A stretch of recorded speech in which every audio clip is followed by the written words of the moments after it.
Picross, I know that one.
Water.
2 years already? Wild.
Way no when the dude in her bio way no when the dude in her bio way no when the dude in her bio way no when the dude in her bio way no when the dude in her bio.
Hello. How's everyone doing today? Hope you're doing good. Hope the day's been good to you so far. It's a Sunday. We are May 15th, 2022, just about halfway-ish through the month. That means it's almost June. And you know what that means. Pretend I said something very insightful and interesting about June. I don't remember what happens in June. I mean, I suppose it is Pride Month, yeah.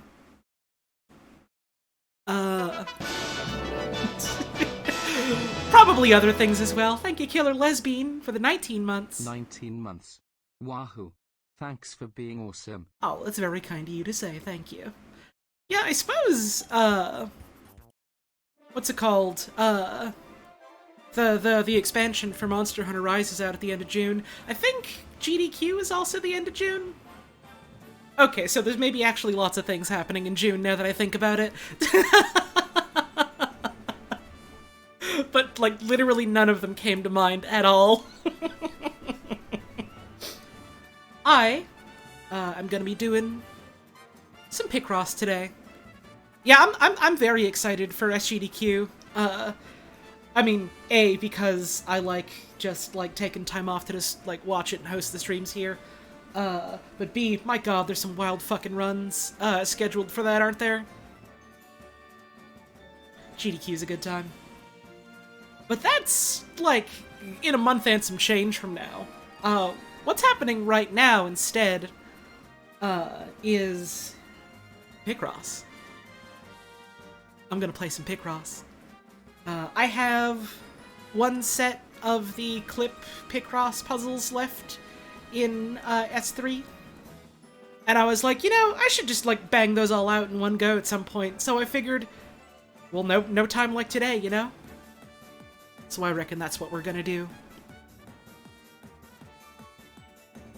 Hey, if you like the streams and you want to support what we do here, there's plenty of options for that, you know? So you can subscribe to the channel. It gets you some fun little emotes you can use. You can give subs to other folks. You can give bits that gets added on to my monthly Twitch payout. Or you can tip directly through Streamlabs and PayPal, and that's just money what gets added to my wallet right away. And I get a bigger cut of the money that way. Financial support is never mandatory. Don't ever feel like you gotta to enjoy the streams or be a part of the community. Never feel pressured to. But this is my job, and the very generous support of viewers like you is why I'm able to do this, you know, as often as I do, as well as other creative endeavors, so thank you very much for the support. If you're new to the stream, or if you just haven't done it in a while, make sure you check out the rules, refresh yourself on how to be a good member of the community, things like that. You know, streams are intended for mature audiences, that means 16 and over. Be good to each other, be good to yourself. Please don't do any backseat gaming, please don't tell me how I should be playing the video game, or anything like that. If I want help, and sometimes I do, but if I want help, I will just very clearly be asking for it. Well, you know, we're all just here to have a good time and relax. I reckon that's everything I wanted to cover before we get started. So let me just pop on over to here. And wait so goddamn patiently for OBS to pick up my capture card. Thank you, Shocktopus, for the 19 months. Very much appreciated. Game of squares and placing, secrets of the boxes. Oh, you're about to learn so much about the riddle of the box. Hello? Switch, do you want to turn on? There we go. I hit the power button and nothing happened, but I guess I just kind of hit it funny.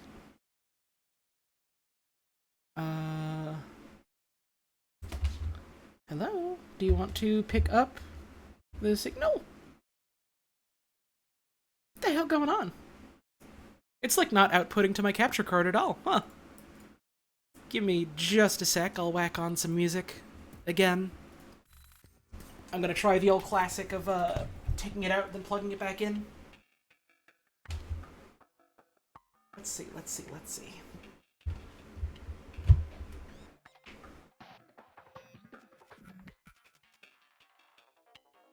There we go. Awesome. Let's get this up on OBS. There we go.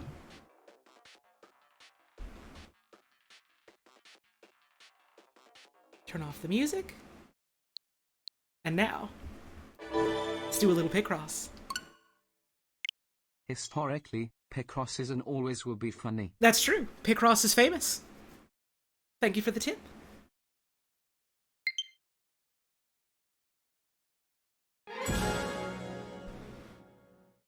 Holly, be careful, there is a 1 in 1,000 chance that one of these boxes contain Draculas. Oh no, look out! 3,000 Draculas! In your house! Oh! Oh!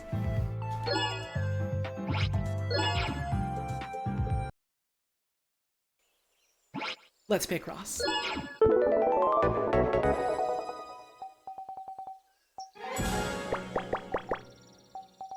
Hi Holly. Hi. First time catching you live. Been going through a bit of a rough time recently and I'm your sorry to vods hear have that. been the good vibes I need. Holly Tones funny wheel transgender pride lesbian pride. Well, I'm glad to know the streams have at least been helping you go through it. Taking your mind off stuff. Hope things get better for you soon. Thanks for sticking around. And thank you for the tip, I appreciate it.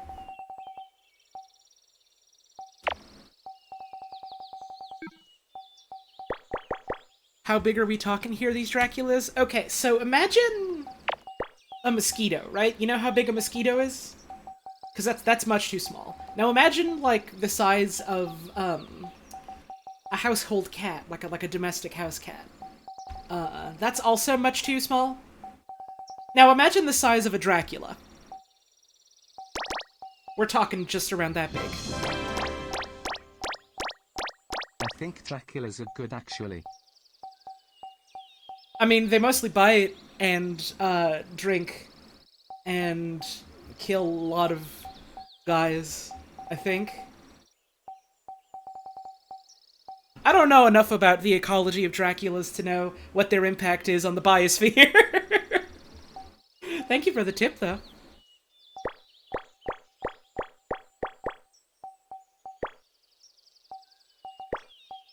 I forgot I had turned off the music and just enabled, like, nature audio. But I'm kind of into it. You're here for scary boxes and funny lesbians. I mean, I think we can only really rightly deliver one of those today. I don't know how scary Picross is gonna be.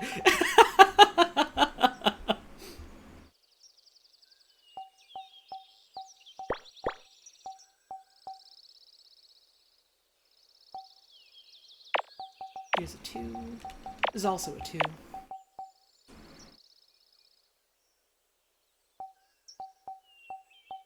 Yeah, it's that famous Skrillex song, Scary Monsters and Funny Lesbians. It's that song he's always singing. Everyone knows it. I don't actually know any Skrillex songs, so I'm hoping that person's not playing a trick on me by saying those words somehow. Oh wait, no, this is just one. There we go.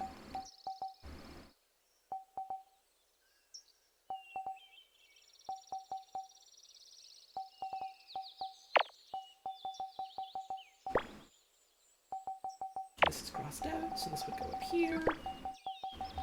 1, 2, 3, 4, 5. The 3 can't go here. He did the Kingdom Hearts 3 theme?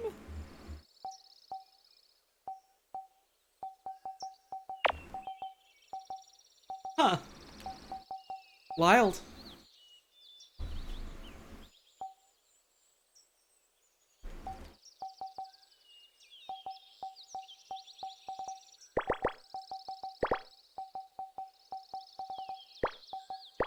I don't know a lot about Kingdom Hearts 3 other than, most of my Kingdom Hearts enjoyer friends weren't super hot on it.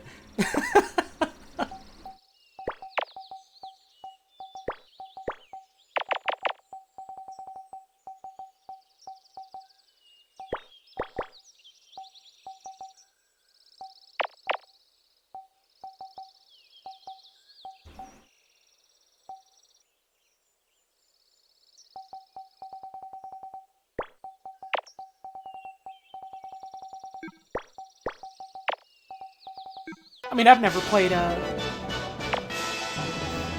first of all, thank you, PK Something, for the 22-month resub. Hey Holly. What does it spell when you take the word killers, add an X to it, and then reshuffle the letters order? What? Killers, and then you add an X to it, and then reshuffle the letters order? Oh, Skrillex. I get it.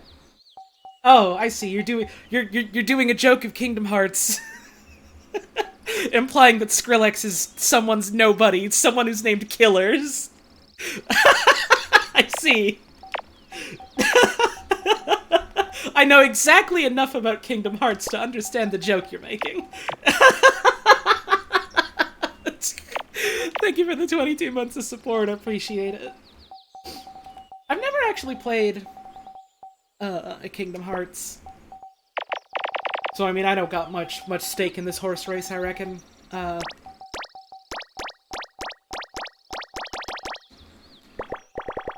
It was also interesting, when that one rhythm game came out, and I was like, oh, huh, that's neat. I like rhythm games, even if I don't, like, necessarily have too much interest in Kingdom Hearts. So I'll just kind of, like, keep that on my periphery and, like, maybe pay attention to it that way. And then I, like, was hearing from, friends who like rhythm games who were like, oh, yeah, it's not a terribly fun or interesting rhythm game, actually. And I was like, oh, that's a shame. Well, maybe it'll be, like, interesting for people that are invested in Kingdom Hearts from a story perspective, because it's got, like, some of that going on. And then from those friends, I heard, oh, God, yeah, the writing in this is dog shit. So it was just kind of like, oh. No one wins on this one, I guess. That's a shame.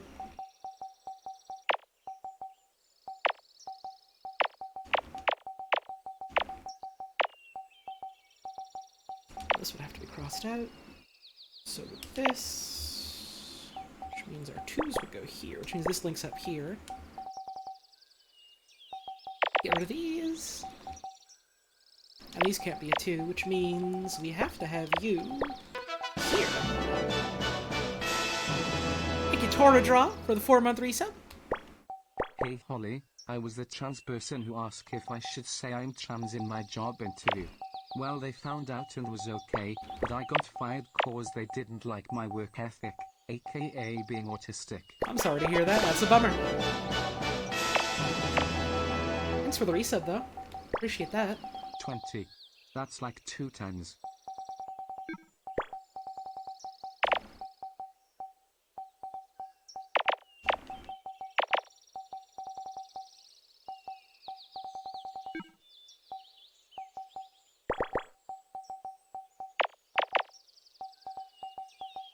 I'm gonna ask that we maybe not get too much into, like, bummer topics. I do kind of just want to try and take it easy and take my mind off of things today, actually. Picross is famous. Thank you, Medibot, for the 23-month resub. Hope you are doing wonderfully.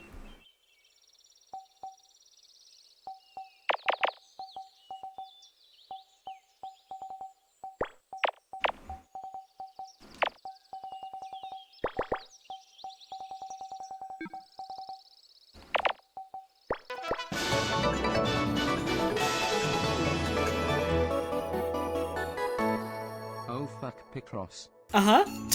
Thank you, DevNode, for the 2 years. Much appreciated. On to number 2.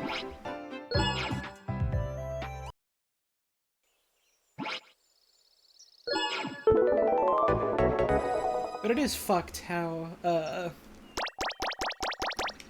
lot of workplaces and also schools and stuff are just disproportionately not willing to accommodate for, you know, folks of different needs, I suppose.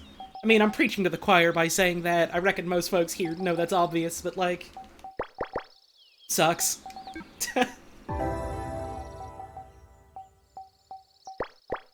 Feeds Jonathan Harker a big paprika that upsets his tummy so much.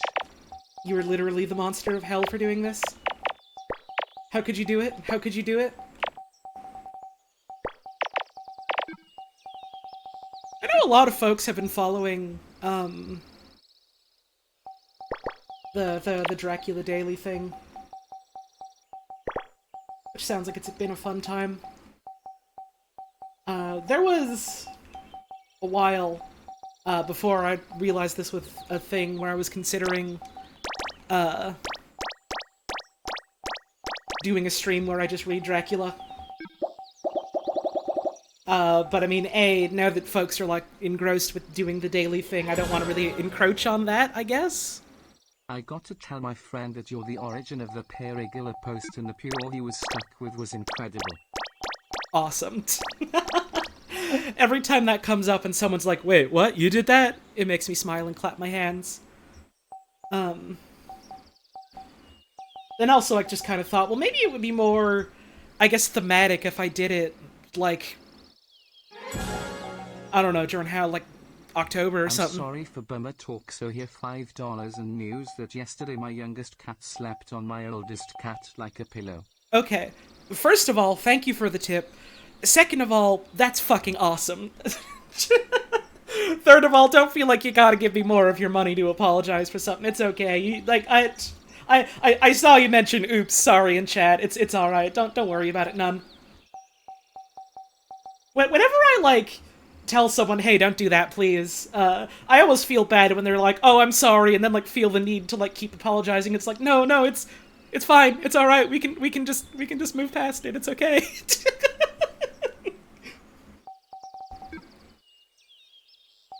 But I appreciate the tip. God, though, the fucking...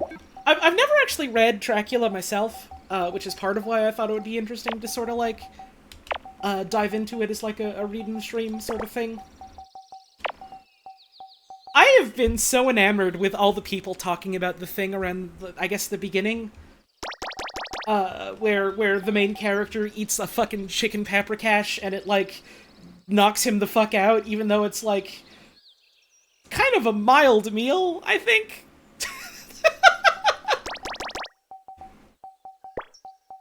Like, it's not even, like...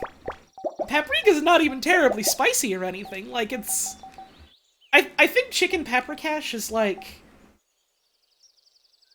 I mean, it's maybe kind of rich, because isn't it made with, like, cream or something like that? But, like, it... I don't think it's a terribly spicy dish.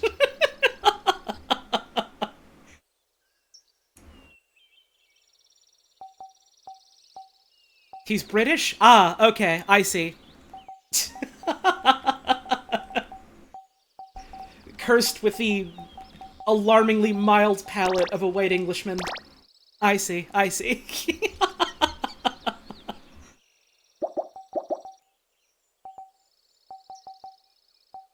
It's like when Popeyes came over to England and people were complaining it was too spicy. Right! I remember that! Wasn't someone making some post along the lines of like, oh, man, you know, I personally love spicy food, and the example they gave for spicy food was ketchup. And it was just... You sure?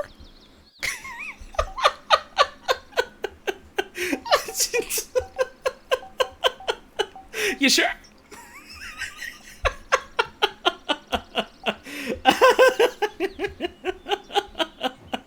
I need a drink.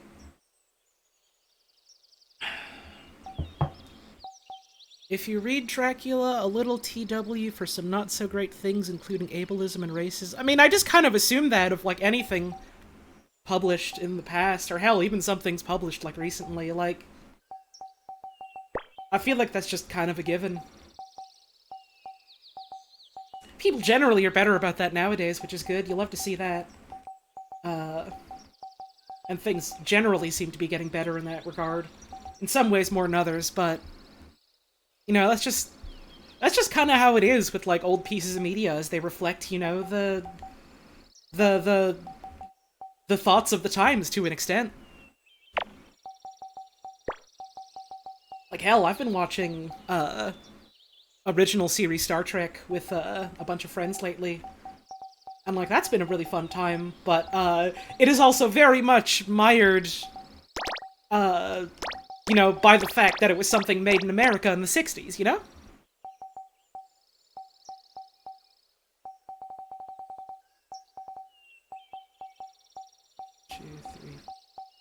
So 1, 2, 3, 4, 5 space 1, 2, 3. Okay, so this for sure will go here.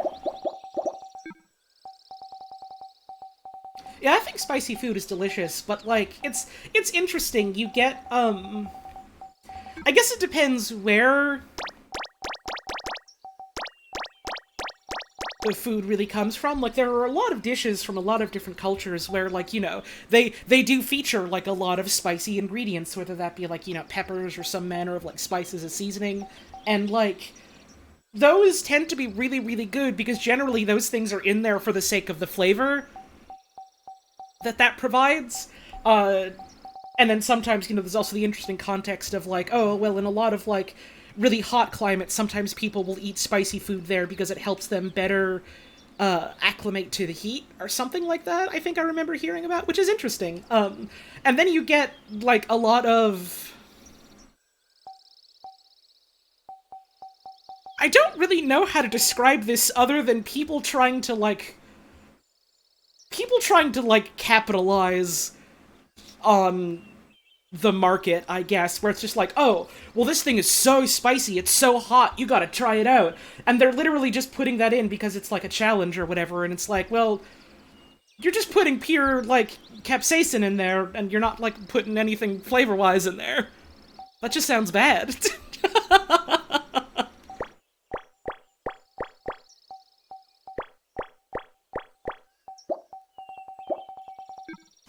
That's a very good way of putting it, Camille. White person with something to prove spicy.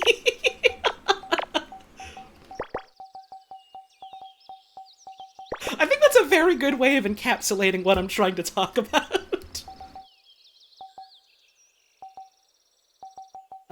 God, this is, like, only tangentially related, but this just reminds me of, like, my favorite, soup and dumpling place in town, where, I really like spicy food. I think I have a decent spice tolerance. And so, like, when something offers, like, is a spicy food or has the option of, like, oh, you can add, like, a nice sort of, like pepper paste to it or something like that, I tend to go for it. And, like, my favorite soup and dumpling place in town is run by, like, these really nice, old ladies. And, they like, kind of know, like, me and my folks just because we used to go there semi-regularly. So, like, you know, we're on friendly terms with them. We tip them generously. Sometimes they'll give us, like, a little extra appetizer or something. And every time I get the soup there, and I ask for, like, spice to go with it, she always asks me with a big smile on her face, do you want Canadian spicy or real spicy? And that makes me laugh.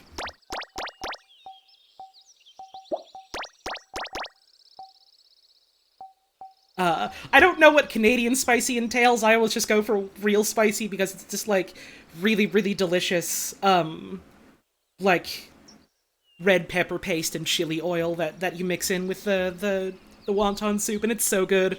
It's so good. Oh god, I want wonton soup now.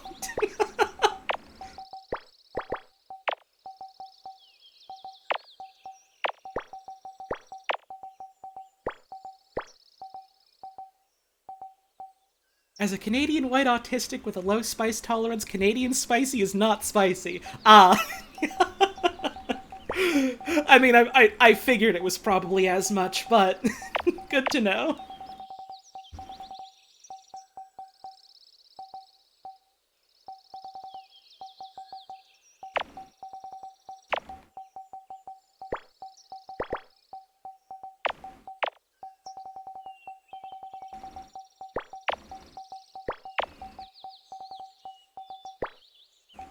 Here's a 2, which means 1, 1, and 1.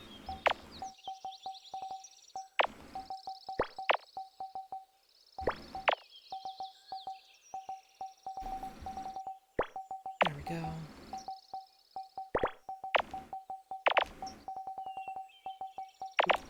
But yeah, Dracula. It's been neat that folks have been, enjoying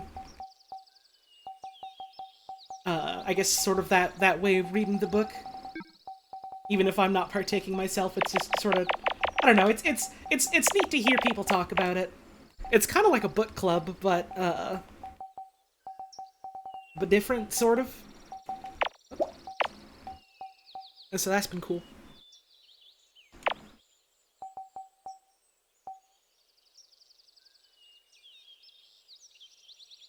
Hang on.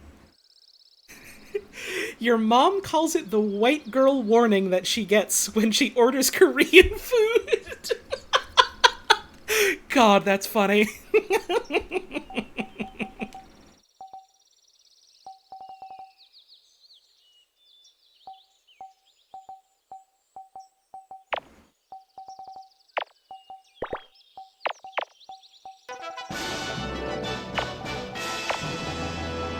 Thank you, Zero Misu, for the 18-month resub. Haven't been able to catch many streams live for a bit, but always lovely to relax on the weekend with some funny squares smile. Hey, hell yeah. Thanks for stopping on by. I feel like a broken record whenever I say this, but straight up, don't ever worry about, like, not being able to tune into a lot of streams or whatever. The only person I expect to come to every stream is me, because I'm the one doing them.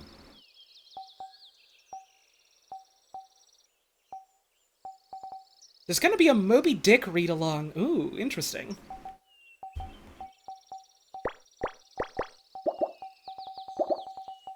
Moby Dick is another, old bit of literature that I think is really interesting. I don't know if it's the kind of one I ever want to do, like, a stream reading of, just because, like...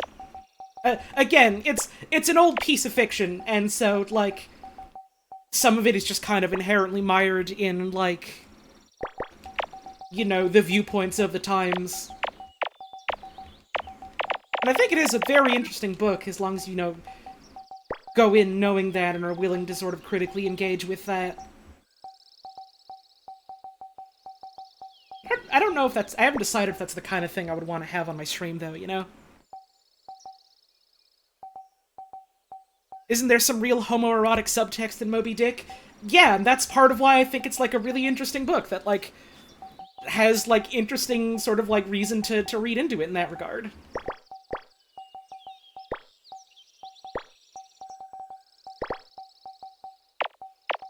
And then also, because it's a book that was written in the time it was written in, it also is kind of weird and leery about people that aren't white.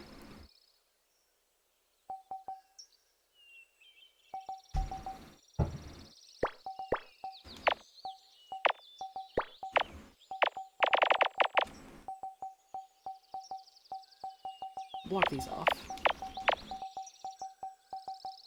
And so it's the kind of thing where it's like, yeah, I think there's still, like, interesting stuff there to engage with, but in terms of, like, you know, just, like, me broadcasting it for an audience, is like, yeah, I could just have, like, a bunch of content warnings, but even then, at the end of the day, I'm still just kind of like, would I be comfortable doing that?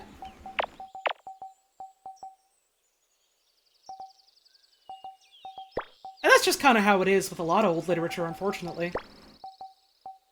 Again, like, that's something I saw folks, like, talking about and engaging with, like, the Dracula stuff.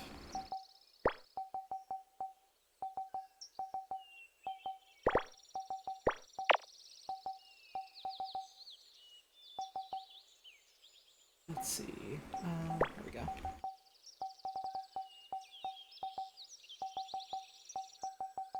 I was surprised that there wasn't anything, like, too overtly horrible when I went through, Christmas Carol. Maybe I was just misremembering, but I swore there was something in there when I read it ages ago that I was just kind of like, yeah, this sure is an old book, isn't it? Hey, Alfred! I hope you're having yourself a wonderful day today, my friend. God, reading books on stream for an audience is fun. I want to do more of that.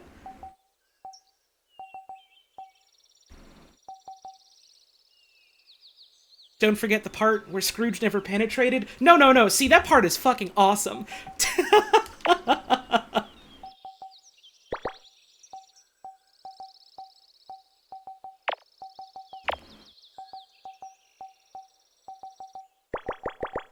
was honestly kind of surprised the sorts of turnouts, the streams where I'm just like reading a book end up getting.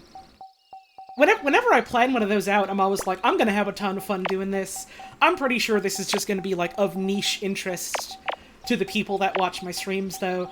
And then whenever I do them, I'm like, wait, how many fucking people tuned in? What do you mean?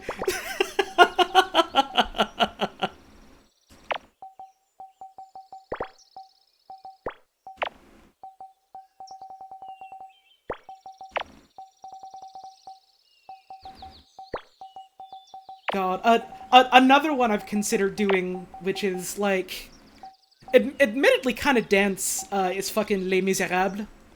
Because I've never read that, and I've heard interesting stuff about it.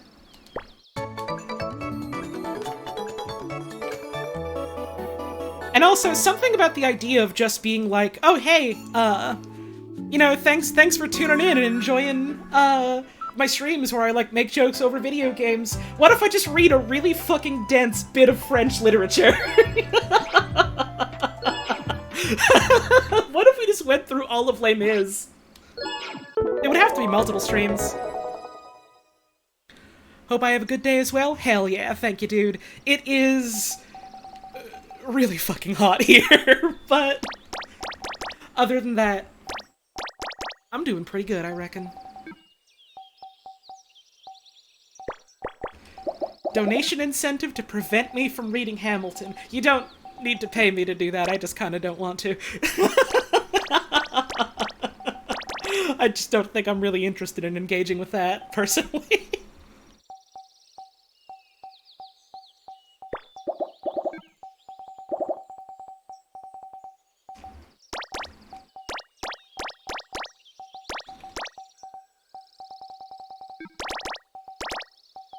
Read a silica gel packet. Now we're talking. Now we're talking. No, that's the kind of streaming we need.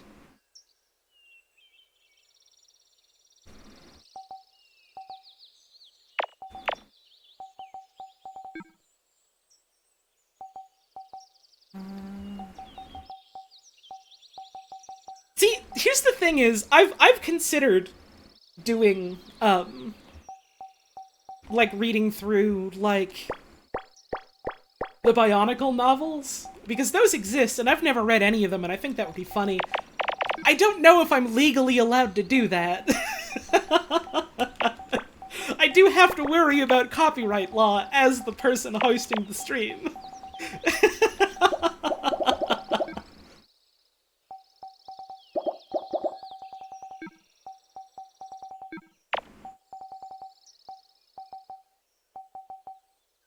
Two, three, four. Have I seen the graphic novel of the iTunes terms and conditions? No, I have not.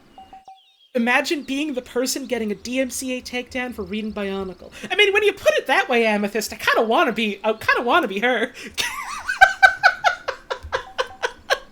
Also, how you doing today? I hope you're doing well.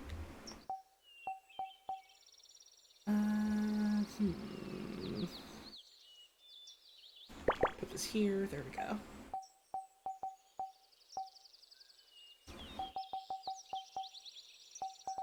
Read the Bible. I don't know. I think I do enough sacrilegious stuff on stream. I don't want to give folks more reason to be mad at me.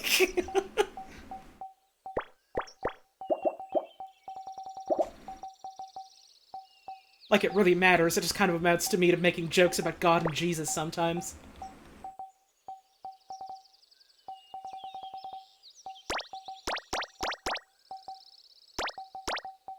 One, 2, 3, 4. Wait. 1, 2, 3, 4. Oh, this is supposed to be 2. That's why.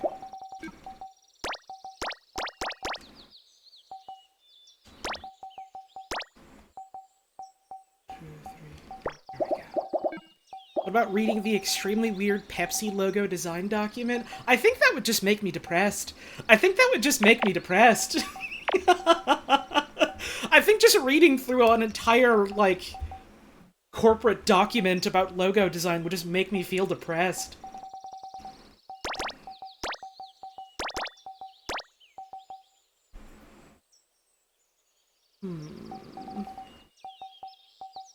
This one would have to go here. 2, 1, yeah, I like that too. That's how you felt for 5 years in a design BA? Oh god, Sign, I'm so sorry. Nightmare.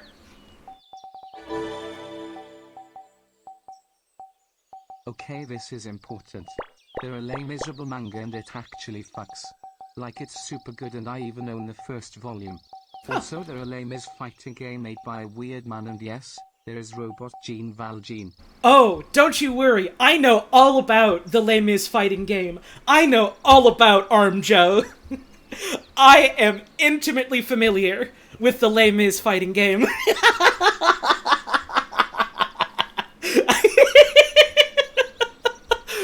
The best thing about whenever the Les Mis fighting game comes up on stream is there's always a bunch of people going, oh fuck yeah, I know all about that. And then there are a bunch of people going, what the fuck are you talking about? So, it is like a fan made. It's basically like a Is Dojin? I don't know how to pronounce it. Is that specifically the word just for amateur-made comic, or is it for like any sort of work at all? Anyways, it is called Amujo. Aamujo, I think is like the romanization, something like that. But you know, you can pronounce it as Arm Joe. And it is a fighting game loosely based off of Les Miserables. But also it includes, like, original characters and also robot characters because it's a fighting game.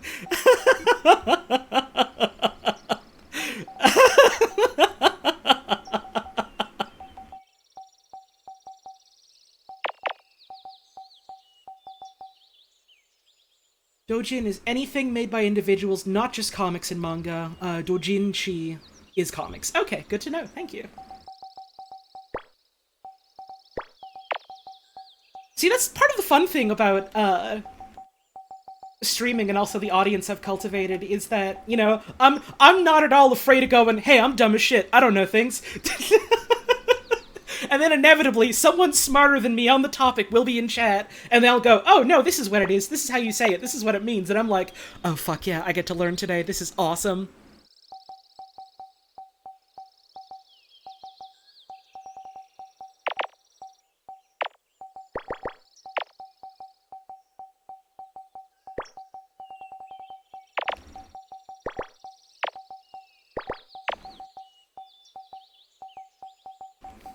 Something, something, the truly wise woman understands that she understands nothing, or something like that. I don't know. I don't remember the phrase.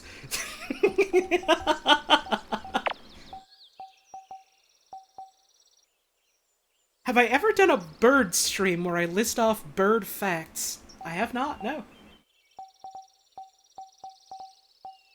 I don't know if I know enough bird facts personally to be able to do that. I could just do a stream where I, like, you know, read through stuff about birds from the internet. But, like, I don't know, I feel like it would need to be more of a guided experience somehow. And the way that, like, you know, whenever I do, like, my Wikipedia things, I always, like, you know, have a whole-ass article to sort of go through.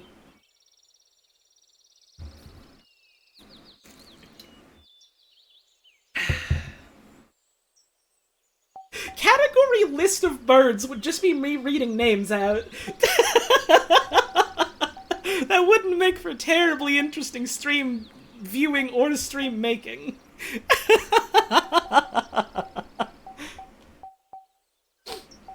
Okay, so the 3 does have to be up here.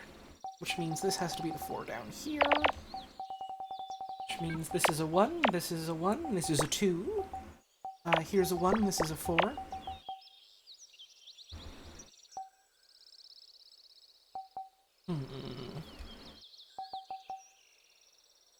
And then the chat gets nuked whenever I get to any of the birds with tit or cock in the name. Don't forget about Booby! Oh, don't you dare forget about Booby!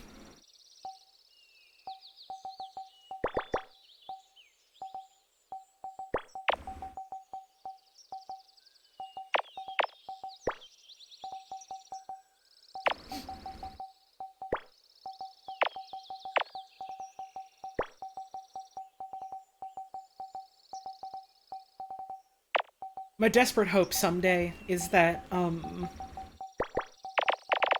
more types of birds get added to, I mean, I guess it could be any sort of, open world / sandbox type of video game reasonably. The one that comes to mind is Minecraft, because I've had Minecraft on the brain. But anyways, I hope any of them, like, talks about some update where they're adding more birds so I can really go, finally! They will add boobies to Minecraft!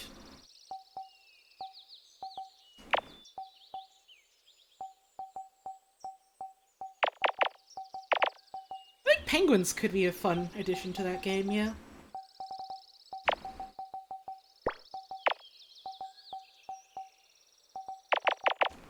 There's a couple of mods I found that all add different flavors of, like, adding penguins to the video game. There's one in particular I found that I want to try playing with soon. I mentioned this, don't recall, has Holly ever played Minecraft on stream? You see, it's very funny you say that. A, yes I have. B, let me finish my statement. Because I was about to say. I mentioned it last night.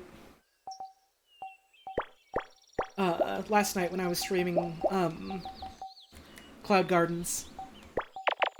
That, this coming week is going to be, pretty busy for me, in that I've got, some recording work that I'm gonna be doing, and some lead up to that.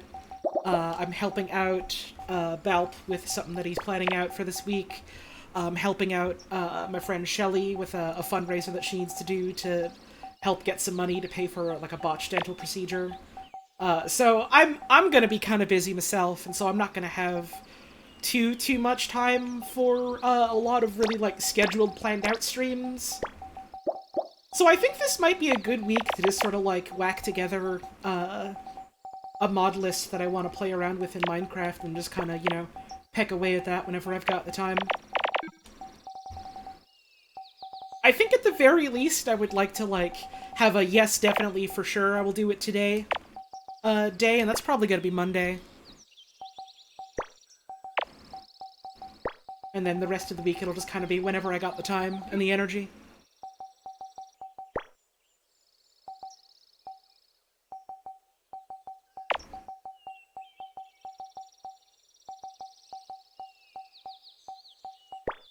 There we go.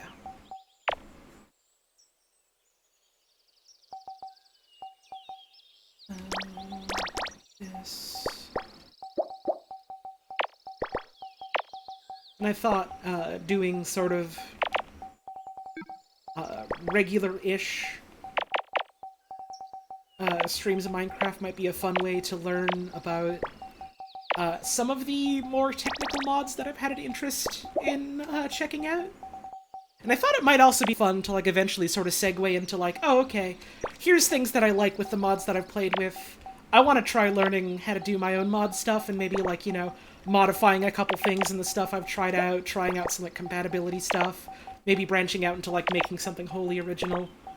Like, it wouldn't be, like, super ambitious or nothing, but I thought it might be fun.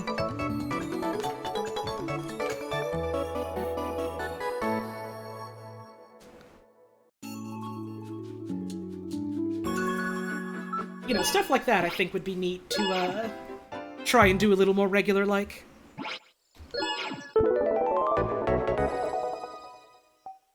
Yes, I have heard of Wingspan. Wingspan, sorry, I think it's just a Wigspan. Yeah, I've heard of it. It seems neat.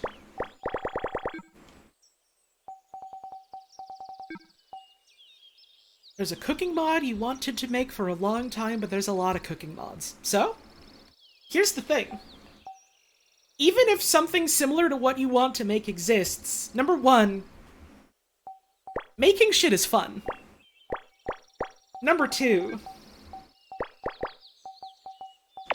none of the things that exist are the thing that you want to make because you didn't make them.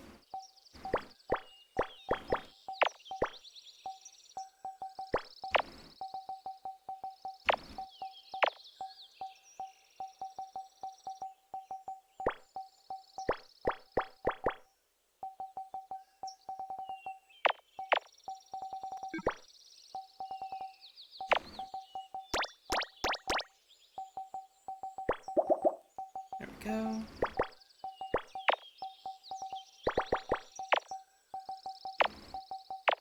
I think making stuff should be less framed, and I'm saying this knowing full well this is a trap I fall into a lot, so I don't mean this as like, oh, I'm better than you, just do it my way. Because that's a hawk of shit. Most of the time, if anyone's talking to you like that, you can just kind of disregard what they're saying, but like...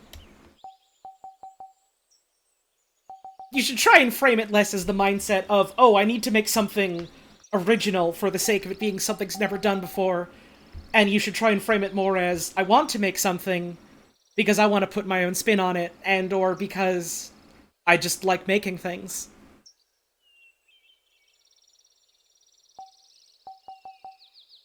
There are many like it, but this one is yours. Exactly!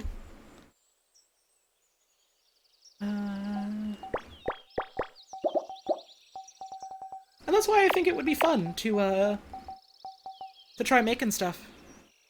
Eventually. And I don't know if that would be, necessarily a super, like, interesting type of stream to watch, but, like, I don't really care. I still think it'd be a fun thing to share regardless. There are some things I plan out stream-wise where it's like, oh man, yeah, this is a really fun idea, I know a ton of people are going to be really into this. And there's some stream stuff I plan out where I'm like, okay, this is going to have a limited scope of people that are, like, interested in watching this sort of thing, but I don't care because I like this.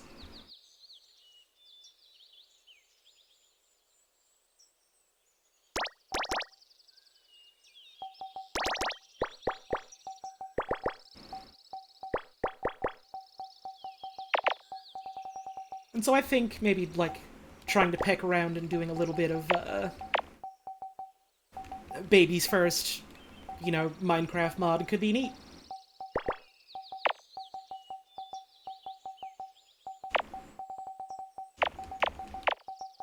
Before I end up doing that, though, I do want to spend more time actually just, like, playing with, mods what exist. Have I seen the 90th anniversary Tahu? Oh, do you mean the little model that was in the big, like, Lego anniversary set with, like, little sort of mini dioramas based on other Lego sets throughout the years? In which case, yes, I have seen it. It's fucking great. It's awesome. I think he's perfect. He's just a little guy. I adore him.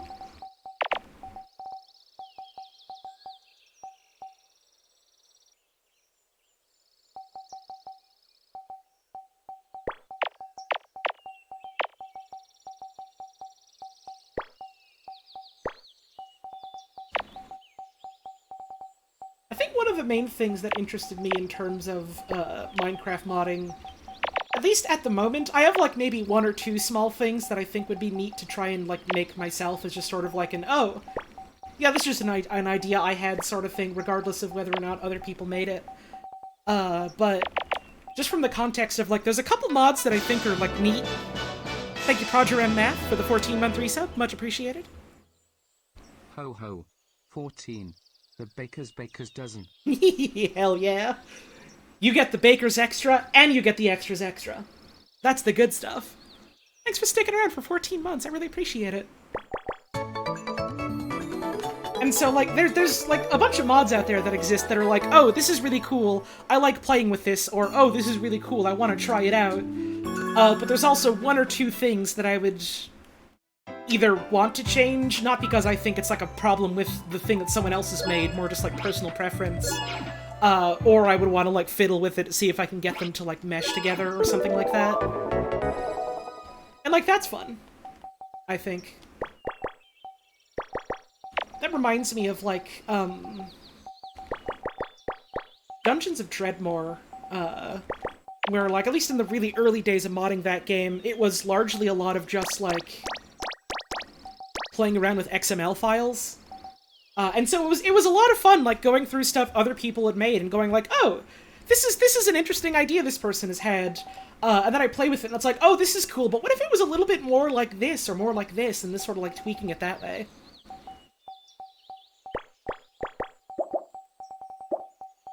Stuff like that's fun.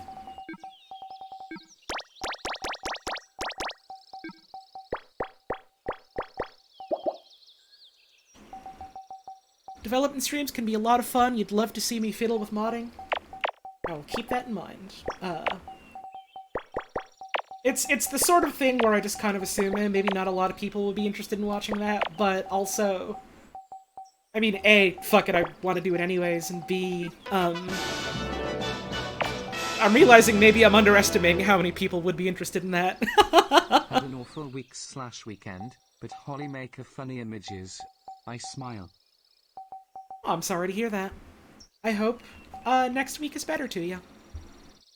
Thank you for the 17-month reset. I appreciate it. Grab that.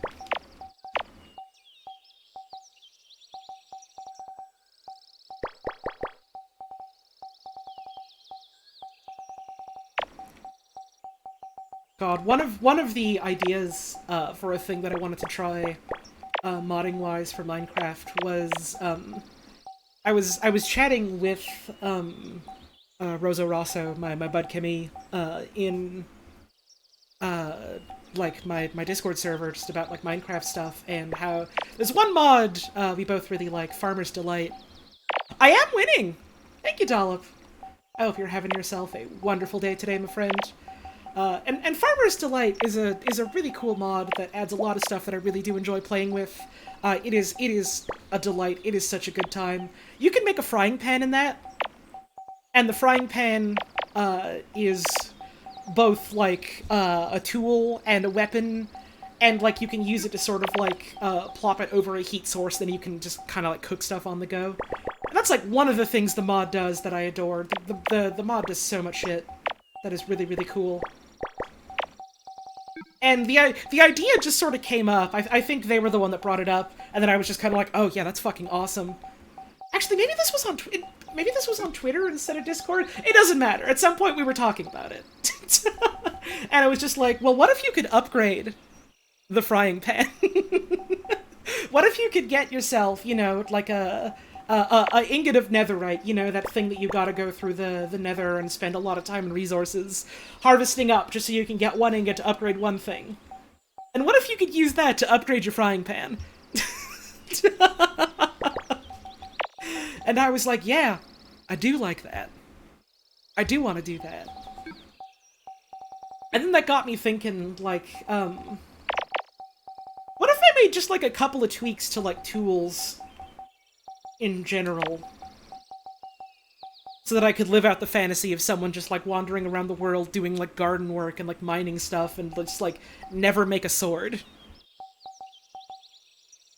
What if I just like upgrade like hoes just like from a numbers perspective, so that like I remember they did something like this in one of the like combat snapshots. What if I make it so it's like, oh, you've got a hoe, and it doesn't do as much damage as a sword, obviously, because it's not made specifically for fighting, but what if it was like, well, it still does, like, a bit more damage than it does normally, because I think it only does, like, 1 heart of damage or something like that. But then its advantage is that, like, oh, it has, like, the sweep, and then also it does, longer range or something like that. And then you could have, like, an axe for if you want to do a big hit, and then you could have, like, a knife for, like, you know, for doing cooking and stuff. But also if you gotta get a quick hit in, and then you have a frying pan for knocking someone the hell away from you. Stuff like that.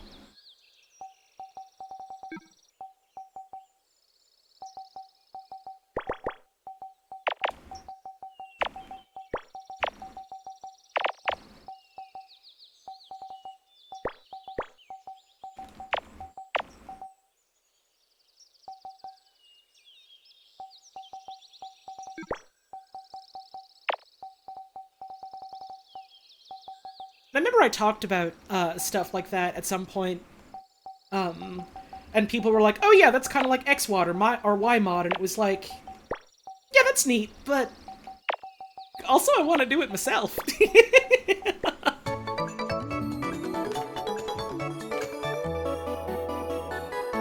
And like, I remember hearing a lot of folks mention, oh yeah, like Tinker's Construct does stuff like that. Oh, you can do that with Tinker's Construct, and it's like, yeah, that's neat.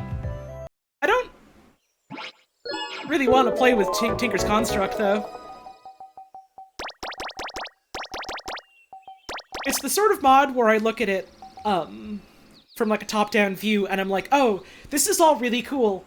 This adds, like, a lot of really interesting things to like, the game. I have absolutely no desire to play with it myself.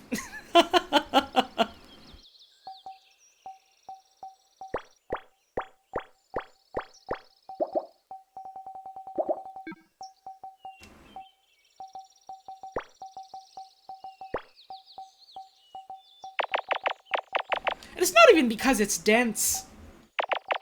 I think it's just because of the way it's like, oh, okay,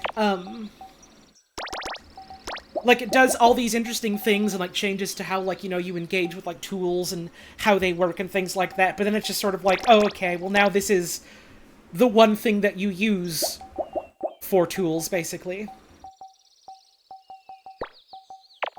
And, like, that's really cool if that's specifically, like, the mod you want to play with.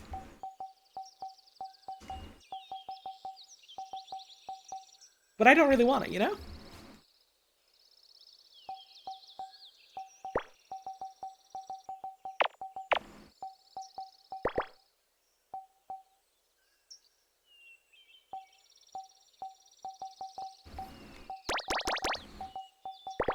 And it's not even really a case of, like, oh, I think this is bad design, or, oh, I think, like, it's got, like, balance problems or anything like that. I think it's maybe fine in all those perspectives. I haven't really played with it to have much of an opinion on that. I just don't really want to. What is buzzing? What do you mean?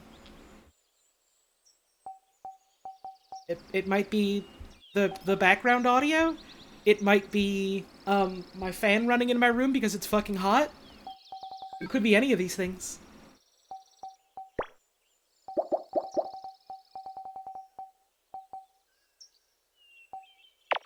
It could also be nothing because other people aren't talking about it.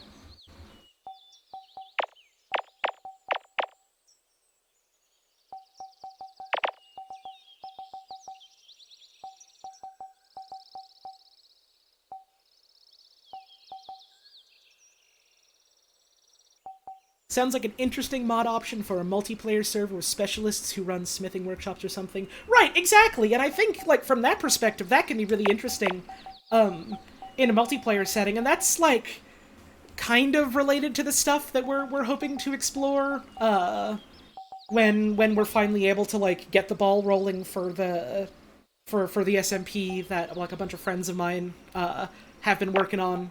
Where, like, you know, we have a bunch of, like, custom mod stuff, and so, like, every person who's playing sort of, like, has their own sort of, like, set of abilities sort of thing, like, kind of based on the Origins mod, but instead of, like, oh, here's, like, a bunch of pre-existing things we're playing with, it's like, oh, well, we all, like, rolled and made our own characters, because this is also kind of like a tabletop thing, sort of, at least, like, in spirit, not so much in, like, you know, actual mechanics, just in the sense of, like, you know, making our own characters and playing around with that.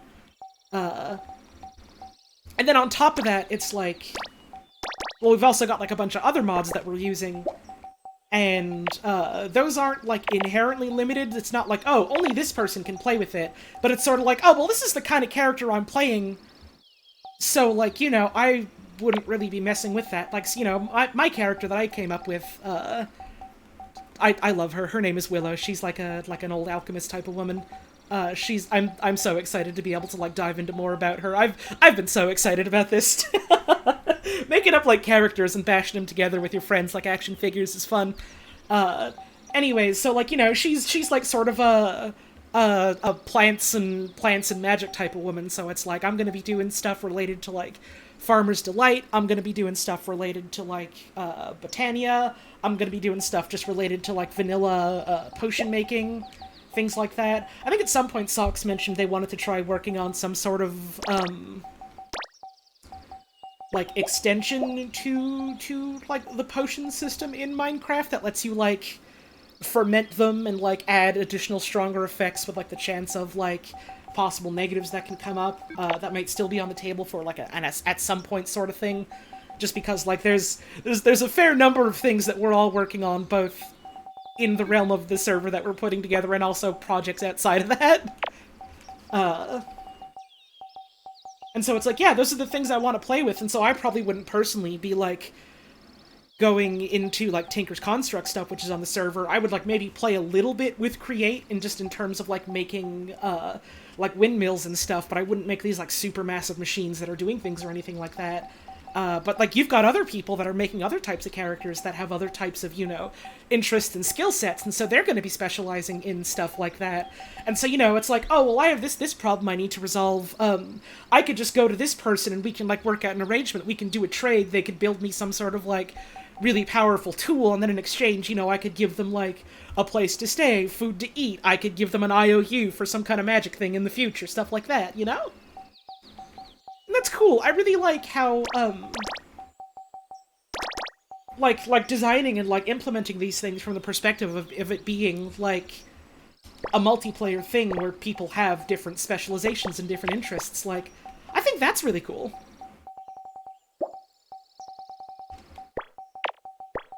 Right, like bartering and stuff. I think we, like, pretty early on kind of realized, like, oh, I don't think any of us want to just add, like, the quote-unquote money item. This is the trading item. This is the value item.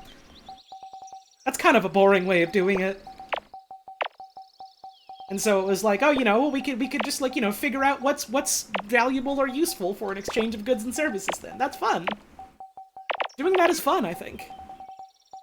And, like, even then, you've still got, like, gold, which has other uses.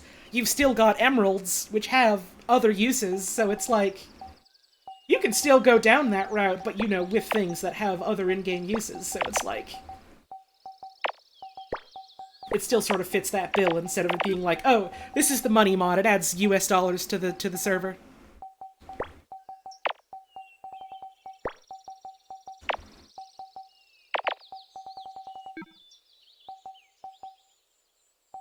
The buzzing was you playing Minecraft. Awesome.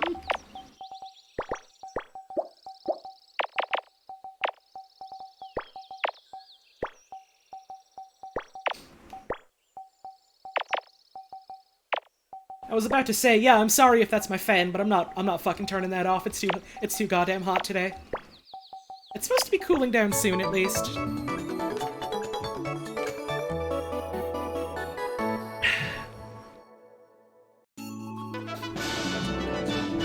Thank you, Dreamhurst, for the 5 months. The excitement is so contagious now. I want to hang out with my good friend Steve Minecraft. Hell yeah. I hope you have a good time. Thank you for the 5 months. I appreciate it. See, Minecraft is the sort of thing where I've been following it and I've been into it since, like, some of its earliest days of development. And just between, like, you know, the way the game itself has evolved, and the way the game itself is sort of, like, really sort of defined itself as not only, you know, like a game in itself, but also a platform for, like, the creativity of other people, and the way that, like, a lot of the modding scene has, like, evolved over the years, and the way my interests have changed over the years, and, like, the people that I know now, and the things that we want to try and make together, all that stuff, it's like, it really does feel like the game that I sort of wished Minecraft was, not from, like, a sense of disappointment, but from a sense of just, like, you know, excitement about its potential all those years ago. I don't know, it, like, I kind of had this moment of, like, oh my god, I think we're there. I think we're there now. And that was cool.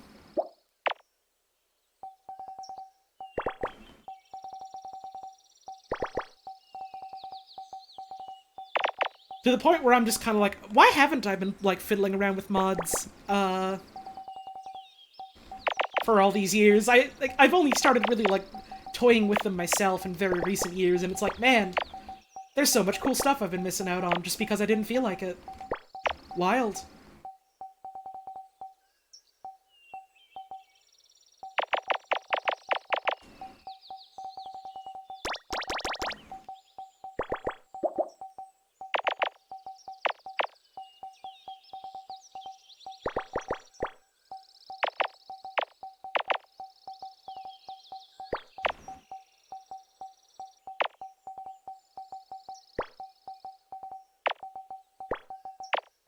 go.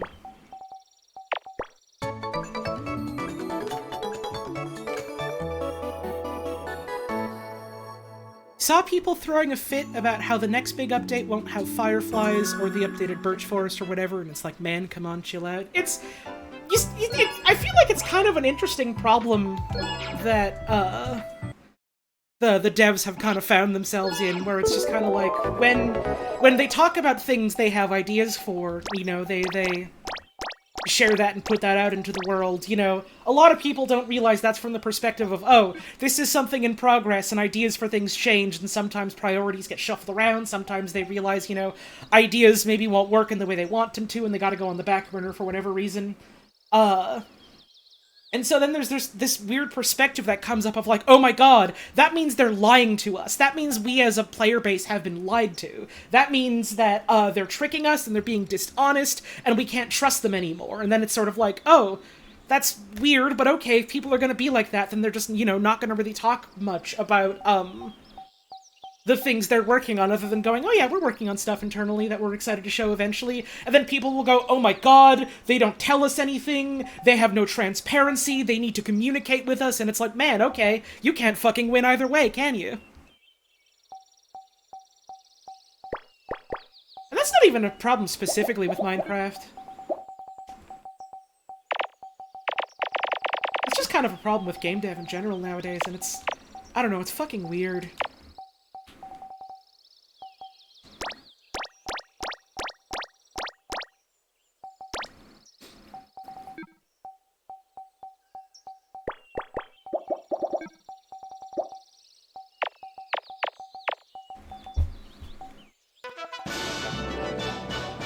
Thank you, Sleepy Halls, for the 12 months. 1 year wahoo. Yippee. Thank you for sticking around for a whole year. Much appreciated. Seen people fuming that a big chunk of this update is the Deep Dark, which they, quote, promised us 2 updates ago, as if Mojang could have fit the Deep Dark into either of the last 2 updates without making it significantly worse. Yeah, that's kind of the thing, that, like, what I've heard with a lot of their, development process is they're very much designed in a way to sort of, like, from a top-down level discourage, like, you know, like, crunching on shit, which is great! I think it's fucking huge for, like, such a large and, like, prolific and well-known studio to, like, you know, be caring so much about, like, the well-being of, like, the human beings that are making this shit.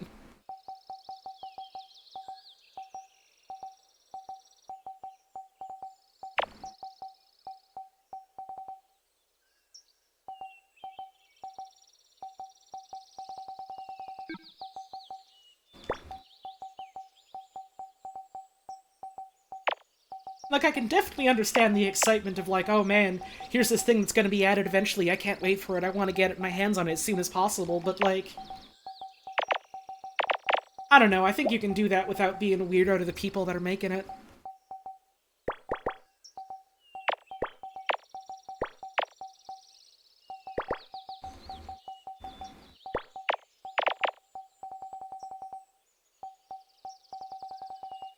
Oh, the 4 is over here. Here we go.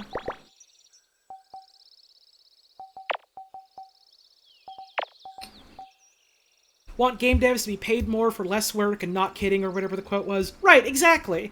And, like, I've brought this up before in regards to, like, you know, in regards to Sludge and the SMP.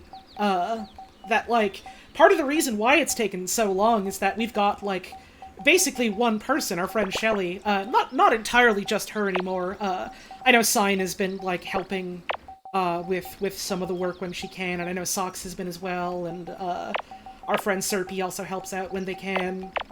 So, like, it's not just, like, her anymore, but also it's, like, it is largely her doing a lot of the work, and it's, like, just her. None of us have the type of money where we can really rightly afford to pay her to do full-time work on it, so it's like, yeah, you absolutely have the right to take your fucking time to work on this shit. You know?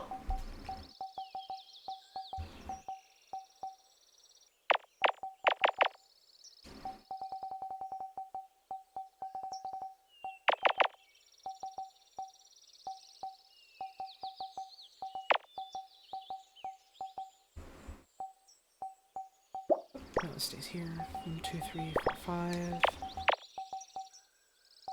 Here's a 3. Never fails to baffle you when folks get mad when something's delayed for the well-being of the people that are making it. Yup. It's, very depressing. It makes me very sad to see people feeling that way.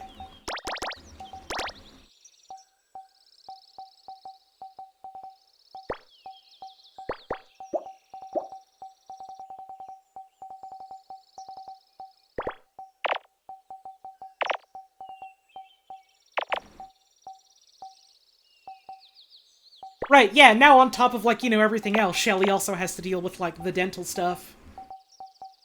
So it's, like, even more so, like, yeah, alright, you, like, take your time on this. Like, I literally mentioned, like, offhand, just, like, in our little group chat that we got, like, oh yeah, I think it'd be fun to sort of, like, try and, like, learn my own, like, modding stuff at some point. And she was like, oh man, that's exciting, I know about mod stuff, I can help you out with that. And it was just like, you got more important stuff to worry about now, my friend. Don't worry about it. I can bug you later when you don't have to worry about all of that.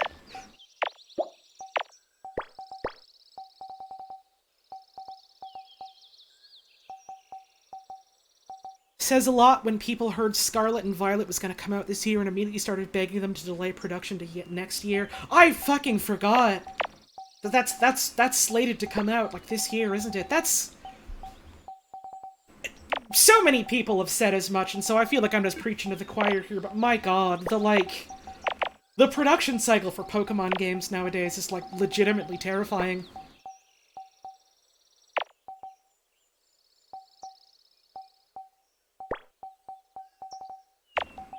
It's too fucking much.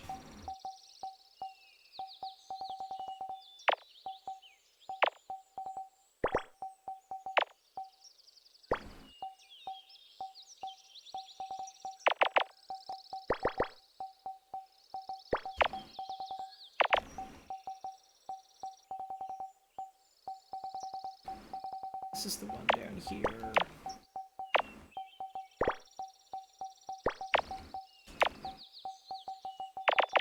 There we go.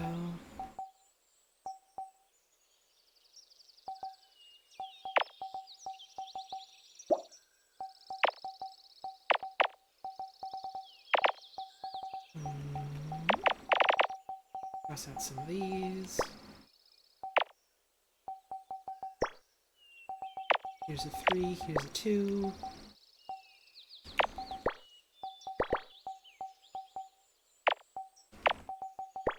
This goes here. Sorry, I'm sure people are saying interesting things right now, but my brain just suddenly went into Picross mode.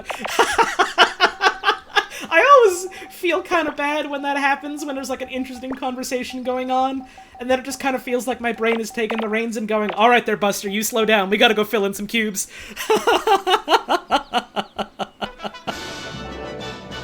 Thank you, Cowboy Called Mal, for the 14-month resub. Very much appreciated. Hope Picross is so fun. I have good news. It's always fucking fun to me.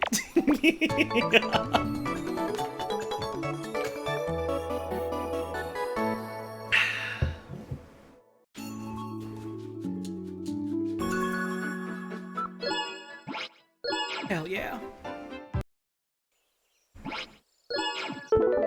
Ba-ba-da-ba-da.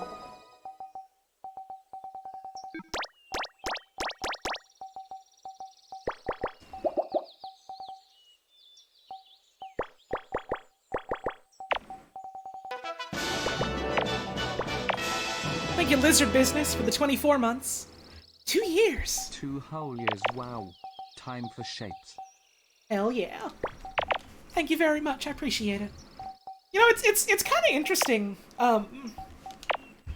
how, like, you know, Legends Arceus came out, and, like, that game was, like, pretty universally loved by, like, basically anyone who played it. I don't got much interest in Pokemon games nowadays, I got a bunch of friends who do, so it's just kind of like, yeah, I'm glad y'all are having fun with it. It sounds like it's a real good time. And I don't remember if it was, like, soon after it came out, or if it was, like, just right before it came out, where they were like, oh yeah, and then, by the way, we have the new Pokemon games that are coming out, like, this year as well, and it was just kind of like... I don't know, maybe this is just me, but it feels so weird that they announced it so soon to that one, because it's like... This one's really fucking good! Did they not have faith in it? Like, I don't know, maybe this is just me, but it kind of just feels like the company is, like, undervaluing its own thing that it's put out, and that just makes me confused. Oh shit, no, this isn't right. Hang on. Let's restart it.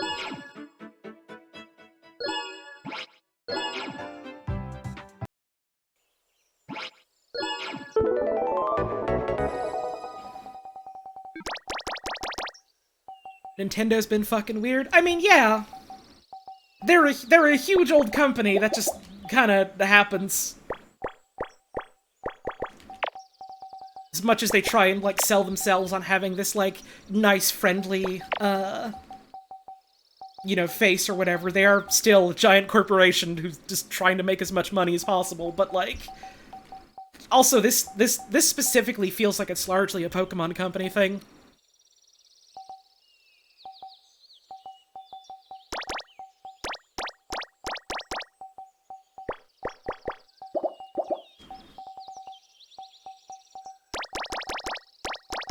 This will go here. Models for the new Pokemon look like they were made by the team who did new Pokemon Snap, so they might be getting help now. Interesting.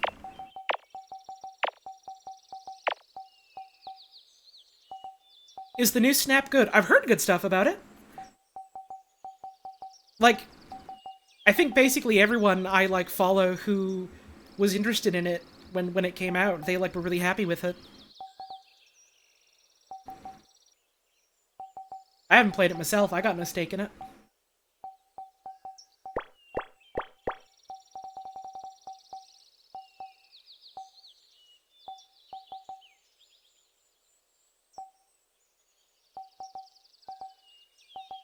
Huge respect. Ooh, thank you for that anonymous gift sub to Square. That scared me. Huge respect for the incredible devs that work there, but there are some deep-seated issues in how Nintendo is managed. Yep. And I feel like you could say that about, I mean, just about any large, like, AAA video game outlet nowadays, unfortunately.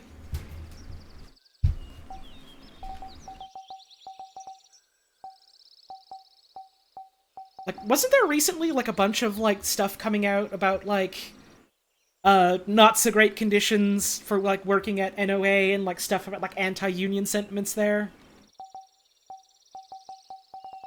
I think that was, like, a recent thing to come out.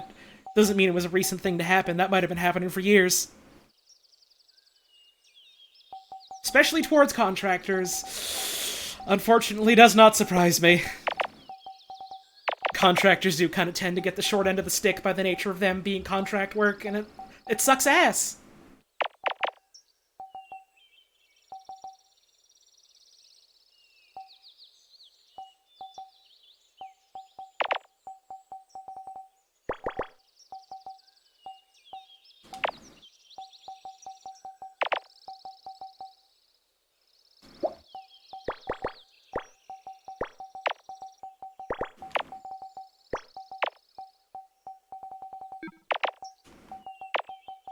Man, I said I wasn't gonna get into, like, heavy depressing stuff today because I was trying to take my mind off of stuff.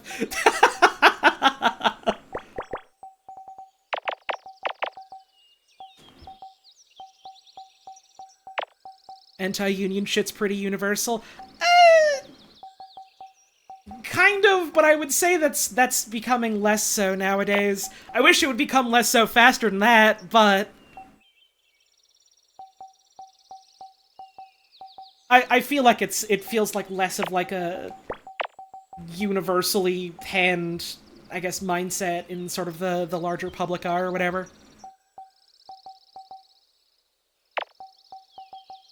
I think the fact that, like, a lot of the Amazon unions got the big wins that they did is, like... I think just in terms of, like, you know, I guess awareness is the right word for that. In terms of that, like, that feels huge. Doesn't mean all the work is done, but I feel like that in itself just kind of inherently matters, you know? Picross is cooler than anti-union sentiment. Has anyone ever told you you're really smart?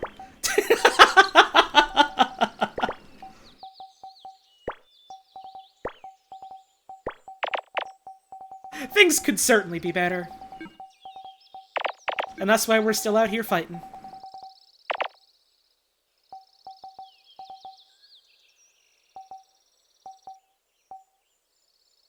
Need to drink water.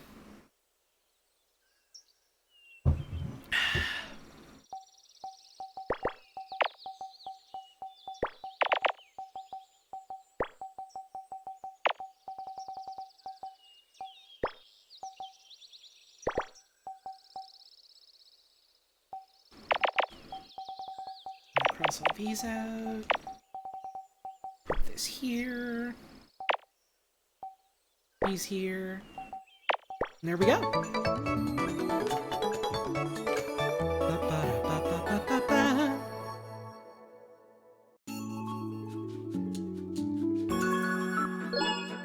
More.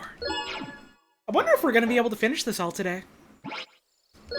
I mean, I reckon some of these puzzles are gonna be quicker ones.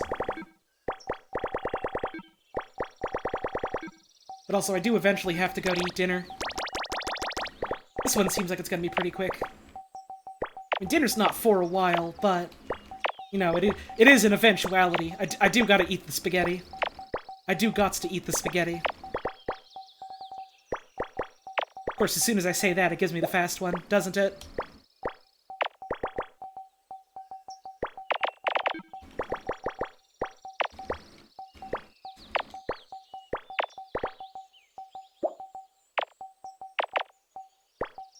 There we go. Not even a minute, sure! Let's fucking go, let's get it. We are 1/6 of the way done. Scientists recently got plants to successfully grow in moon soil. Damn, that's dope.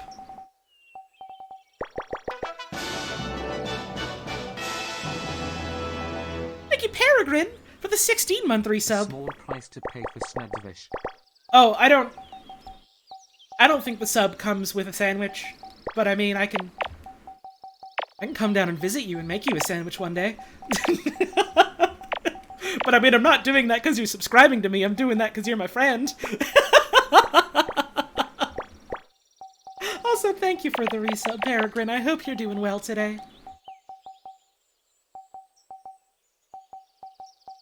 Team of doctors recently determined the cause of sudden infant death syndrome. I heard about that, and I heard it was less that they've determined, like, the exact cause, and more just, like,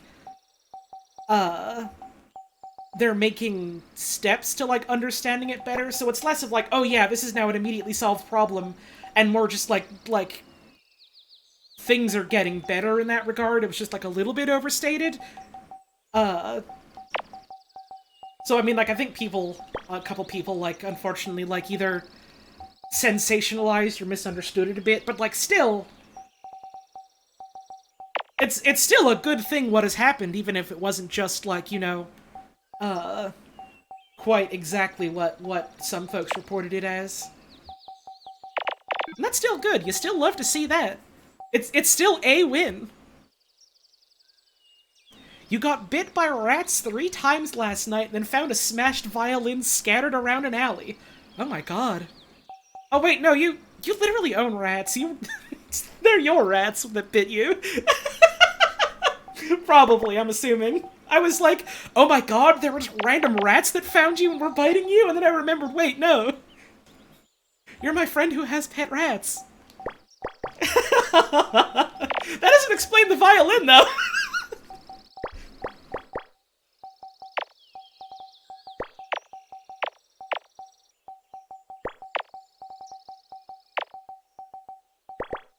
One, 2, 3, 4, 5. Fill all this in. This goes here. This is all done.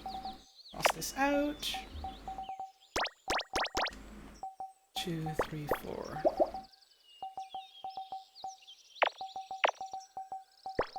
Ah, it was a different rat that took a little nibble out of you. Oh, that's too bad.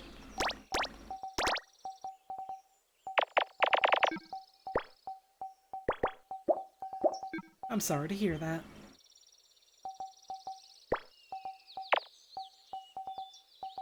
Get rid of these, get rid of these. Put this down, put these down. That's 2. All this is done. All these are done. 1, 2, 3, 4, 5, 6, 7, 8, 9. Not bad.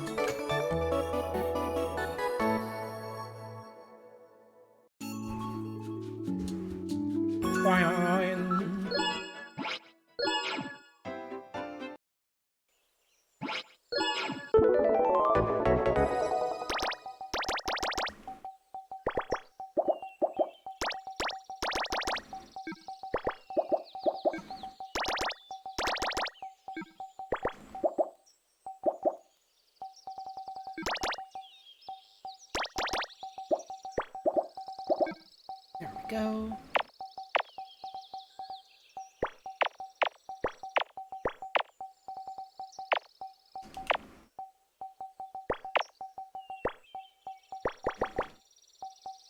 You sleep dangerously surrounded by broken glass and guns.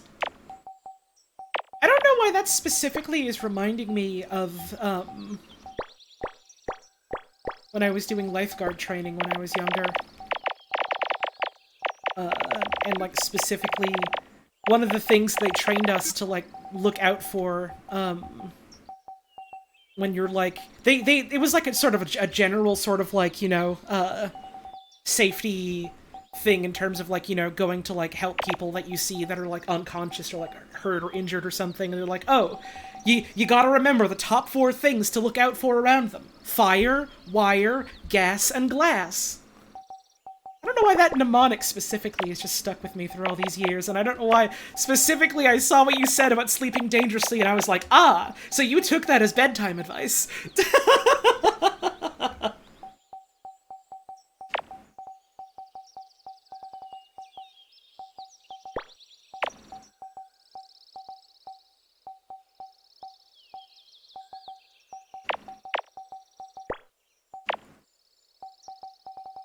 1, 2, 3, 4, 5, 6. That's all done, so we cross this out. I can also do the 1 and 1 down here, so we get 2 here, and then we get a 1 here, which means this is 3, which means this is all done, and this is nothing, and this gets to be a 2, which means this would go here, and this would go here. Okay, okay, not bad. This has to be a 2 then, which means this is our 3. This is all done. And then we have 1 and 1 down here. All done. 2, this is a 2. You go here, you're all done. There we go.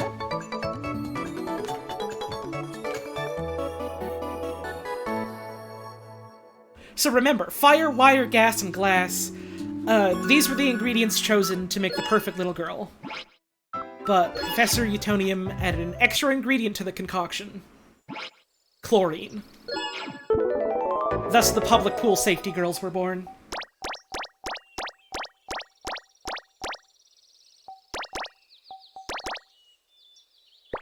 Did I ever play Pokemon Picross? No, I did not.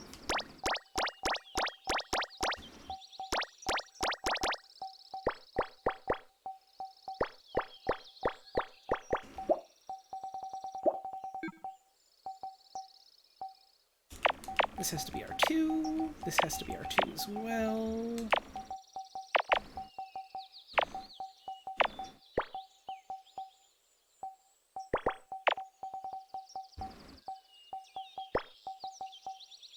Would I ever play Pokemon Picross? I don't know. My gut reaction is probably not, just because, like, I'm not super interested in Pokemon nowadays. And I got other Picross games I can play.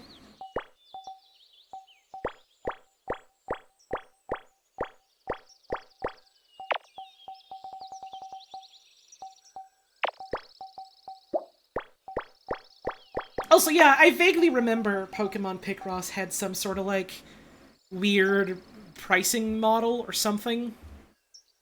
I don't remember exactly what it was, just because I never paid super close attention to it.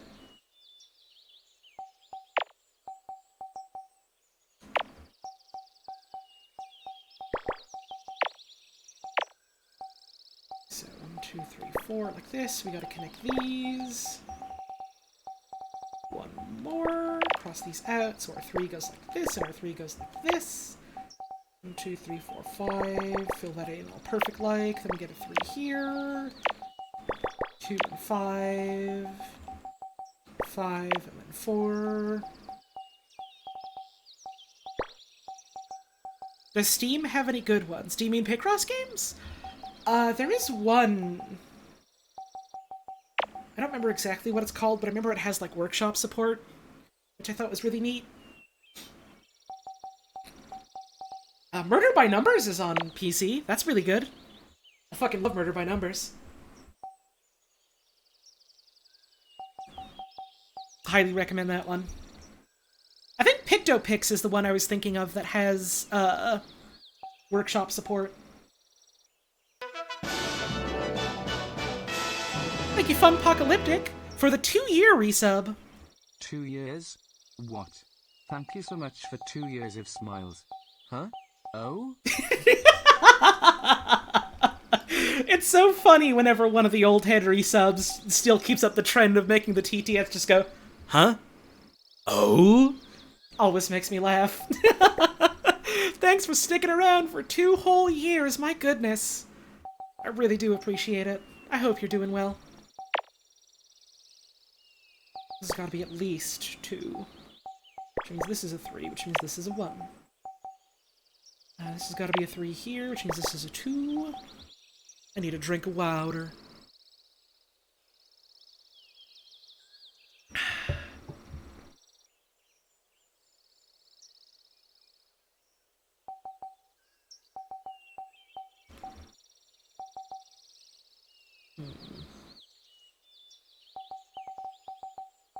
Let's see, what else can I do?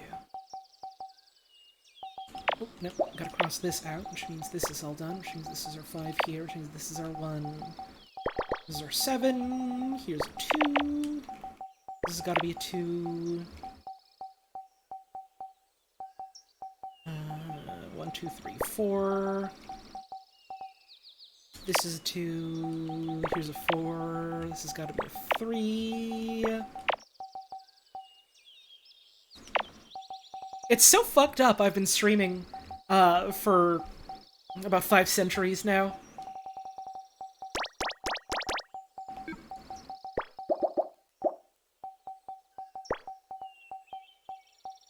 Here's to 5 centuries more. Yippee!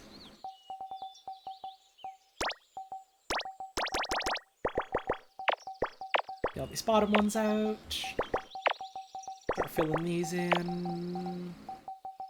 We get a 2 here, we get another 2 here, this one would go here, get our 5, and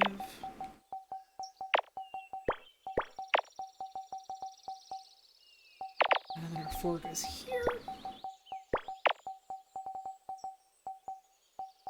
4, 3,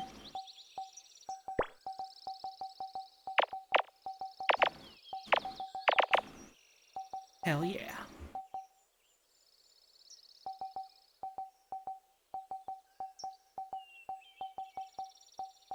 I'm Twitch's oldest streamer? Not yet, I'm not.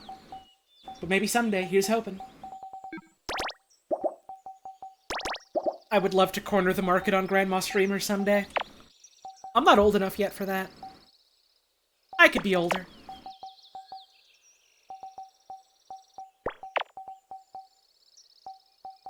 Everyone's always like, oh no, oh fuck, I'm getting old. And I'm just like, oh fuck yeah, I'm getting old. Grandma speedrun in progress. Okay, so this has to be the 2 in some capacity, which means this is the 1 and this is the 2. This goes up here, this has got to be our 2.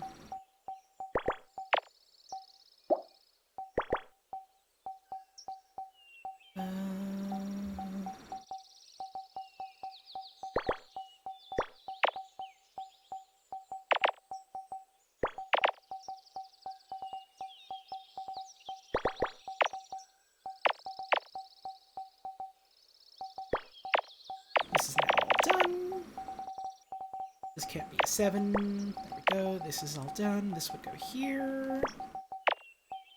1, 2, 3, 4. 1, or 1, 2, 3, 4. Like that. I do quite like the bird sounds. It's a fun little bit of audio. I might turn the music back on just because I did really like the one song that was playing during these. I wish you could have the music and also the bird sounds. That would be nice. Thank you for the tip. You're going to be the grandmother that people say to stop praying to for health that Twitter warned me about. Enjoy this $5 love the chill stream whilst making D&D maps. Hey, hell yeah. Thank you very much for the tip. I appreciate it. And remember, you must never stop praying for grandmother. Otherwise, I'll never be able to beat the devil.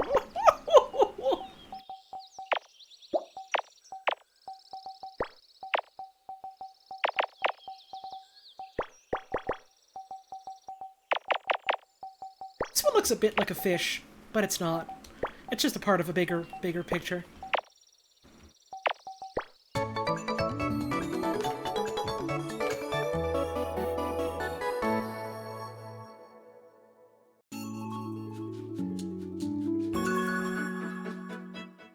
Need to be hired to voice a video grandma yesterday? I mean, I would be honored, but also, I think I would also rather, you know, an actual, old person voice actress gets that kind of role.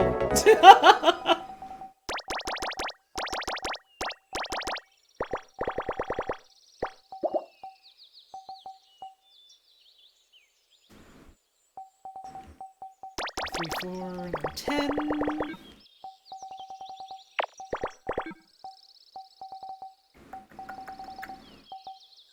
Desperately searching for a clip where I jump off a cliff yelling yippee. I'm pretty sure that was when I was playing Alan Wake.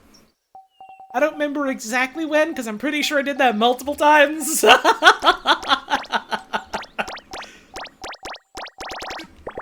hey, if that makes your search easier, good luck. And if it doesn't, a curse upon you. A curse you. Get fucking cursed, idiot. Take that.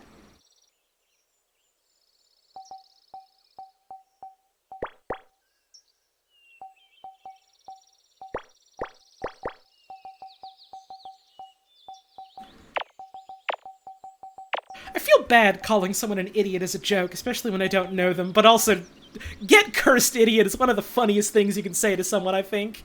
Just in general. I hope it doesn't come off as too rude or nothing.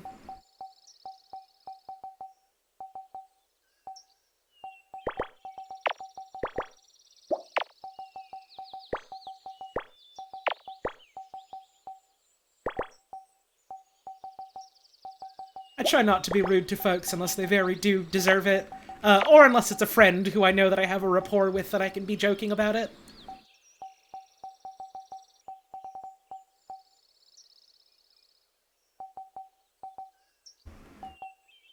Your favorite insult is ignorant whore. Jesus, Peregrine.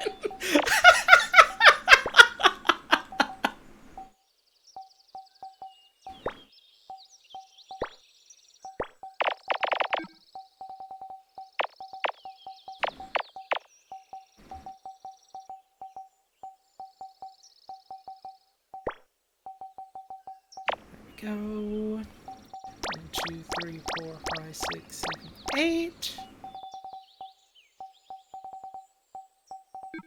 3, 4, 5, 6, 7, 8.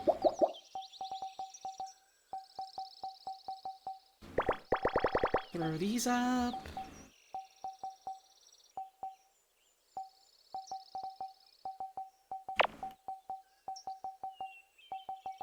Six, 6. 1, 2, 3, 4, 5. Okay, so the 1 would have to be here, which means this is our 4, which had to go there anyways because of other stuff. 1, 2, 3, 4, 5. This is all done. 6, 6, 6. Oh, yeah, I know that number.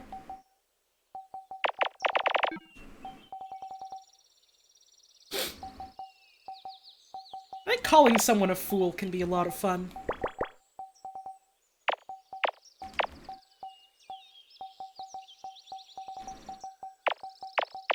I guess this is the case for any insult, more so than specifically for fool. But I think it's fun how you can call someone fool, you know, with a lot of love in your heart, and then you can also call someone fool with nothing but contempt.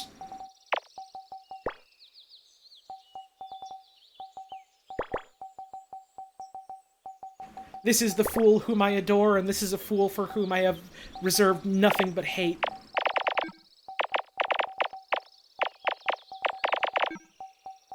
But I guess you can just do that with fuck.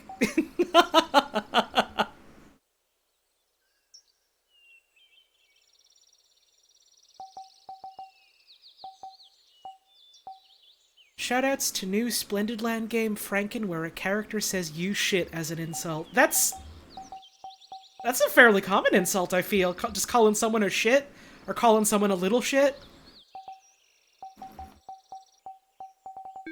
I've heard that quite often. Man, though, speaking of which, I gotta check out Franken.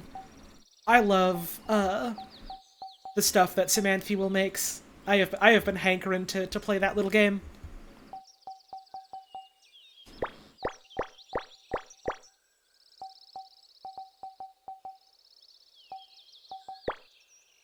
I might stream it at some point. I think that would be fun.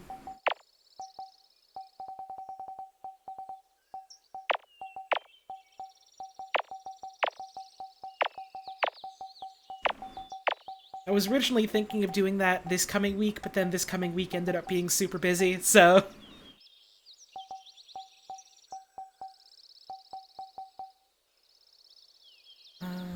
let's put this here.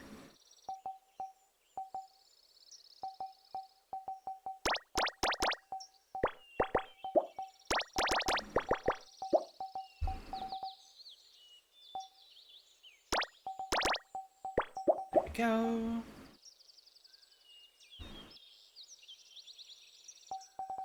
Three goes here, and then 3, and then 1. There we go. Then 1 and 3, which means this is a 2 and this is a 4. This has to be a 5. Thank you, Honest Tom's Discount Beef, for the 14 months. 14 months. Whoa. Very much appreciated. Thanks for sticking around. This goes hereabouts. This has got to be a 2. This is 1. This one's all done. Let's see. We have 4 1s to put down here, which means this one has to go here, and this one has to go here, which means this is a 2. Get rid of all the U's up here. 1, 2, 3, 4, 5, 6.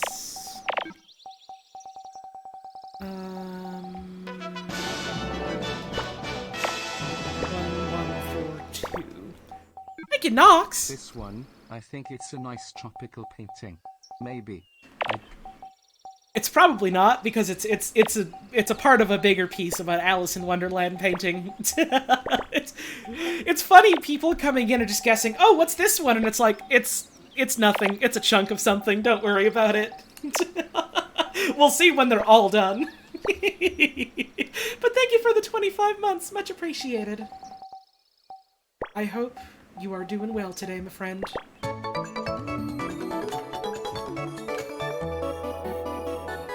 This one's Gumby.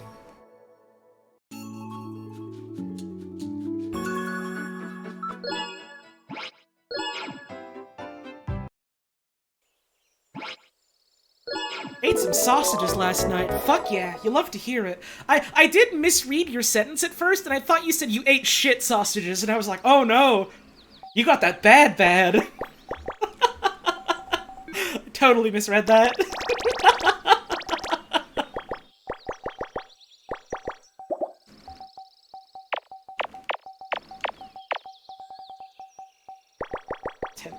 Here, which means 2, 2, 2, 2, 2, 2, 2, 3, 2, 2. What to use? You go here, 1 and then 1. 15. Brought fiddlehead ferns yesterday? Oh, fiddleheads are delicious. I fucking love fiddleheads.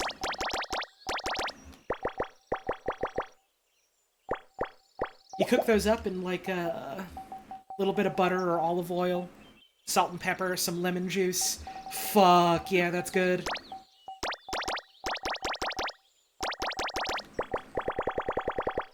Just like pan fry them, honestly. Man, I haven't had a fiddlehead in a hot minute.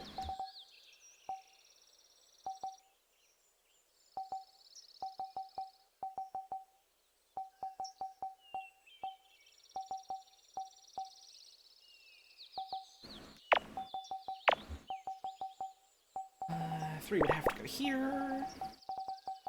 1, 2, 3, 4, 5, 6. 2, 3, 4, 5, 6, 7. This would have to be R6. This would connect for R7. This would connect for R6. This is looking like a funny horse with a long neck. This one's looking like the beast. This one goes here. We got a 3 down here ways. 1 and 1.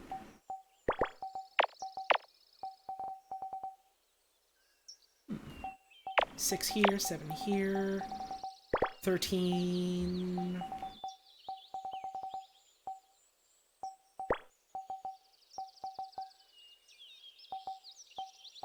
Every year, your family celebrates your grandma's birthday by boiling crabs and other seafood. Finally got to do it again last night after 2 years. Fuck yeah! You love to hear that, you do.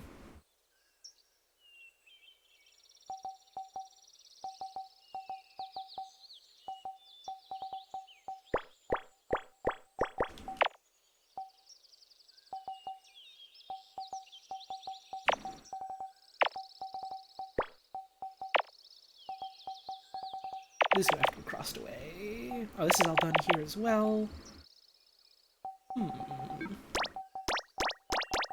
So the 6 would have to go down here.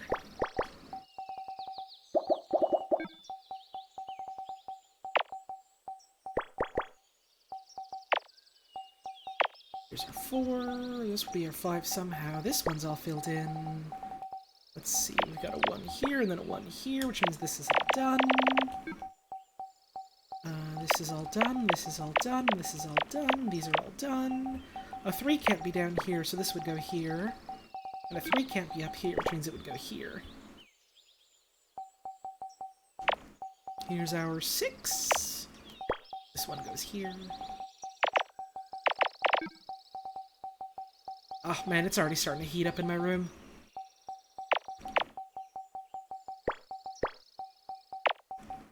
It's supposed to cool down again a little bit this week, and I am,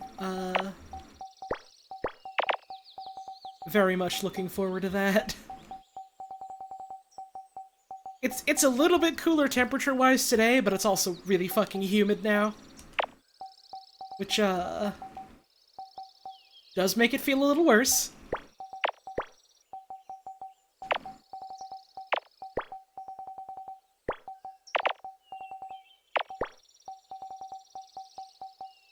One, two, three, and we're off to the races.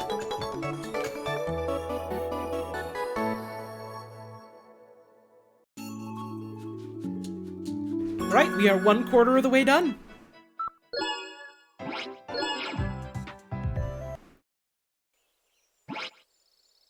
Yeah, I've been making sure to just have like a ton of water on me for today's stream, just so I don't, I suppose the right word is become dehydrated, but my immediate thought was so I don't totally beef it. Which I suppose is also true in a sense.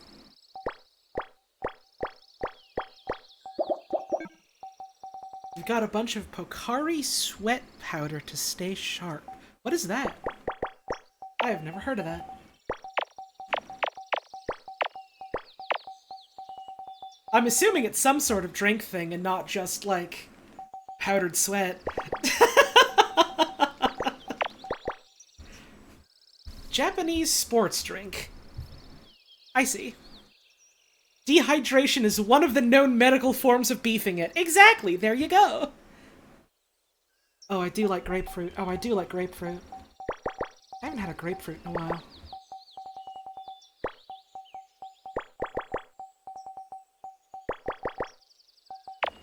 There might come a day where I'm no longer medically allowed to eat grapefruit, and thinking about that makes me sad.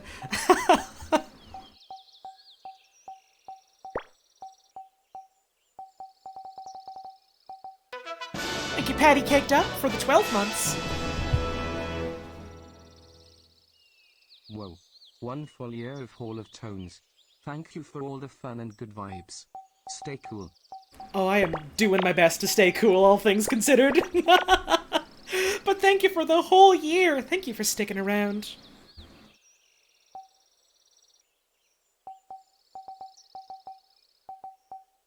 You miss grapefruit juice? Oh god, that's probably gonna be me someday.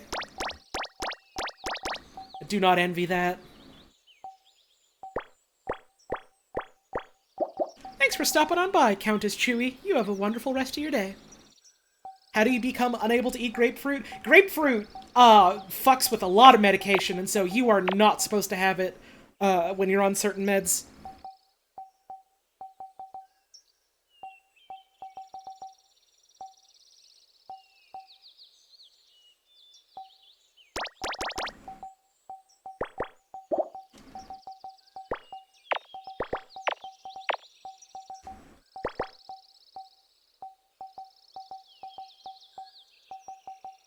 Does that apply to all citrus fruits? I don't believe so, but certainly it applies to several of them, I believe. These are also, honestly, probably questions better saved for your doctor, and not a Twitch streamer or a Twitch chat. Which is not, you know, a reliable source of medical advice.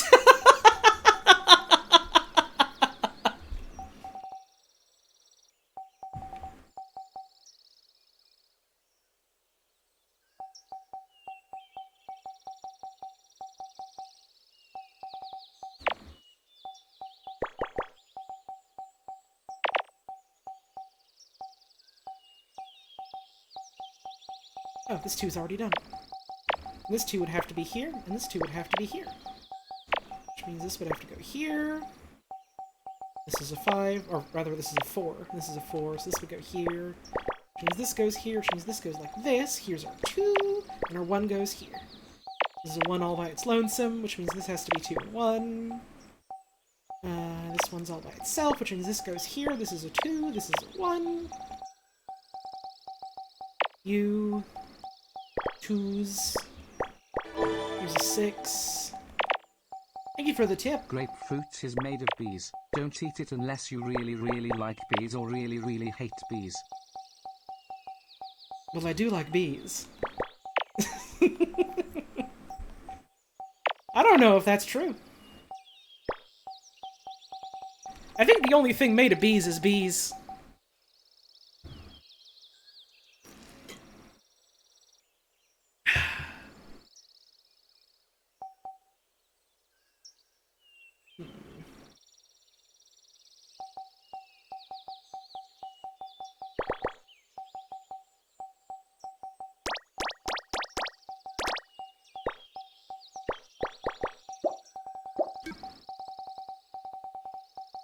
Have I lost control of the bees? That implies a form of control was there in the first place.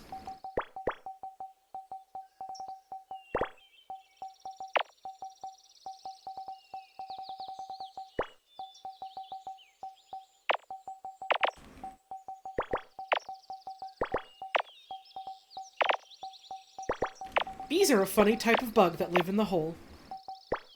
They live in a couple holes, actually. We call these hives.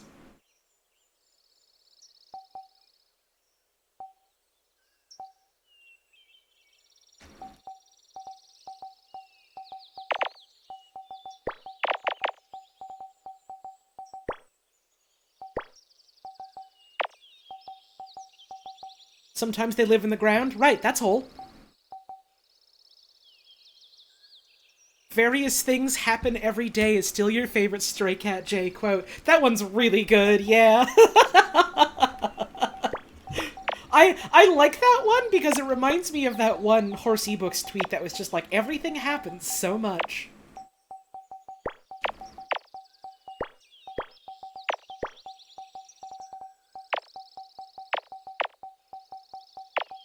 I love Stray Cat J. I hope Mr. J is having a good day today. I hope his apprentice is also having a good day today and also not being too much of a naughty cat.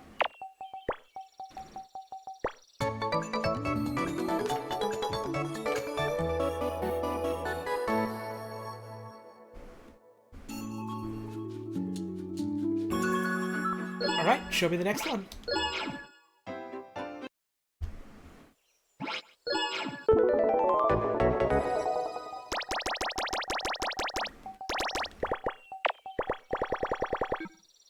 If there is a beehive under your house, you are unsure on what you should do in that situation. Probably call a beekeeper so that they can safely evacuate the bees.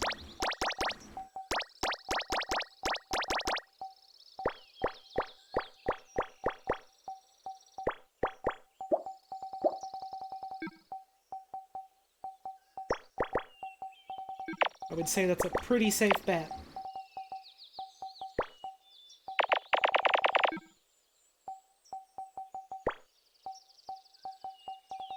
That's another good Stray Cat J quote. I'm now chilling with a sloppy style. I think about that every time I start chilling with a sloppy style. It's gonna be me as soon as stream ends.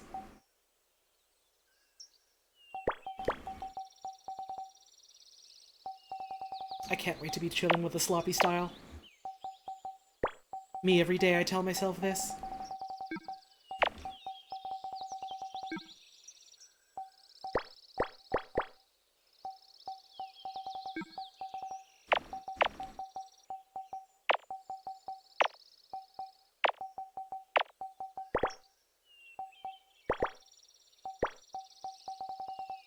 Okay, all done here. This 5 would go this ways. This can't be nothing, so this has got to go here. 1, 2, 3, 4. 1, 2. 2 space 1, 2, 3, 4. No. It's chilling with a sloppy style, not chilling with a sloppy style. Those both convey very different feelings. You must understand.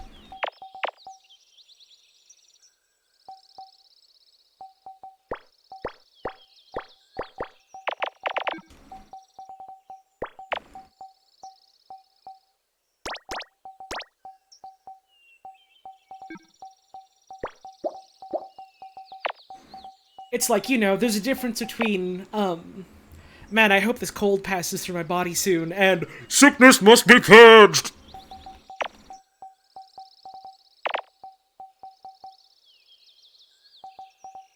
There's a difference. This shall be a mercy, filthy rats! Sometimes I just think about the dungeon dialogue in FF14 and how funny some of it is.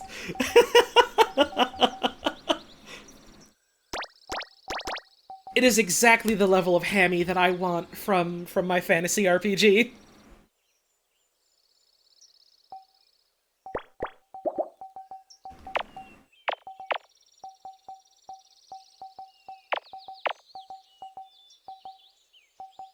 I'm very glad to see 3 separate people just chime in with a test of your reflexes! That's a very good recent one. Oh god, fucking the power to transcend is also very good.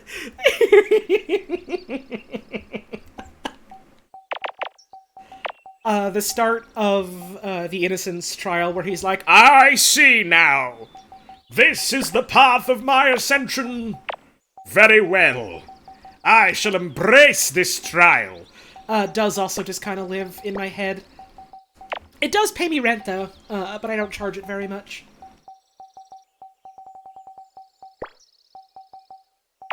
There's a lot of good ones. I think Ravana and Susano do have some of my favorites. Also, the Doma Castle boss is also very good. I think it was Doma Castle, right? With we go together and rip and tear and stuff. I think about that bit a lot, my god. Fucking haunting.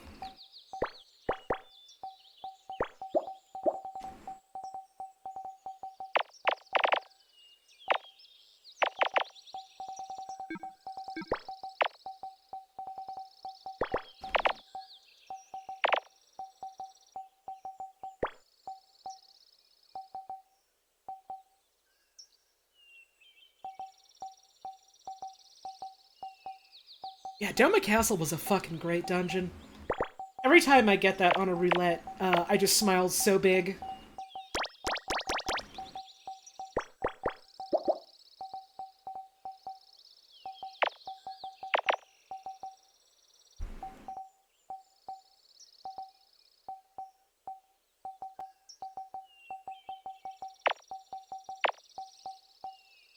Is it one?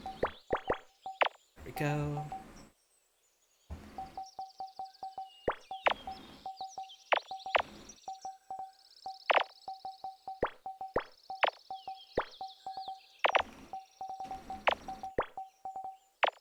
Cool, cool, cool.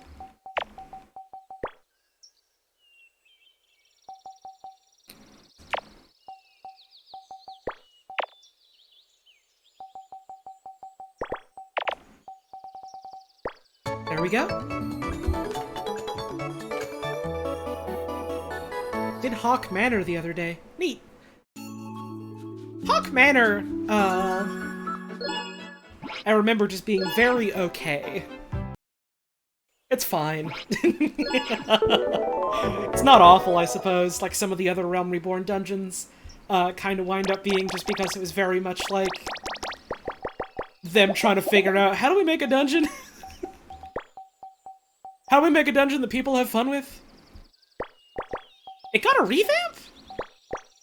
Huh. Wild.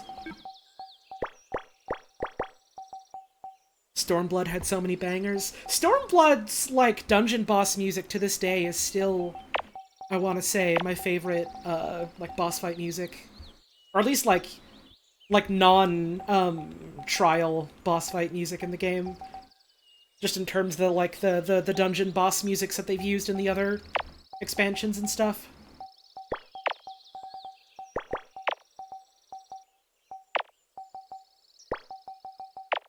I think my favorite piece of music right now is, very much a spoiler, so I can't really talk about it, because it's it's the music for Phase 2 of the final boss of Endwalker. So I can't really talk about that other than going, oh, I fucking love that song. I remember, literally, when I got to that fight, the first time I got to, that Phase 2, the song hit me, and I started crying so hard I couldn't see the mechanics, and I almost died. It's good.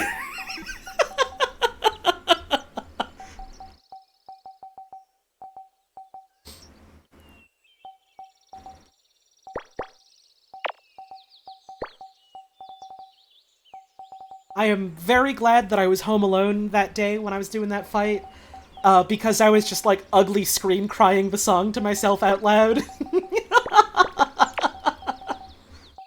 While doing that fight. It was awesome.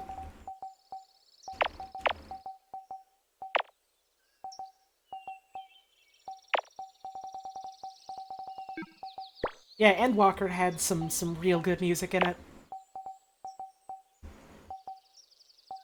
I still haven't done the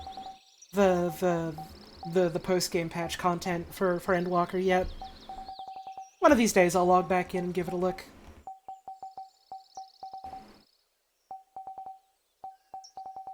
The urge just hasn't so much struck me yet. I've heard the new raid's really cool, though. I haven't heard anyone talk about the like actual like MSQ contents of 6.1. And I don't think that's just because like people didn't like it. I think that's more just because the raid kind of overshadowed it. That and the new PvP stuff.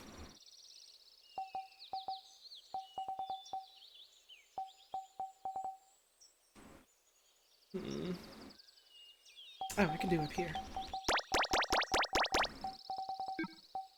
4, 5, 6, 7. There we go.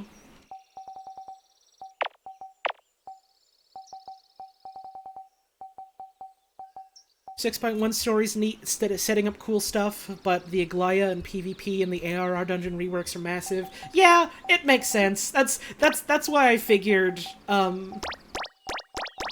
wasn't hearing folks as much talk about like the story bits from the MSQ was just because everything else was like so big and so much.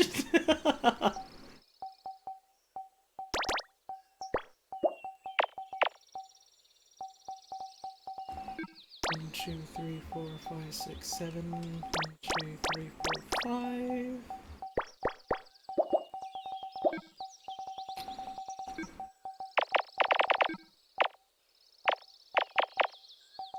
Glad they had a bit more of a low-key story patch because Endwalker was emotionally exhausting. Right, yeah, it was a lot, and it hit hard because it was like, you know, the big finale of the long-running story they've been doing for years, so it's like... I think it's probably good that, like, some of the story stuff is, like, taking her easy while they start leading up to more future stuff.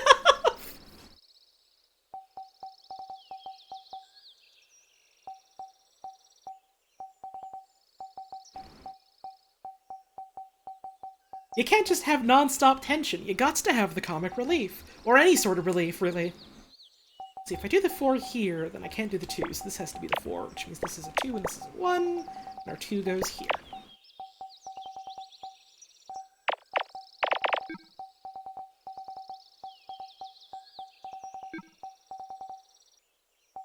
Go. Finally reached your goal of crafting and getting high-end gather and craft gear. Hey, hell yeah! One of these days, I'll try and get myself some of that. I got myself up to the level cap for crafters and gatherers, and I ended up not, like... I was originally like, oh god, what if I just get these to max before I finish the MSQ? And I ended up not doing that because I just wanted to do the MSQ even more because of how much fun I was having with it. But I got very close. For the longest time, Fisher was my highest leveled class while going through Endwalker. I just kept stopping and going like, oh, but what if I do some fucking fishing here?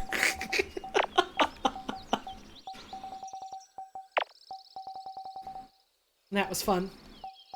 I still haven't tried out ocean fishing yet. I gotta. I've heard that's a hoot.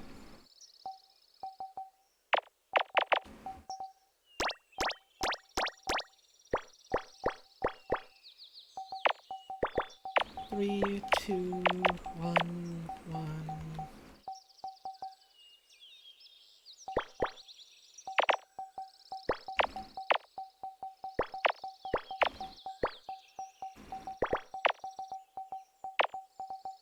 Ocean fishing is funny, because all I know about it is my friend Rudd, made an account for FF14, basically just got to the point where it let him do ocean fishing, and then he did ocean fishing, and on one of his first couple tries, he got, like, one of the very rare mount drops you can get from it, and then he just stopped playing. Which makes me smile to no end. That's a very Rudd-type activity to do.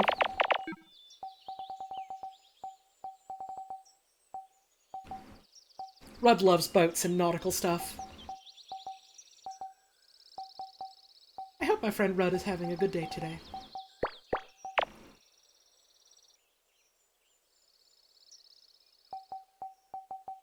You can get quite a few minions from ocean fishing, can't you?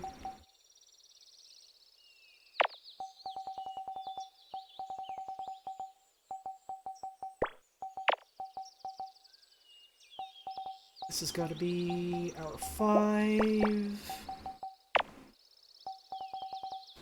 we go.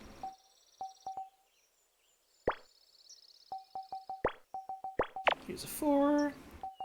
There's a little sandpiper minion. Is there? Oh! Little bird. FF14 has some very cute little bird minions.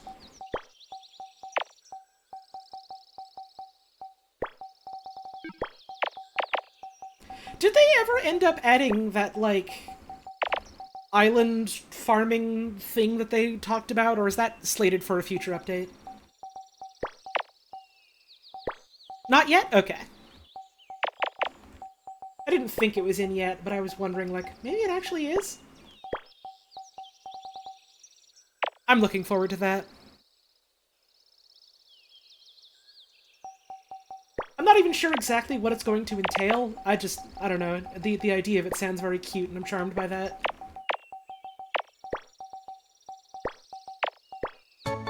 That's probably what's gonna get me to log back in, is whenever that gets added.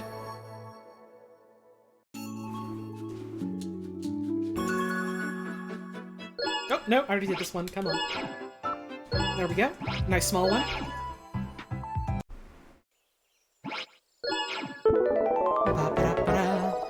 Oh yeah, they are adding,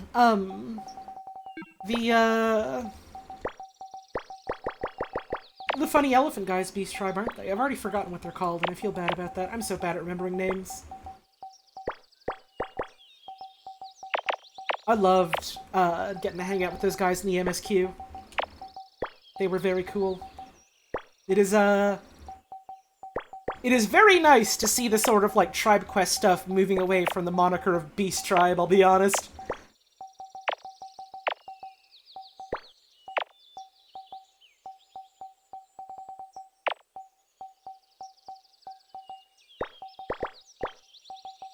There we go.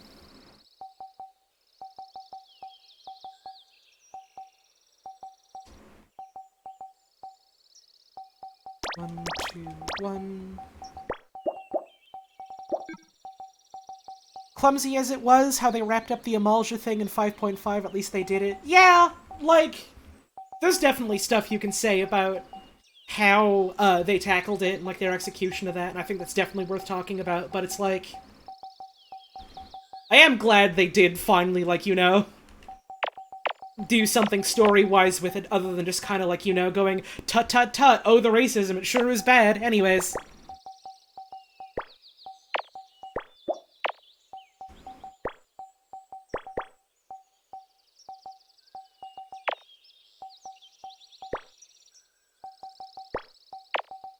Go. Fill these in. This goes like this. This goes here. 2 goes here, so this one goes here.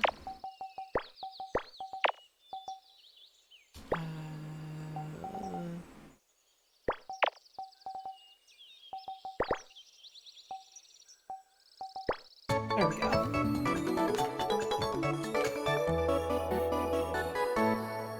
It would be very cool if we could, like, actually go to Pagelthon and, like, actually talk to and meet a bunch of Amalja.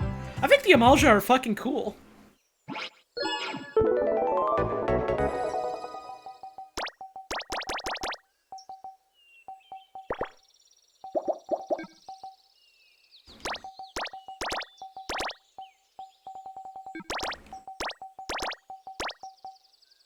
One, 2, 1, 2, 1, 1, 2, 1, 2. There we go, fill those in.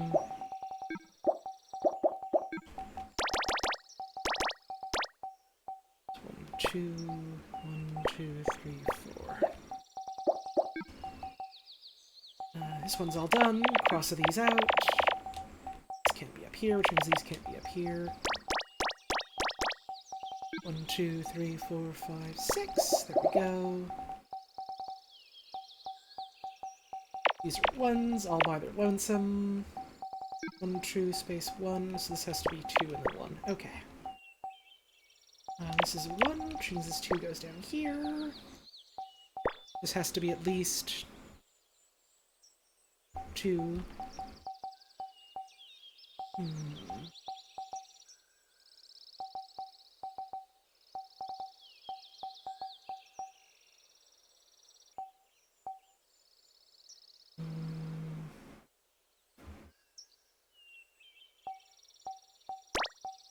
3 and 2. This could be 2 and 3 over here. Not really sure. This has to be a 1 there, so we can do that. This can't be a 2, which means the 2 has to go here, which means this is the 1. 3, 4, 5, 6. 2, 3, 4, 5, 6. There we go.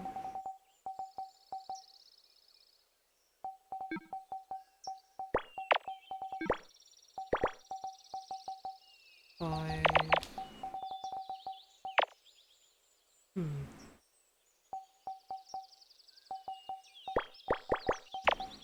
So we go here. Get rid of use. We have 1, 2, 3 here, but we don't know where the 4th one would be. If this is 2, do we have space for the 4? No. There we go, which means this is a 3. This is a 1. This would have to be a 3, which means our 2 goes here. Should be our 2. 1 and then 4, which means you go here.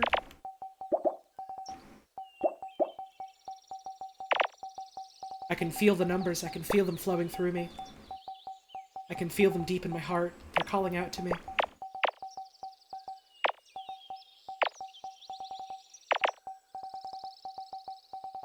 This Picross of mine is burning red.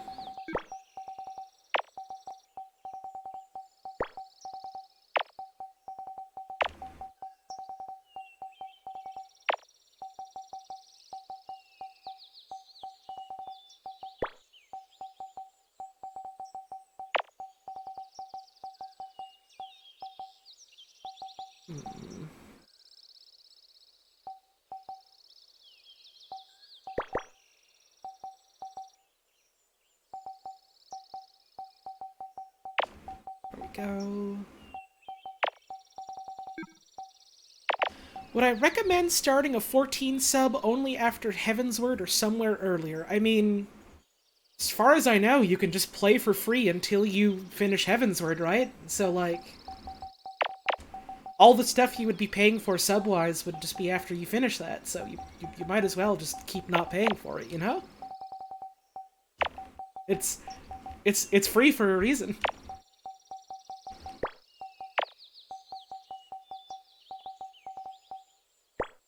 At least as far as I know. I don't actually know too much about what the free trial entails, other than it includes a bunch of Heavensward, if not all of Heavensward.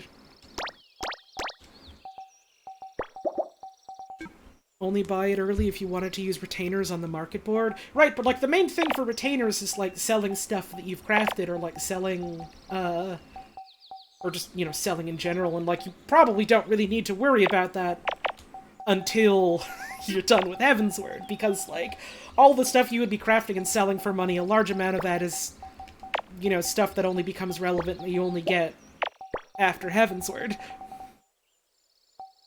Oh, do you have to have a sub to join an FC? I didn't know that. Interesting.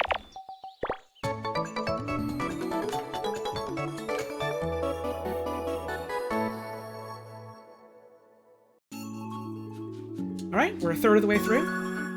If you'll give me just a moment, I do hear my cat meowing at the door. So I want to go say hi to her. I will be back in just a sec.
There is a funny little cat. And she's getting dinner. Oh, buddy, you know she's getting dinner.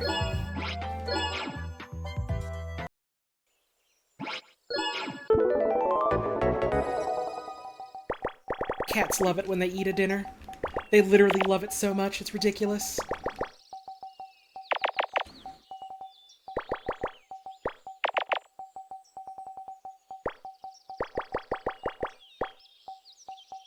Let's see. 1, 2, 3, 4, 5. 1, 2, 3, 4, 5. 2. These. 1 and 2. 1 and 2. 1 and 2.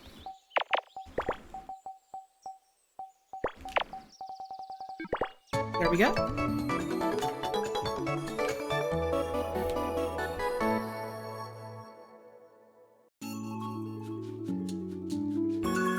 More. Another small one. Cool. Get these out of the way.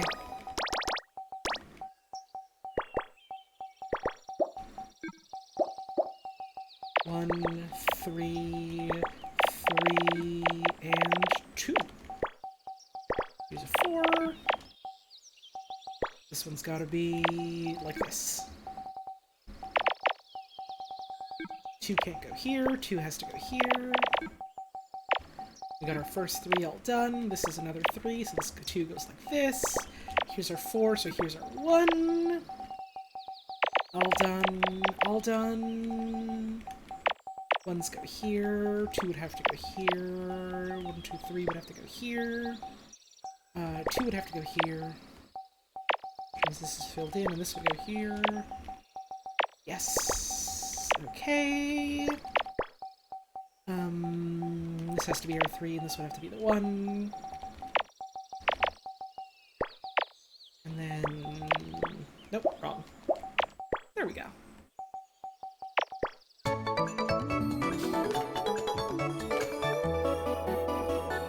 Oh, is Lana trying to beg for early dinner? Funny cat. Cats literally love to ask for early dinner like they've never eaten in their lives. They don't even know what food is, but they're sure they'd love it.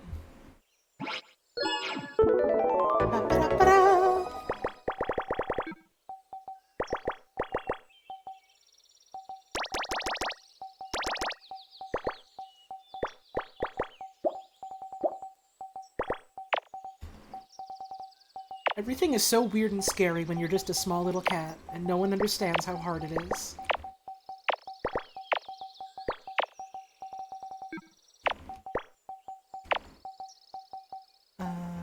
Three and then 1.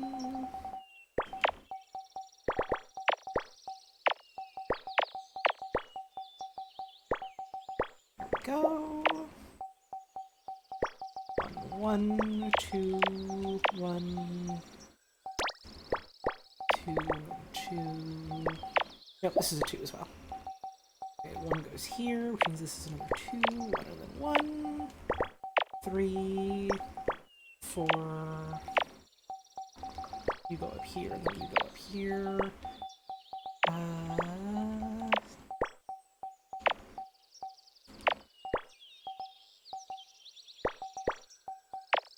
You're filled in. There we go. Hey, small meat, enjoy your skull. Thanks for stopping on by. I appreciate the nice words.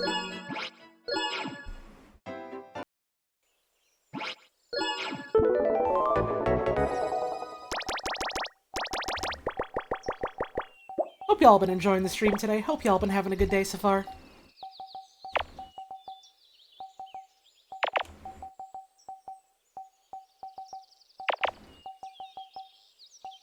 Need a skull emote like how Mira has a fish emote. You know? I keep telling myself I gotta have a skull emote. And I keep forgetting. I literally keep forgetting.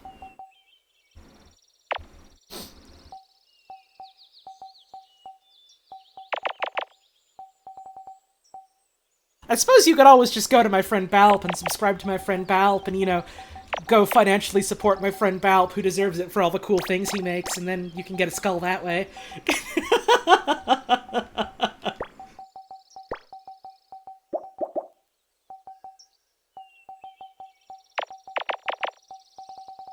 You could always do that.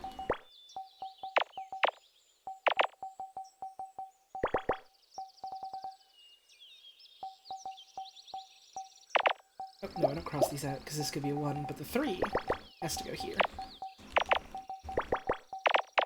There we go. The rotating skull is a very good emote.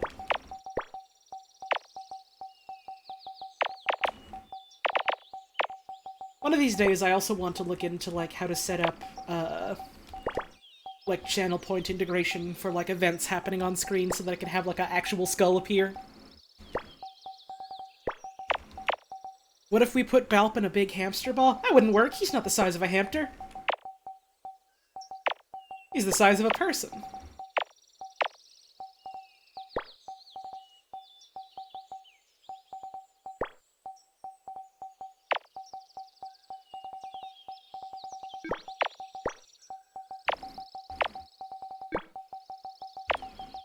There we go. What if it was a person-sized hamster ball? One that wouldn't be a hamster ball, would it?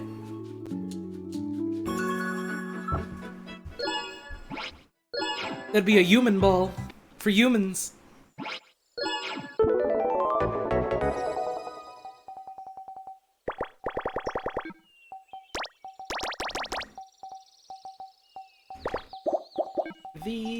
Put these down. So 2 has to go here. 1, 2, 3, 4, 5, 6, 7, 8, 9, 10, 11. Get rid of this.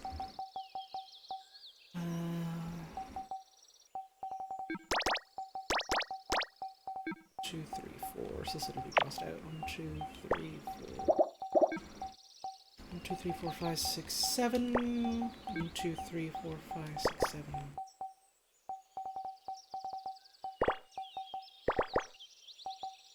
This is just the 1.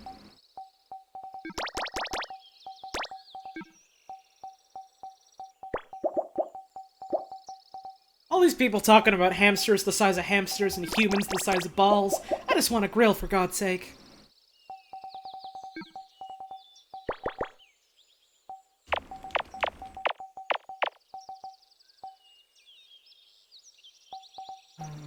Two, 3, 4, 5.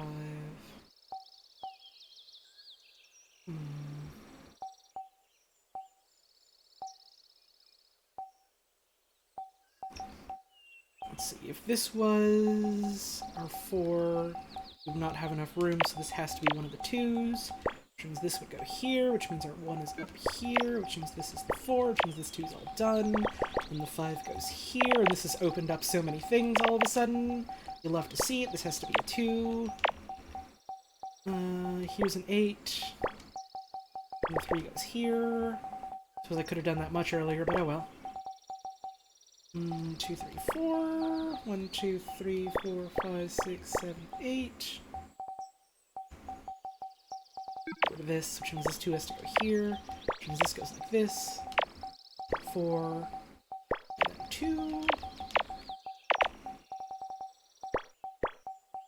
Here's a 4 all done. We get our 3. Good afternoon, Calder Gaming. Picross is going mighty fine. We might not be able to finish all of the clip Picrosses like I thought I might. Because I do just eventually have to get off for reasons of eat a dinner and get out of my very hot room, but we're making pretty decent progress, I'd say. If I don't get it all done this week, then I think certainly next week I can.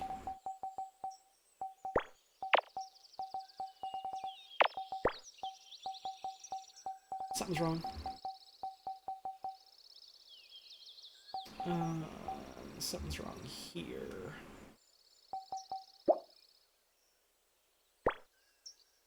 And that can't be 5. Let's just restart it.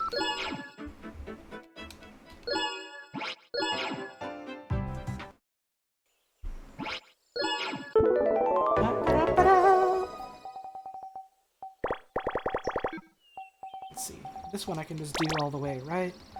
2, 3, 4, 5, 6, 7, 8. 1, 2, 3. Yeah. Right from the start. You love to see that, you do. 1, 2, 3, 4, 5. 1, 2, 3, 4, 5. 3 goes down that way. 4, 5.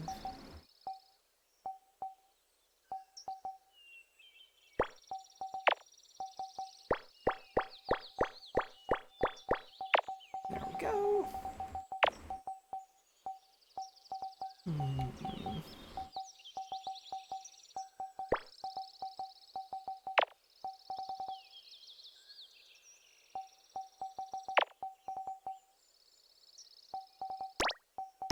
Two, 3, 4, 6.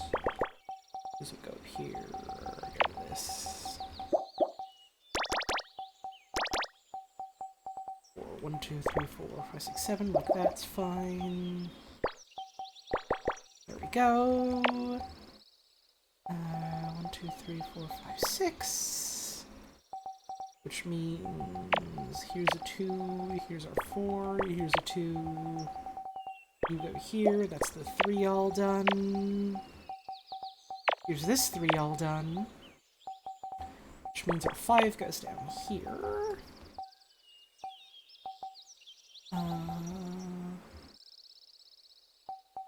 At least one up here, yeah.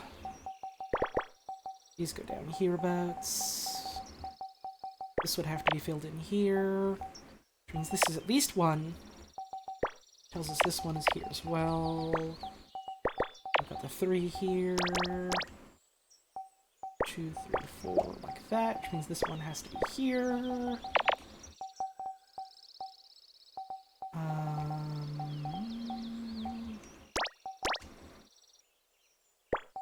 This is gonna be like this as well.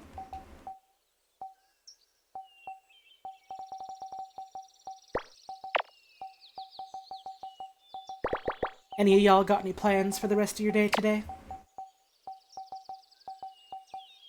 I'm, mostly gonna be eating spaghetti and then taking it easy, I reckon.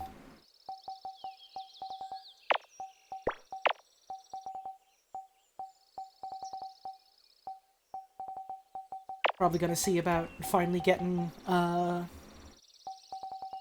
mods loaded up for Minecraft to see if I can stream that tomorrow. Waiting on some dough to rise. Fuck yeah. What you gonna be baking?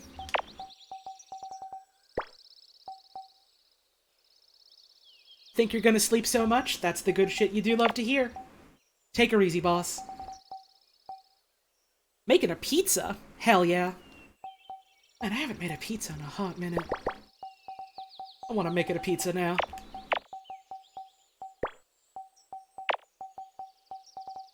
I hate now that every time I think about pizza, part of me in the back of my head thinks about that, like, when that one person with a verified account changed their online name to Italian Elon Musk and they were just like, I'm making a pizza! I don't pay any taxes! Oh!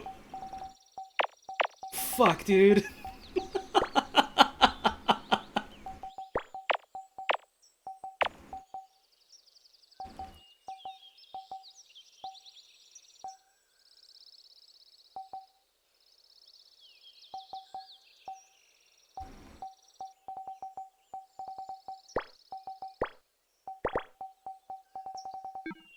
I think that person might have got banned for that too, which was the heroic actions.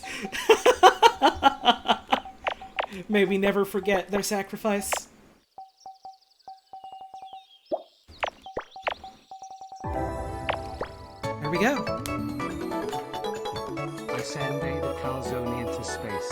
I don't pay the taxes. Oh. GTS was a bit unenthused about it, but I appreciate the attempt all the same.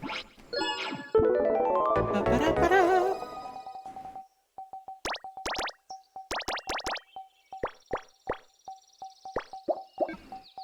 Okay, this is one.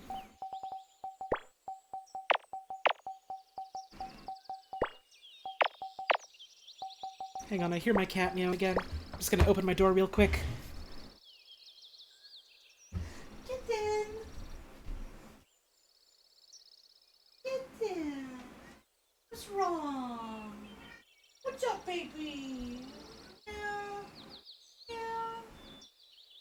my little cat.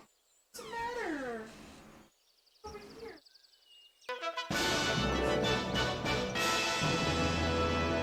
What's up? Yeah. Lola. Oh, are you having trouble getting the rest of it?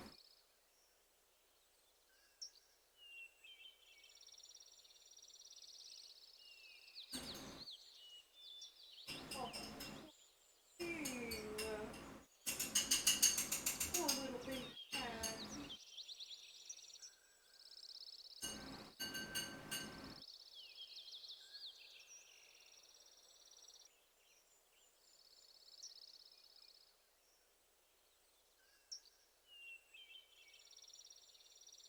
Here's my little cat. Here's my little cat. Here's my little cat. So small. Just the size of a little cat. Yes! Oh, you're running! Why are you running into my room? What's wrong, baby? Do you just want love? You just want love and affection? Yeah. You're a funny little cat, you know that? Yes, you are. Yeah, I love you. Thanks for stopping by. I love you. Bye, Kitten. Yes. Oh, funny cat. What? What? Do you need company? What? Right there. Downstairs. This is a funny cat. Bye-bye. Bye-bye, Kitten.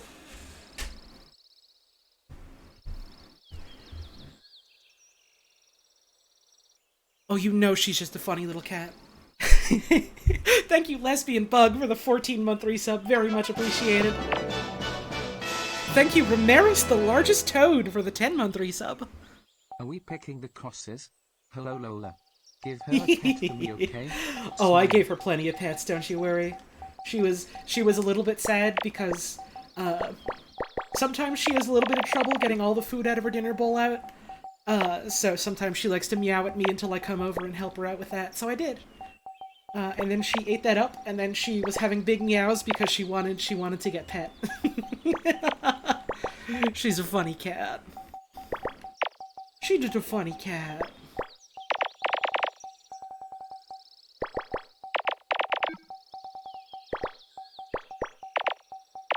Oh my god, I can hear her meowing outside my door again. Hang on. I might just leave it open a little bit so that she can come in as needed.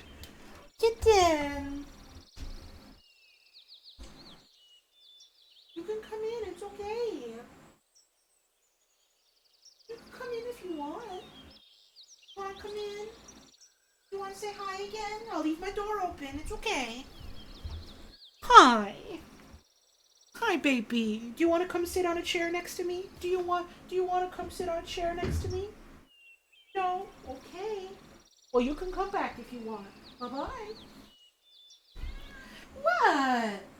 I'm right here. You literally just saw me. I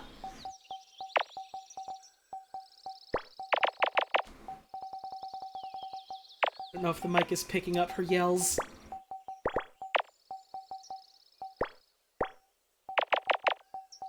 She's having big dramatic shouts in the hallway.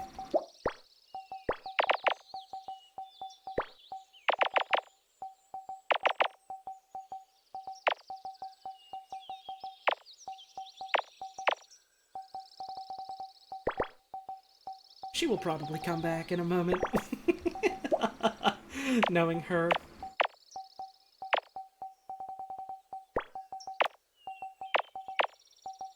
This would have to be a 2.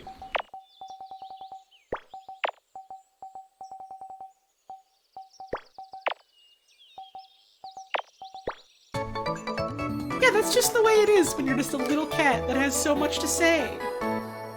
There's no room in her little kitten body to store all her meows. She has to let them out. And you have to listen to them. Also, how are you doing today, Puzz? I hope you're having yourself a wonderful day today.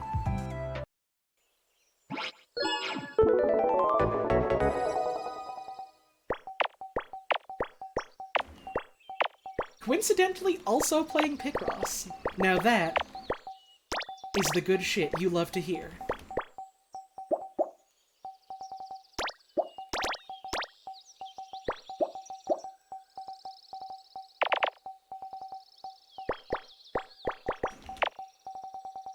Okay, so the ones all have to go here, which means this is all done.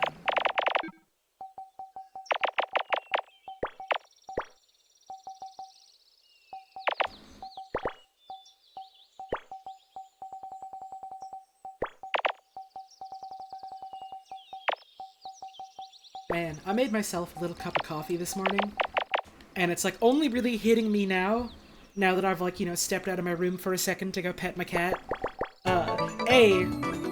It's hitting to me now how much the like nice coffee smell has sort of perforated, I don't know if that's the right word, throughout like my whole room.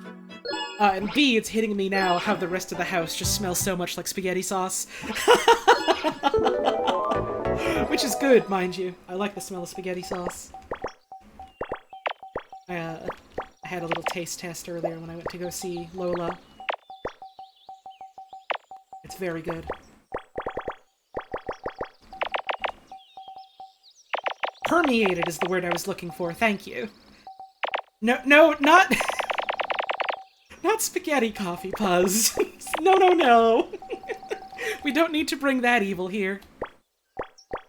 Did I use the beans you gifted for Christmas? Not today, but I have been having a lot of that recently. It's really good. It's got like a nice sort of like sour, fruity taste to it. I really like it.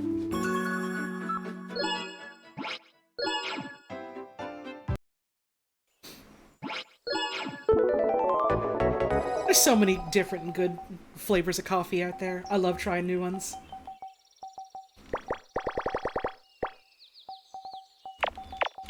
Granted, I've only really been drinking coffee, like, recently, I suppose, and even then, not super regularly. I have, like, a cup every couple of days, if anything. I like the taste.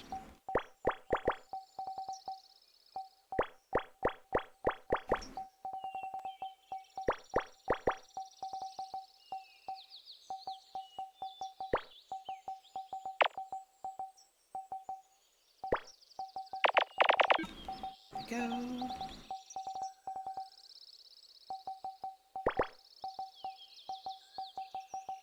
H. This can't be a 2, so this has to be this, and this has to be this. And now it looks like a pair of feet on a very weirdly shaped tea kettle. He's gonna get up and go for a walk. And it's like stretching its arm out just for you. Except now I gotta connect these bits here so it no longer looks like feet. I'm so sorry to all the feet enjoyers, question mark? That sounded so much less awkward in my head. And then I said it out loud and remembered that probably has a different context nowadays, huh?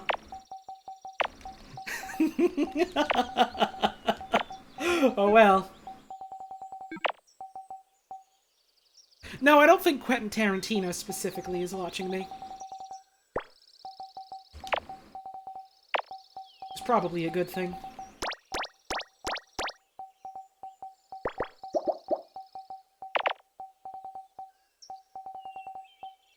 This has got to go here.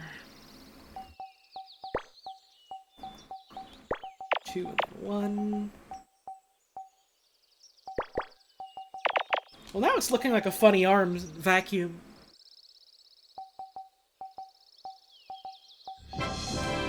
Hey, thanks for the tip. Feet enjoyers. Come on now.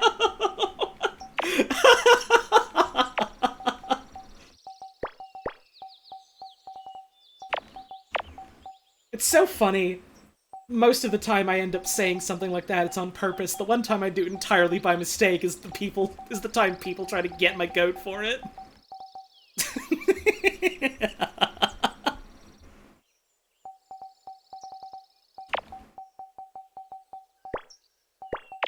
2. Is Picross only on the Switch? I mean, this game specifically that I'm playing, this one is a Switch-only game. There are many Picross games that are not on the Switch. For instance, might I suggest Murder by Numbers, which is on PC. There's also quite a number of phone Picross titles. I haven't played any of them myself, but I reckon there's probably some good ones out there somewhere.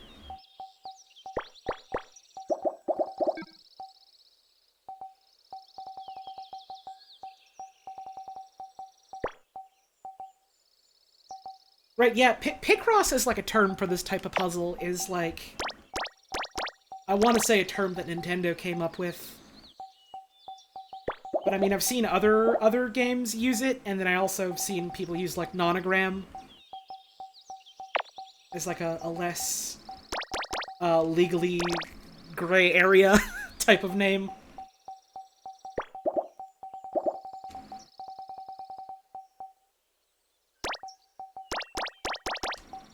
Two, three, four, five.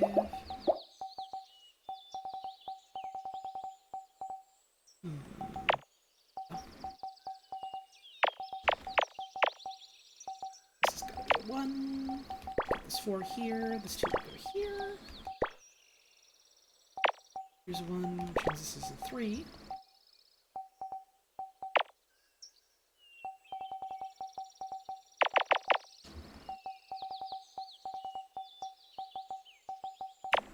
It sounds like Lola's settled down now, so I'm just gonna go get up for a second, close my door again, be right back.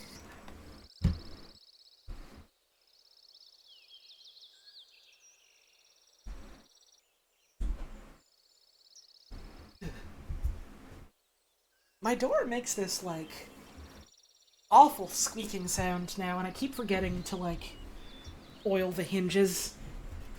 And then every time I go to, like, open it or close it, it makes the awful, awful sound at me, and I'm like, ugh, oh god, I should oil the hinges.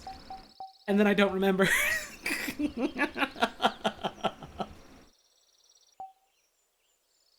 Probably are mathematical proofs related to nonograms. Yeah, that wouldn't surprise me. It's, you know, it's a logic puzzle based around numbers. That seems like something that would in some way be, if not like 100% solvable, then at least like in some way calculatable.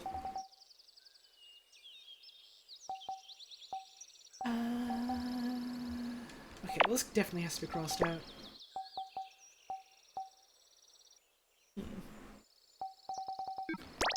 If this was 4, and then 2, this has to be at least 1. But this could be 2 and then 1. Yeah, I think math is cool. I love numbers.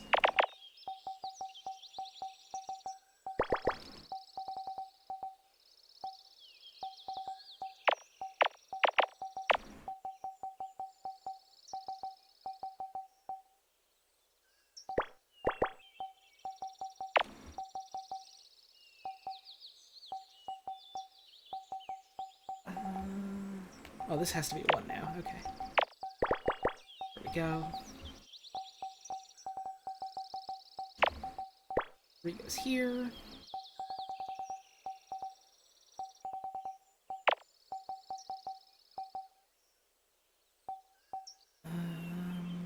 Oh, you go here. Let's see, we have 1 and 5, so we get rid of these. This has to go here, which means this is crossed out, which means this is our 2, which means this goes here. This has to be the 3 here.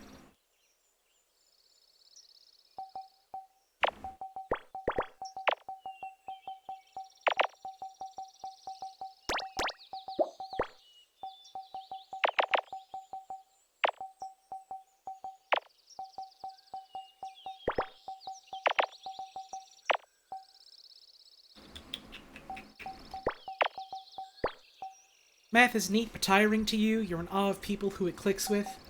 I mean, hey, for some people it just comes easier than others, but at the end of the day, even for them, they still gotta, like, you know, work to get to the place where they are. So, you know, try not to disparage yourself too much just because you're not an expert on something immediately. But also, it does kind of seem very much like a personal decision whether or not, like, you want to necessarily become good at it, question mark. Like, there's a lot of stuff related to mathematics specifically that, like, there are very convenient ways for people to engage with it that don't involve them, like, taking big mathematical study courses. Because there were other people that were interested enough to put in that work to make things easier for everyone else, and that's cool. I kind of forgot what the point I was trying to make here was.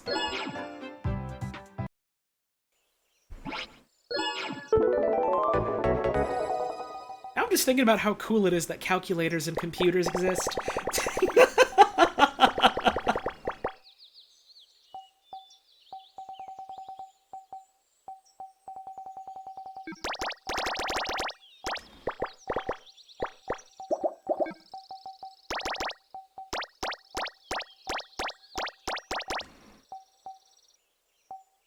Two, three, 4, 5, 6, 7, 8, 9, 10. 1, 2, 3.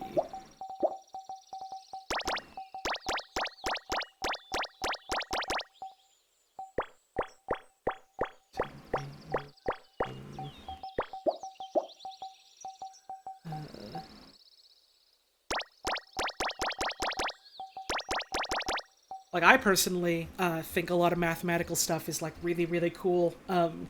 And I, like, fucking struggled with it hardcore, like, as soon as I left high school, basically.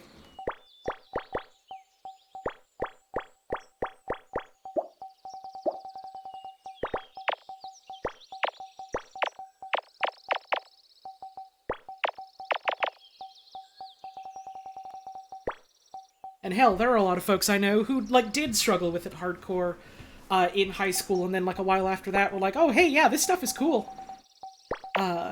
And just kind of didn't want to give it a chance because of, like, the way it was kind of presented to them in, like, in the context of an education system. Math is taught so bad in school. Yes, that's literally what I am talking about right now. That's literally what I am saying, in fact.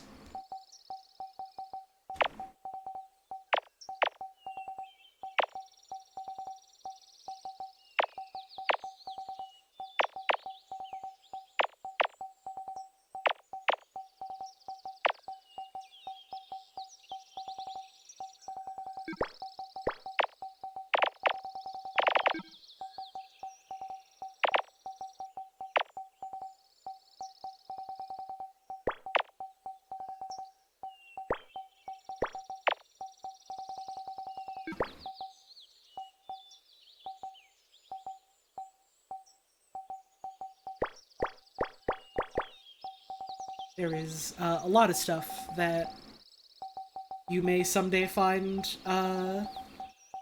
is more interesting or engaging once you, like, look into it outside of the context of, like, doing it for school stuff. There might also be stuff where you look at it after school and you still hate it, and that's fine too.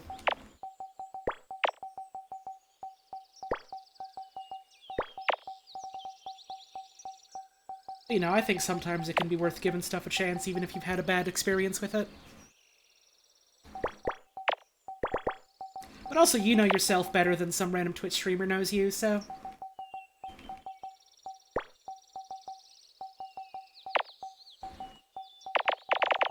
I can speak as generally as I want, but at the end of the day, no one's experience is going to be the same. And that's cool.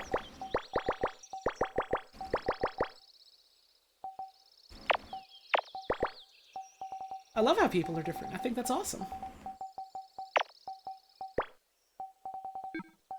I think I've kind of lost the track of what I was originally trying to talk about.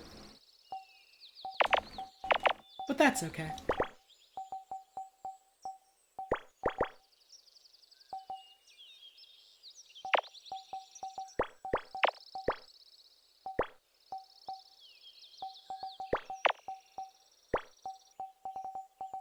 Great thing about people having different strengths and enjoyments as subjects is in real adult life you'll probably be working with a person who will have strength you lack, and thus you may form collaboration and community. Right, exactly. Human beings just, like, you know, doing stuff together and helping each other out. It's awesome.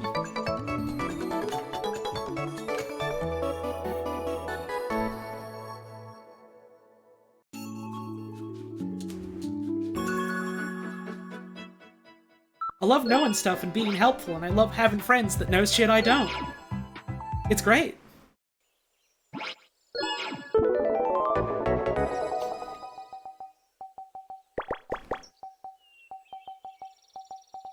I feel like almost every day I got a friend who comes up to me like, hey, do you know anything about this subject? And I'm like, no the fuck I do not. Lay it on me. Give me the hot scoop.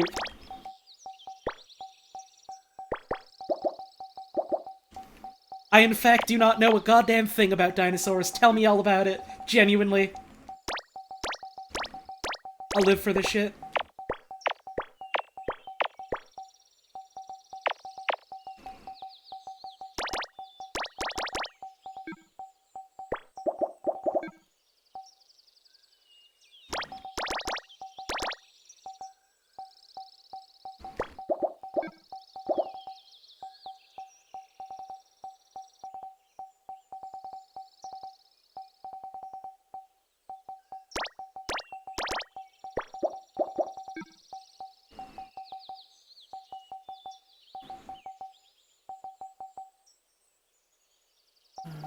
Two, three, four, six.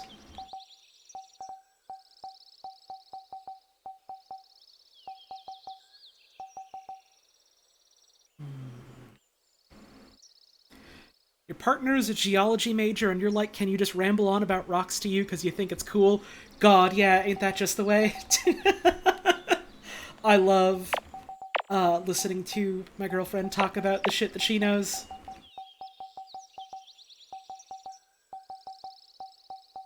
Sorry, not to get, like, sappy in the middle of stream, but god, my girlfriend's so smart. It's awesome.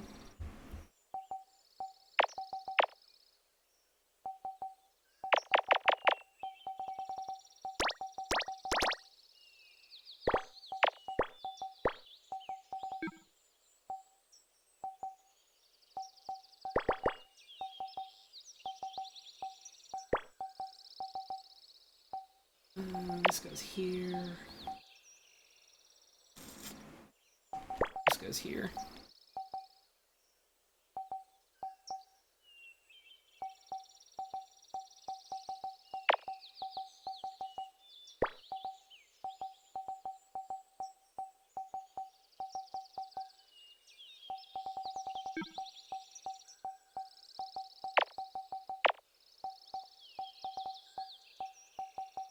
It's always been so weird to me, like, hearing people,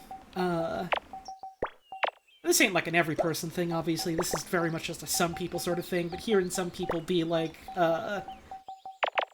talking about how they feel, like, uncomfortable being with a partner that's, like, that they perceive as, like, smarter than them or better than them, and it's like, man, I'm sorry, you sound hella insecure. I fucking love it. When I know someone who's like a fucking genius and they share that with me, actually. I think that's cool as hell.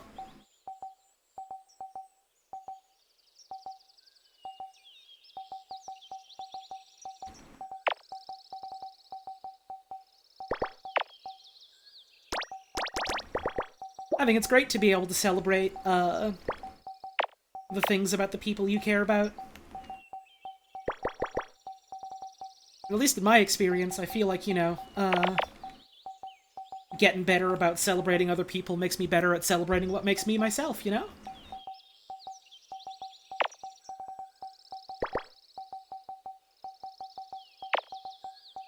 Someone else existing and being good at something isn't inherently disparaging to who I am as a person. It just means they're really great at something. And that's awesome.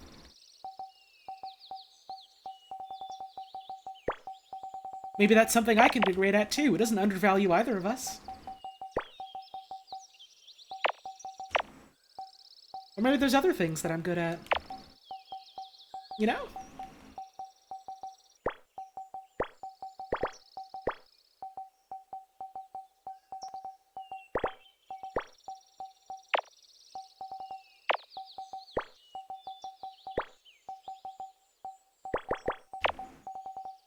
Even then, I feel like that's reductive. You gotta celebrate the fact that you're you, not celebrate the fact that you have skill sets, and part of you is that you have skill sets.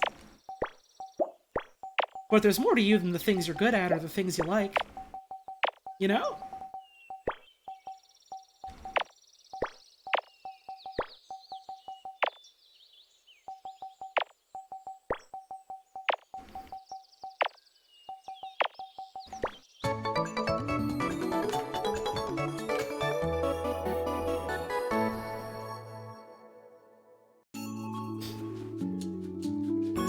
I find it so awesome when you introduce your girlfriend to a game you like a lot and she really quickly masters it more than you ever did. God! Yeah! I remember I hit up my partner at some point, about... I think it was Temetsi, which is a very cool sort of logic puzzle game similar to this. It's much more difficult than Picross, and I was like, hey, this seems up your alley, I think you'd really enjoy this. And she was like, oh yeah, cool, I'll give it a look. Couple days later, I sent her a message like, so how you liking it? And she's just like, oh yeah, it was great, I finished it. And I was just like... You what?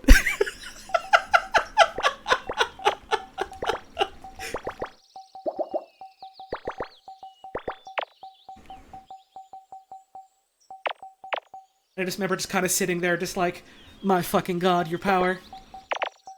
Is that legal? Is that okay? That's awesome.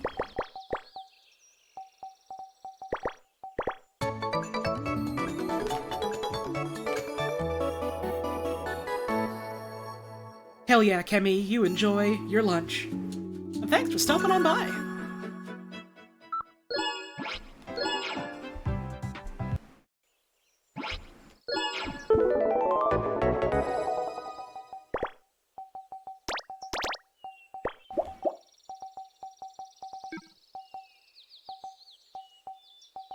There we go.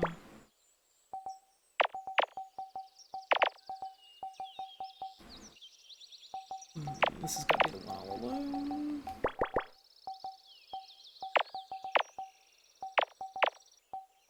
Anyways, I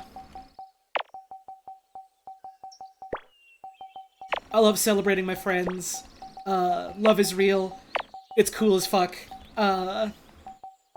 When people are good at things. And it's cool as fuck when people don't tear each other or themselves down over that.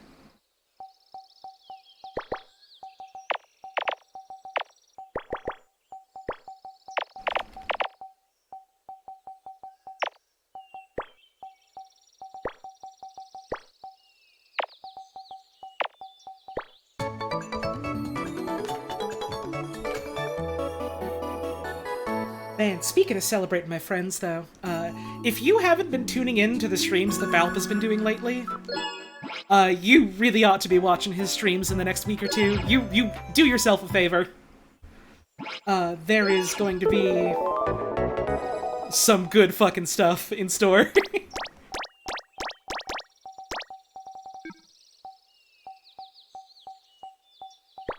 You should be watching Balp streams anyways, because Balp is great. But, like, these next 2 weeks especially.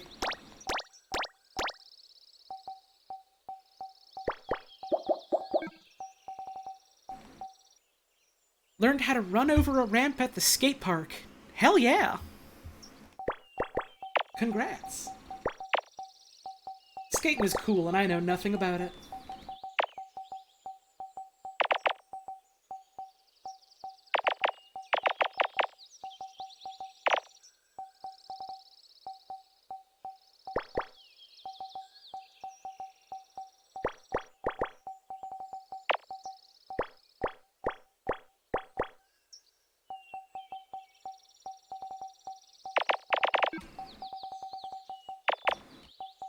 One. There's a 7. There's a 5. There's a 5 here. Then a 1. All these are done. All these are done. All these are done. What are these? 1, 2, 3, 4, 5, 6, 7.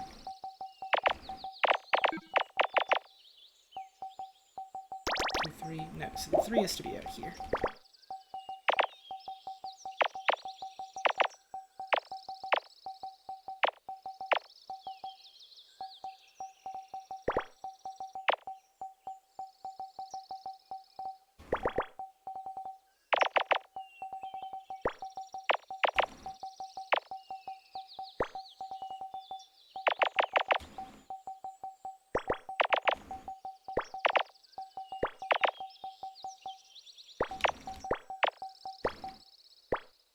go.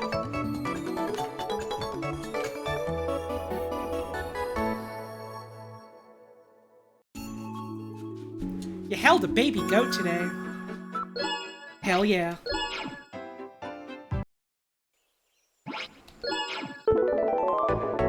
Goats are so funny animal. They love to make a sound and eat anything.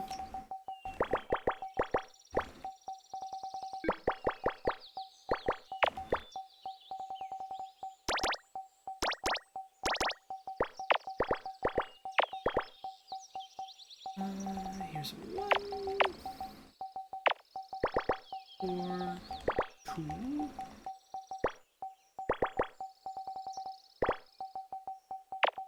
Three, 1. This would have to go here. The 3 would go up here. This is our 3, so the 2 would go here. This one goes hereabouts. This goes like this.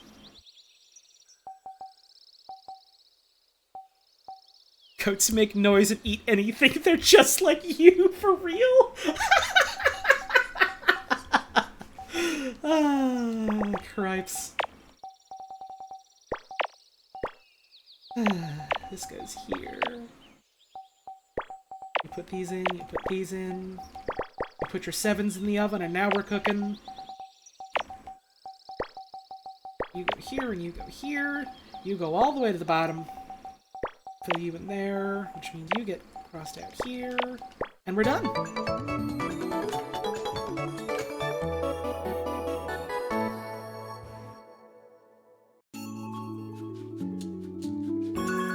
Have I done my once-a-stream Picross explanation segment? I suppose I haven't.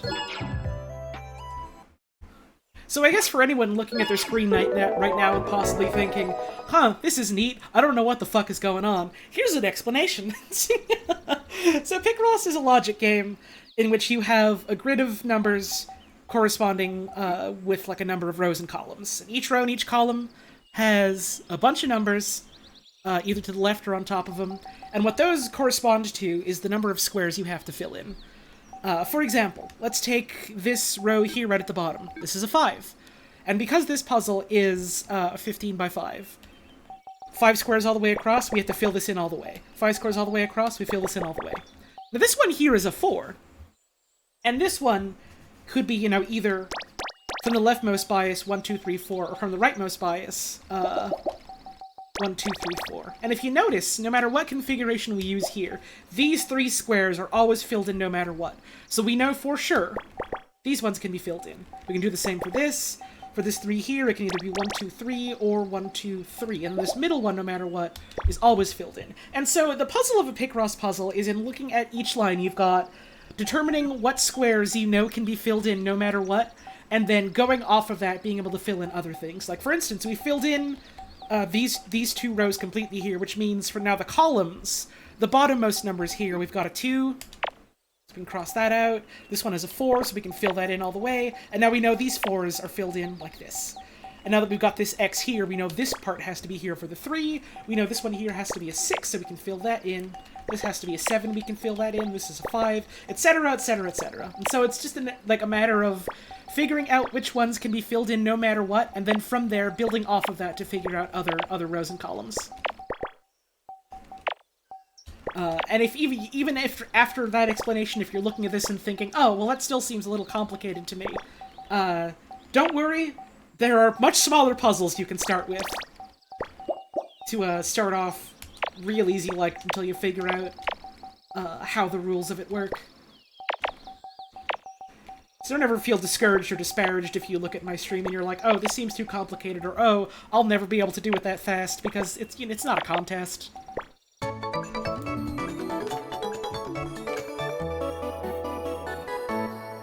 It's all about, you know, doing it at your own pace. Hell, I often do puzzles pretty damn slowly. You finally understand? Hell yeah!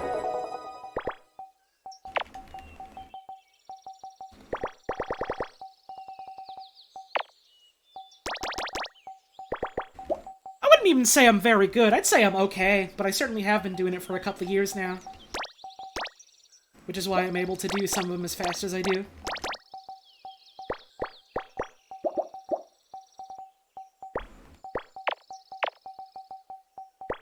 Sorry, not to be the lesbian equivalent of a wife guy again, but my fucking girlfriend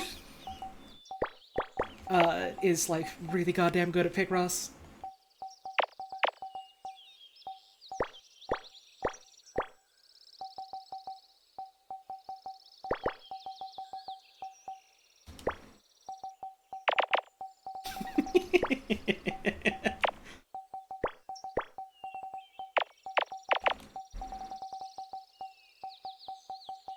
Go. 1, 2, 3, 4, 5, 6. Fill these in. This one would go here. Yeah, I mean, I know this is my stream. I can talk about whatever I want and all, but I don't know. I suppose I don't want to be a nuisance, I guess.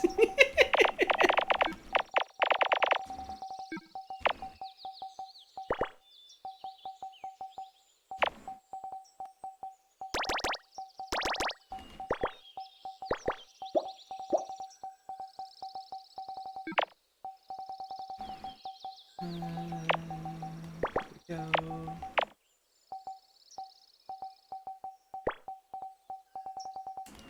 Two and then 1. Here's a 3.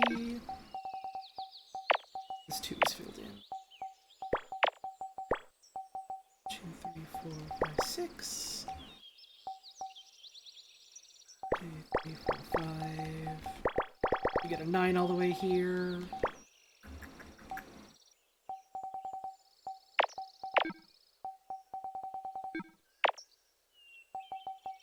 2 and then 1. These here.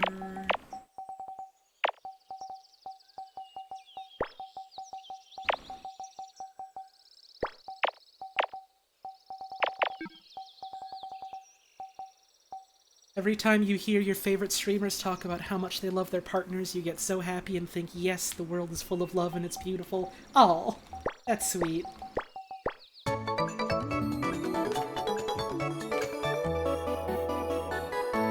I suppose I also do love it when that happens, so I don't know why I'm out here being like, I'm sorry for talking about how much I'm in love.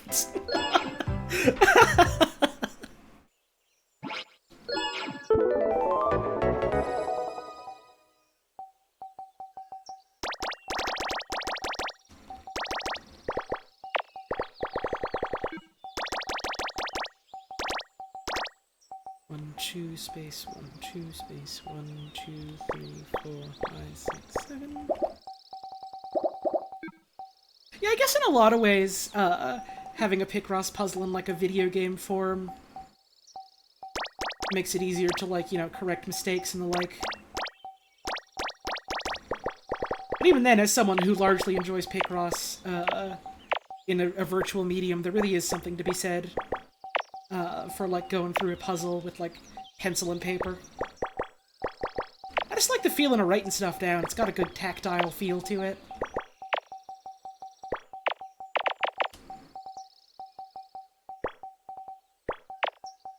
I literally love hold a pencil.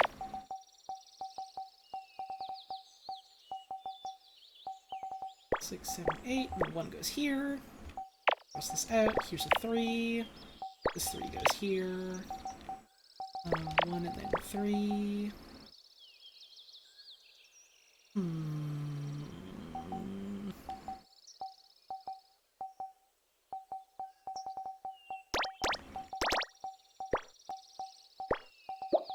It was tough to adjust the numbers not automatically graying out in Mario Super Picross. Right, see, Mario Super Picross is a lot of fun.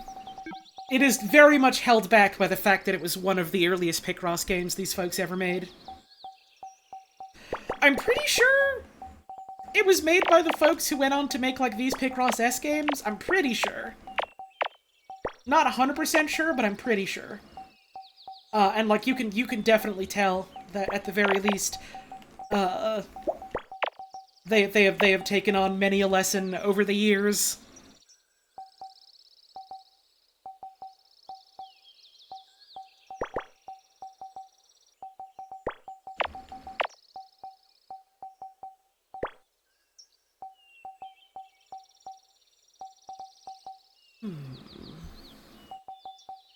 was Jupiter. Okay. I figured I was right about that, but I misremember things all the time.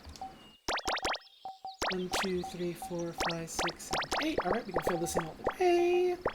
There we go. 4, 5, 6, 7.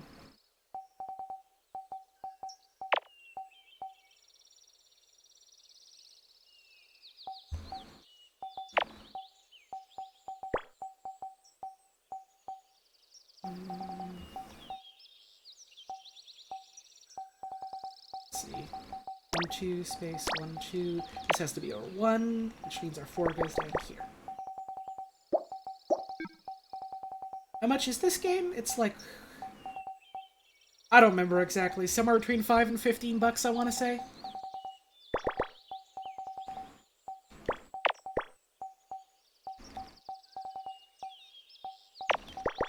It's certainly not, like, super, super expensive. These are connected. This has got to be a 1.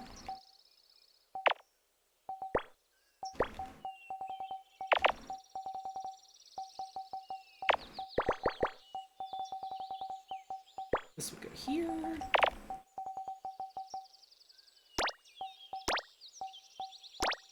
Six, 1, 2, 3, 4, 5, 6, there we go.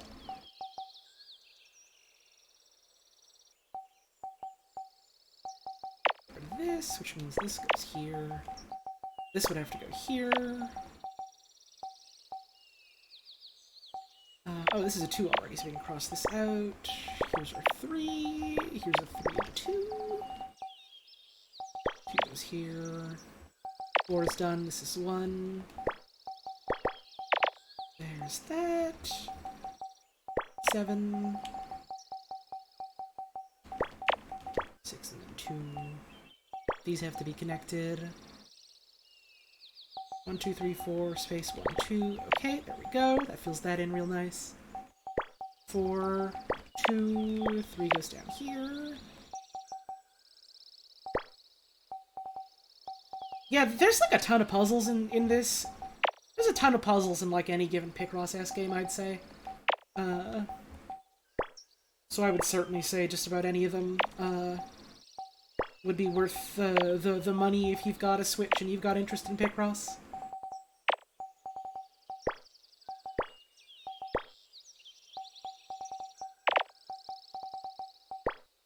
There we go.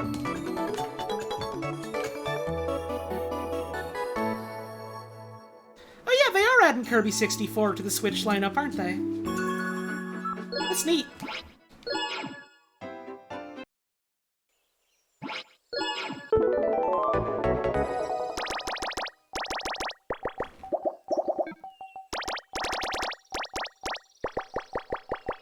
Man, I have had such a hankering to play some more Kirby lately. I don't have the Switch Online thing that gives you N64 games though. We never paid for that in the family plan that I'm a part of, just because it was like, do we really want this? Remember at launch, the offerings weren't necessarily super great, and also like there was some tech issues. Especially with, like, the net play. And also just some emulation weirdness in general.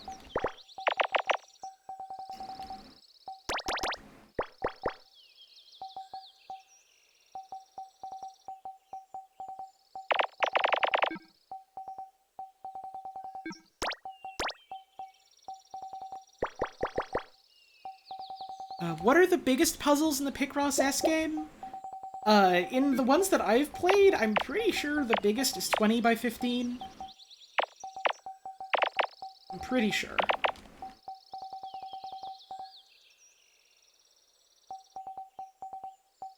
Is this yeah, this is 2, 1... Oh, not even. So this one for sure, though. Okay.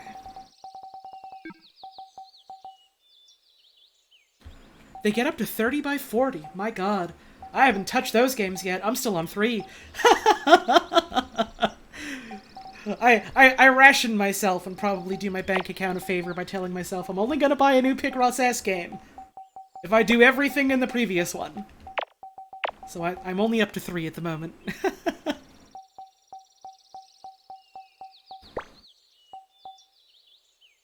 here's a 1, which means this is also a 1. Which means the 2 goes here.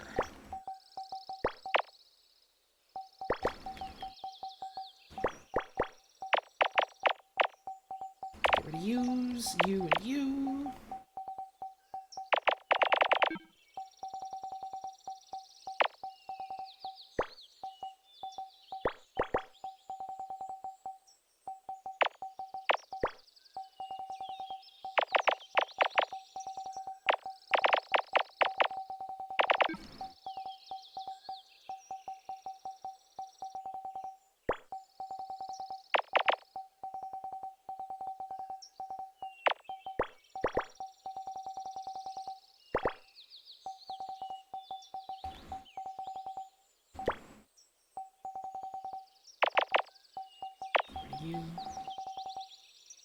What are my thoughts on the new Splatoon trailers?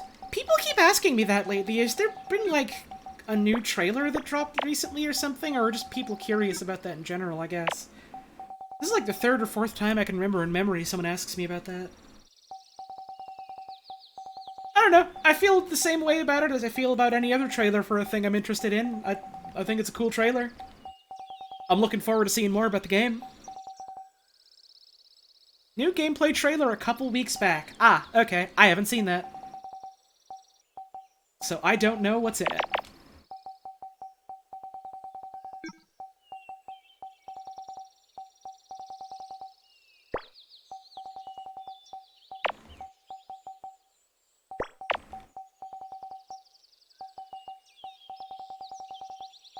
I don't know, maybe this is just like the cynical part of me talking. Well, thank you first of all for the tip, I suppose.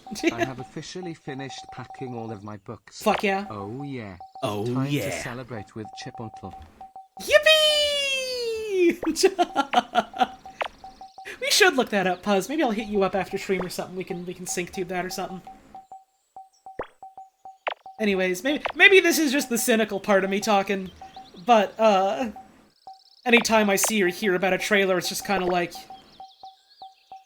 yeah, it's probably a cool trailer. And if it's a thing that I'm, you know, interested in, I'm probably gonna have a good time that way. But like, I don't know. It's the whole point of them is just sort of to pique interest, and less to sort of show anything necessarily concrete. And so in that sense, it's just sort of like, well, I guess I'll just wait until like someone who's not being paid to show off like a well-cut segment of the game is like talking about or showing off stuff, you know?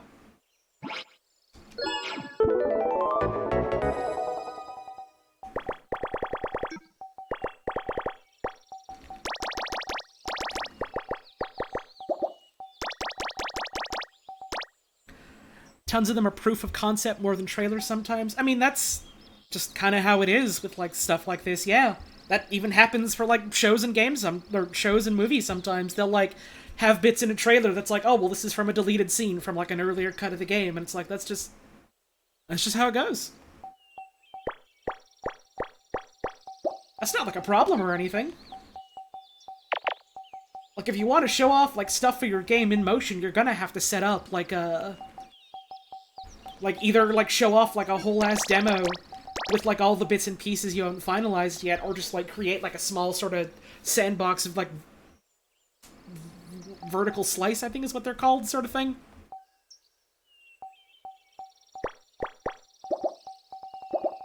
And then sometimes people will see those and see how it's different from the final product and act like they've been, like, lied to or something, which is just, like,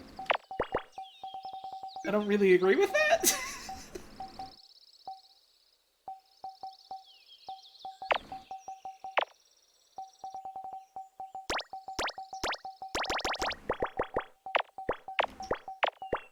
A trailer or like an E3 demo or something is chances are never going to be indicative of like what the final product is. The whole point is just that it's like something to sort of catch your eye and get you interested. And that's fine. And they do often get me interested. It's just a matter of like, alright, well, I'm interested. Now I'm just gonna wait until they have more concrete to show, you know?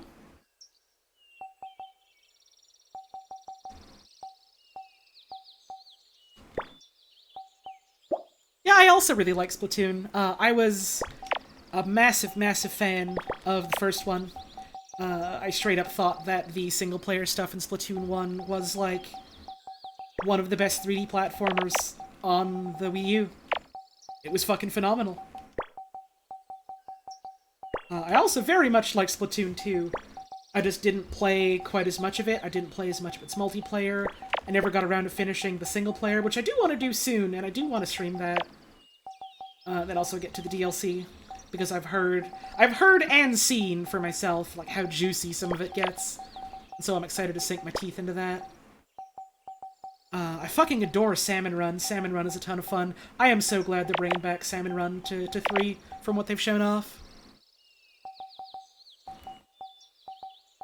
And I like from the bits that I saw from, like, some of the earlier, trailers for Splat 3. I like that you get a funny little salmon buddy. And I think it's fucking cool and also scary that maybe the story mode is gonna be about how things are becoming mammals again. Things that weren't ever really mammals are becoming mammals again. Huh. That's fun. I do like when in any game, not necessarily just Splatoon, but when, you know, they have, like, interesting sort of, like, bits of, like, world building and lore and stuff, then that, like, actually gets represented in a tangible way in gameplay. I think that's a lot of fun. Like, it's all well and cool to have, like, you know, your lore book about, oh, by the way, this is the cool stuff happening off-screen or in the past or whatever, and it's like, yeah, that's neat. I like that a lot. I love thinking about that stuff. It's a lot of fun. Also, it would be cool if the devs got to, like, play with this as an on-screen thing in some way.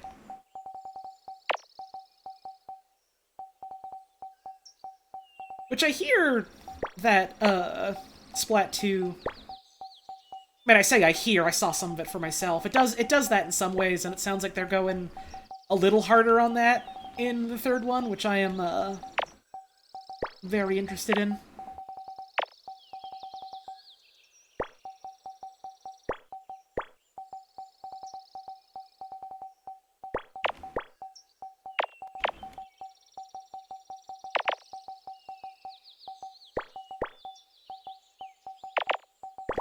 Yeah.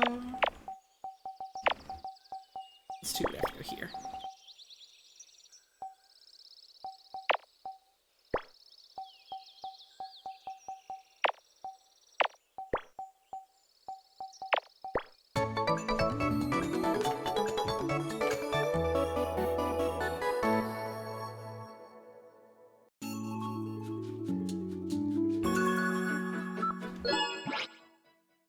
Time for a small one. Thing about Octo Expansion is it's the actual story of 2. The main story of 2 is 1 for people who didn't play 1. I don't fully agree with that. Certainly I would agree that the story mode of Splat 2 is, like, arranged in such a way that it's like, oh, if you didn't play the first one, here's, like, plenty to go off of to understand the world that this takes place in.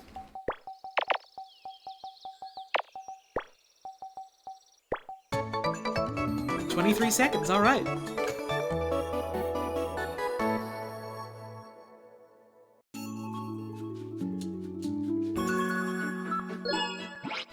Another small one, here we go. I hope I got some more small ones. We are approaching time of dinner.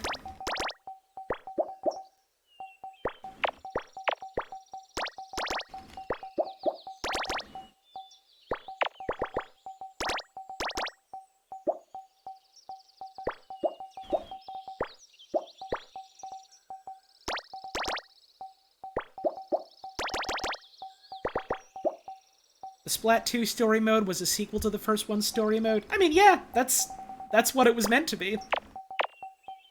Sure. And then in Octo Expansion, they did more stuff that was, like,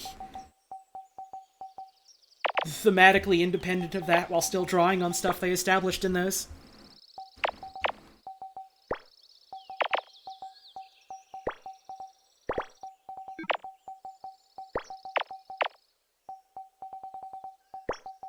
I didn't get all the way through Splat 2 story mode myself, but, like, from the bits I played and the bits I watched of friends playing through it, like, I don't know, I think it's fine. The way it is, and the way how it is very much meant to be like a direct follow-up to the story mode of that first one, while also being written in a way to make it engaging for folks that never got to play the first one.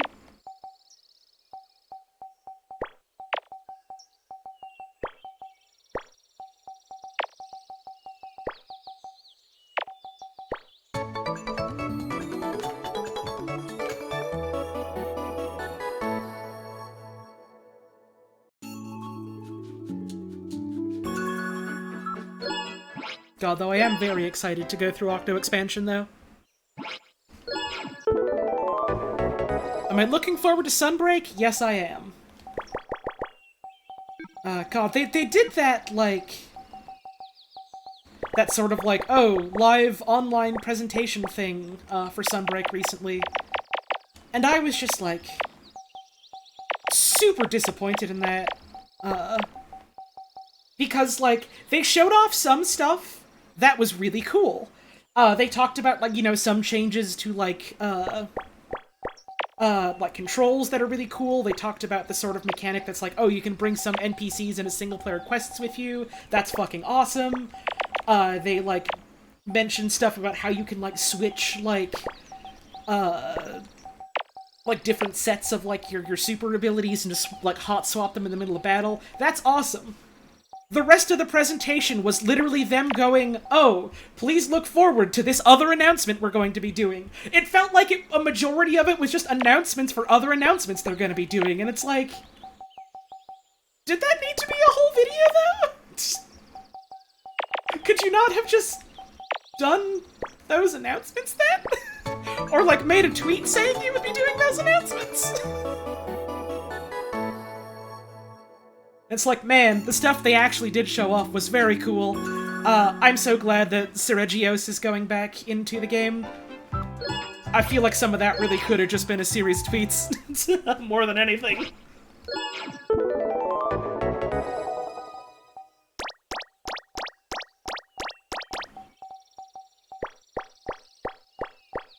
Yeah, Seregios coming back is fucking awesome. I love the Pinecone Bastard. I feel like I'm going to be forever chasing the high of, how good the hunting horn was from that guy in 4 Ultimate, and then just how bad it was in Generations Ultimate. But nowadays, just because of, like, some of the Silkbind stuff, I'd say hunting horns in general, no matter what song set you have, are just all kind of good, even if some do end up being better generalists than others. So I'm pretty sure I'm gonna have a fun fucking time with that again.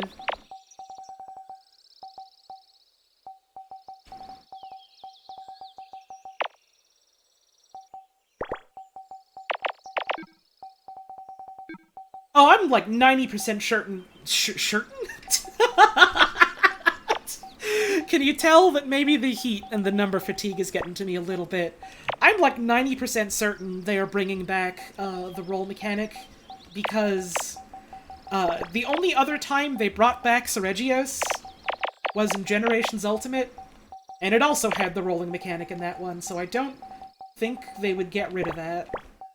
That's, like, kind of a big deal about its weapons, is that, you know, they have pretty good attack power, and then pretty good sharpness, and no element. And then also you can just keep them sharpened forever just by, like, engaging in combat and rolling around. I don't think they would get rid of that. I would be very sad if they did, but I don't think they will.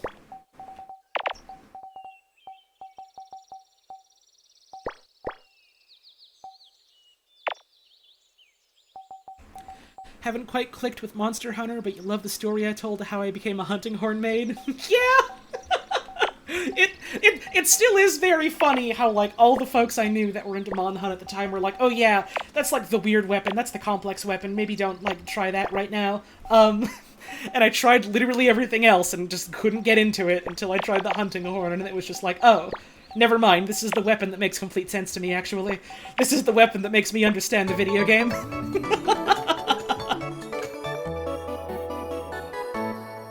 Oh, no, this wasn't about, like, people talking about the changes to the weapon, because this was, like... this was when I was getting into my first Monster Hunter game, like, 4 Ultimate. I have been a Hunting Horn main since that one, and as someone who adores the fucking weapon, and has adored the weapon in 4 Ultimate, and Generations Ultimate, and World, and Iceborne, the changes they made to it in Rise are fucking awesome. Such a fun way to add, like, new stuff to that weapon and also change some of the old stuff about it.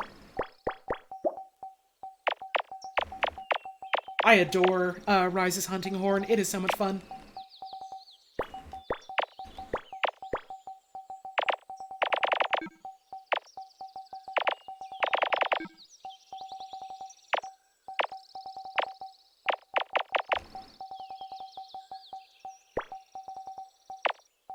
Listen. Here we go. 1, 2, 3, 4, 5, 6, 7, 8, 9. This goes here as well. Get rid of all the U's. There we go.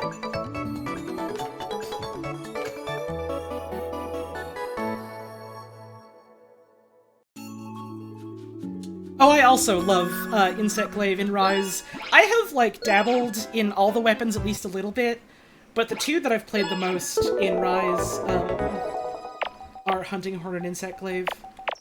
Which is kind of funny, because after playing so much Hunting Horn in 4 Ultimate, like, it's such a fun weapon in those games. In some of the single-player stuff, it does kind of struggle a little bit in some regards.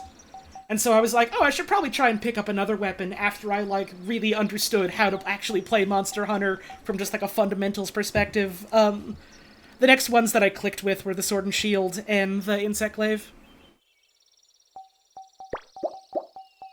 And those are still kind of the ones I gravitate to the most nowadays. I haven't actually fucked with Sword and Shield much in Rise, but I really like what I saw, and I really like what I played of it.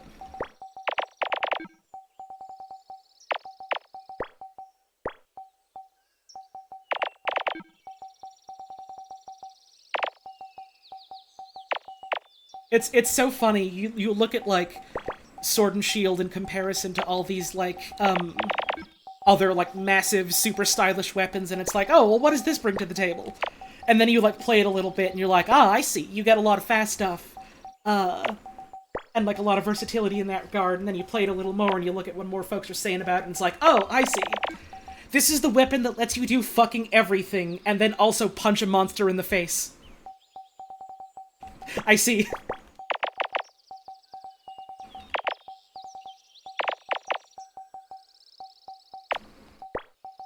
It's like, oh, that's such a piddly little shield. What are you gonna do? Like, blocking with that? And it's like, no, no, no, no, no. You want a shield for blocking a huge monster? That's what Lance is for. That's what Gun Lance is for. That's what Charge Blade is for. Sword and Shield is the weapon that remembers a shield is a weapon.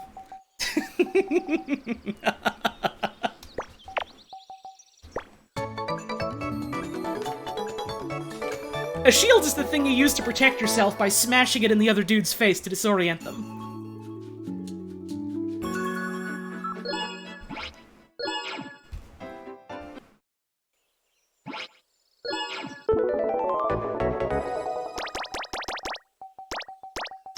People for years have been wanting, them to add the Tonfa from the... What is that series of, like, MMO-ish Monster Hunter games called? I don't remember offhand. Frontier, I think. People have been, like, I'm pretty sure it's Frontier. People have, like, been asking for years for them to add the Tonfa from that game, into, like, the baseline games, and it's like, maybe they will, maybe they won't, but, like... If you're in the market for, oh, I want, like, a fast weapon that lets me do, like, a bunch of cool movement stuff, and also, like, lets me do, like, blunt damage and do stuns and stuff, nowadays, it's just kind of like, what you're asking for is already done by Sword and Shield.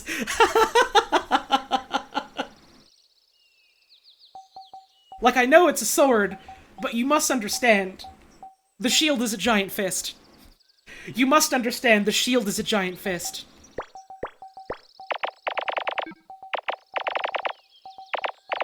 in medieval combat and in Monster Hunter.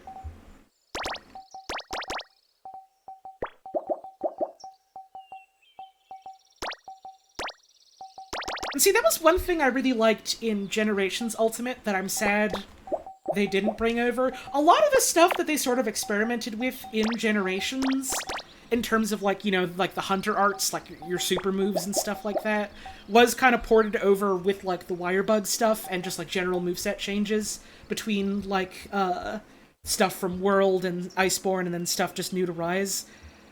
But there was one thing that Sword and Shield had in Generations Ultimate that they never ported over, and it was oils. It was oils. You had... In Rise, one of the Silk Binds is literally Ryu Shoryuken. Right, and that was one of the super moves in Generations Ultimate, and it was fucking awesome. And it's still awesome. In Generations, like, one of the things about Sword and Shield is the fact that you can use items with it while your weapon is out. You don't have to, like, sheath your weapon and put it away to, like, you know, pop out a trap or a potion or a life powder, which is part of what makes the weapon so versatile, is, like, if someone's in trouble, you can just pop a quick item that, like, helps them out without having to put away your weapon, so you can just keep up the non-stop aggression, while also, like, you know, providing interesting utility in that regard. Which is also really useful for, like, traps and bombs and stuff. Anyways, and one way they capitalized on that in Generations Ultimate is they had an item that could only be used by Sword and Shield, and it was oil. And just, like, in the middle of combat, you would just, like, take it out, like, just, like, smear it on your sword and do this really cool flourish animation. And then for, like, a little bit, it would just, like, add a buff to your weapon. Like, you could add,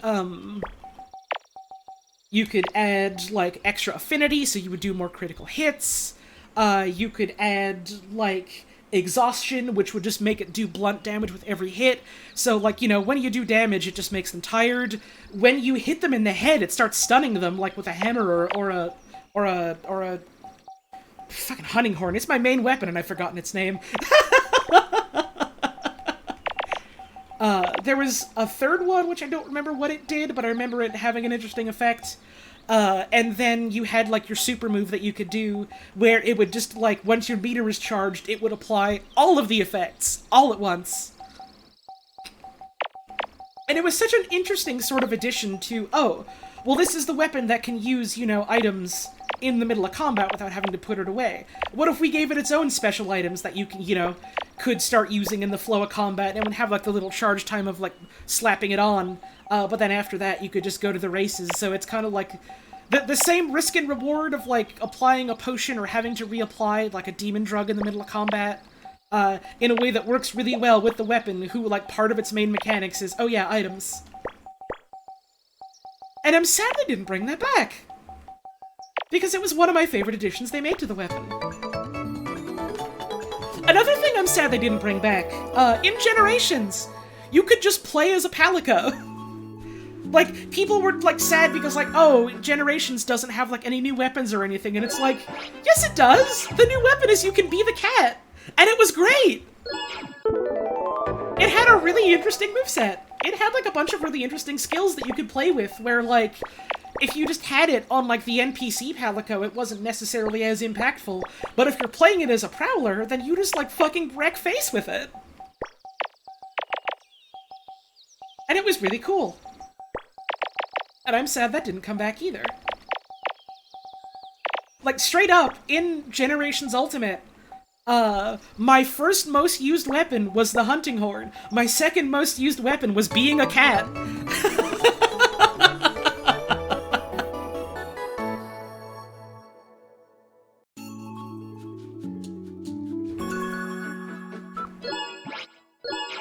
It would have been fun if they brought that back for the puppies. That would have been a lot of fun. Also, I saw someone ask if I've played any of the older Monster Hunter games. I have not. The earliest one I've played in the series is 4. And I think there's a lot of neat stuff and a lot of neat monsters in the old ones, but I think in a lot of ways, at least to me personally, maybe you feel differently and that's fine. But to me, Monster Hunter is very much a series of, like, you kind of don't have a lot of reason to go back to the older ones, aside from, like, nostalgia, honestly, in my opinion.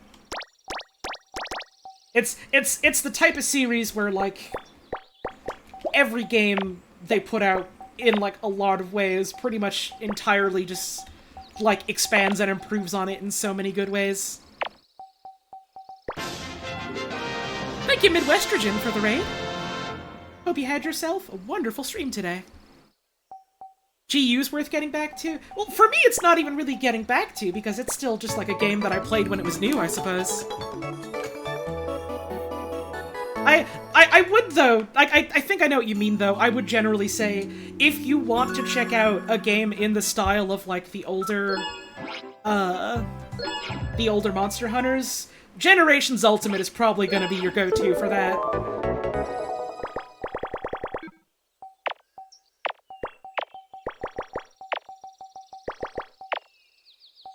Played Slime Rancher? Hell yeah. Heard a lot of good stuff about that game. I gotta check it out myself someday.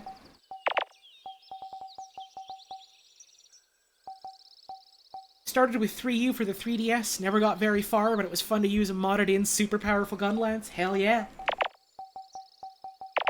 Gun lance is cool. I'm so bad at gun lance, but it's the type of weapon where I really am just like, man, I want to get better at this. This thing is cool as fuck.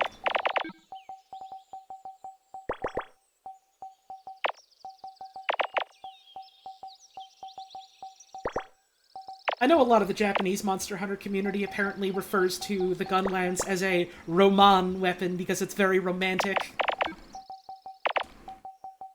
And I am extremely charmed by that. They're right is the thing.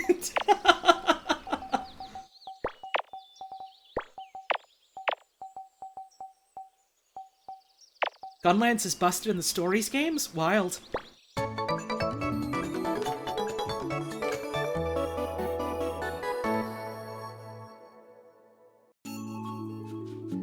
I don't actually know terribly much about Stories, other than, I know I got some friends that are into it.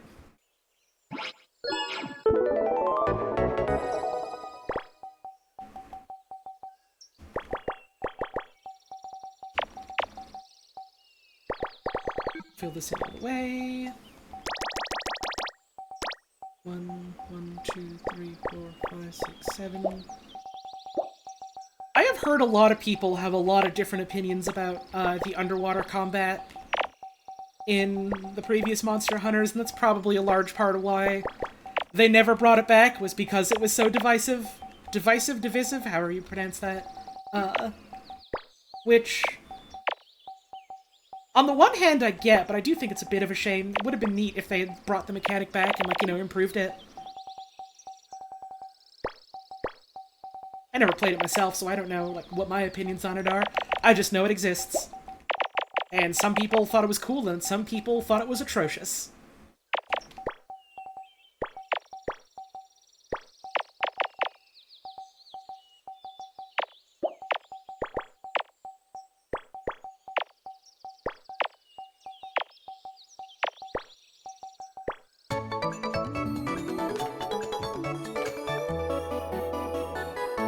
It was rough, but it was a neat mechanic. Right, yeah, I feel like adding a whole thing that's just like, yeah, by the way, here's like an entire new type of environment that you can just fight in. Like, that's interesting. I feel like you can do interesting stuff with that. I wonder if they'll bring it back someday.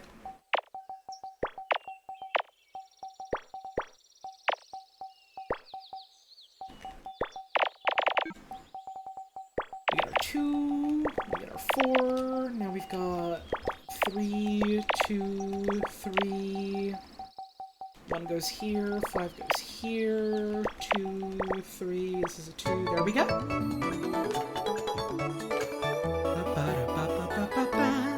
Yeah, there were also a lot of monsters that were, like, specifically designed around fighting them in the water, or, like, in and out of water, and it's a shame that, like, they either can't come back because of that, or they would have to be, like, massively changed. Like, they did that for,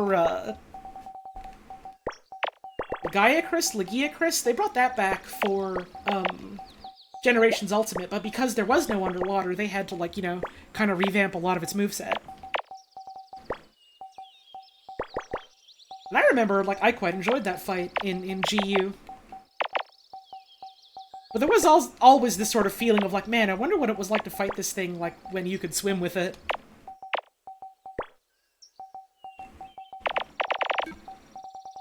I have no real desire to go back to those games, or I guess it's not even going back because I've never played them, but like I don't really have much desire to play them myself. So I will just hope they add it to the future one someday. Oh, no. No, that's fine, actually. Let's go here. This is a 2. Change this goes here. This is a 2, and this goes here. This goes here. Under a minute!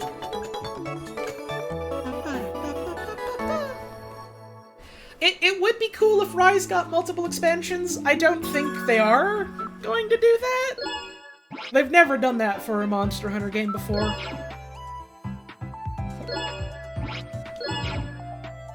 I would be surprised if they did.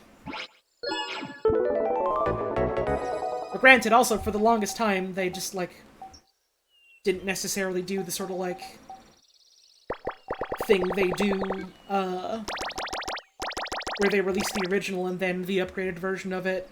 And then also, when they did that, it was like, you had to buy the whole game over again instead of it just being like a DLC thing, so like, hey, they changed that eventually.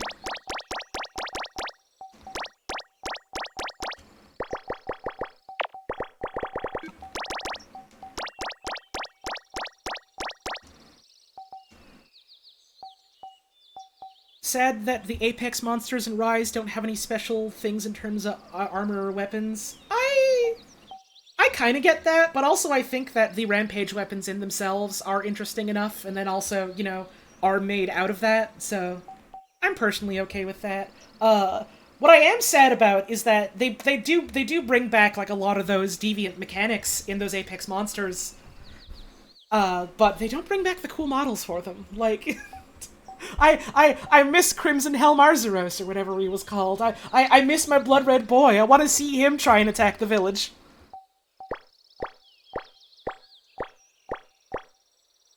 Ooh, you're going through Celeste? Hell yeah. Have fun, and good luck. I fucking adore that game. This has got to be our 4. This is our 3. This has got to go here. This is all done. 1 and 1.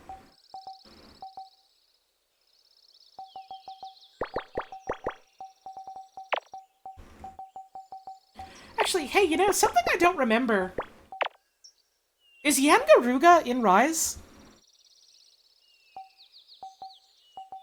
Is Yangaruga in Rise? I'm the only motherfucker on this earth that likes fighting Yangaruga. I don't remember if he's in that game. He's not? Fuck, they gotta bring him back. They gotta bring him back. They gotta bring him back for the expansion. I want to fight my boy again.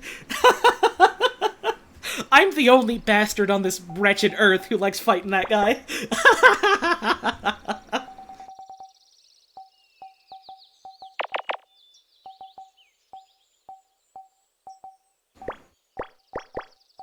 I remember specifically in 4 Ultimate, I needed parts from, like, Yangaruga to make the armor set that I wanted. And I had to learn how to solo that thing because no one else ever wanted to fight it.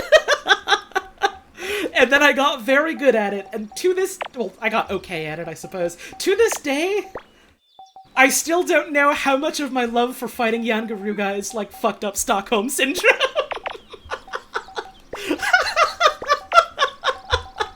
But I do love fighting it. I do love fighting it.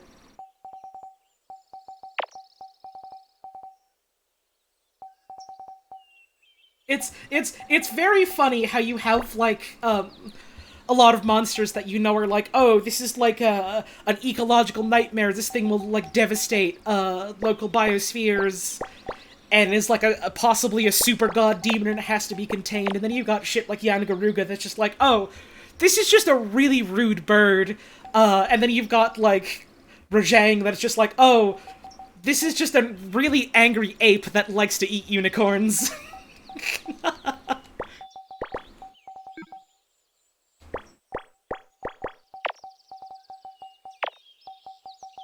And then they're like the ultimate threats.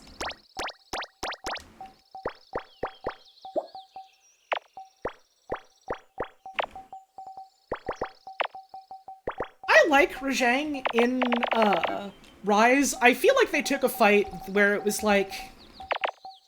I like it conceptually, and then, like, you know, in practice, I just was never really super into actually fighting Rajang.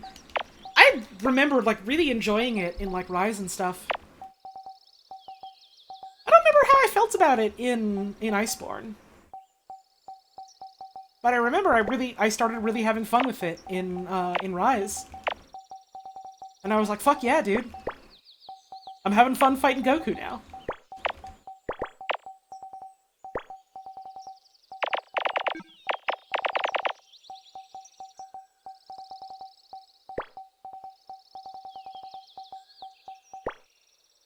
One, two, three, four, five. Get rid of all of these. Man, though, I got, gifted Rise on PC by a friend, and I really need to get around to, like, getting my save file caught up for, the DLC.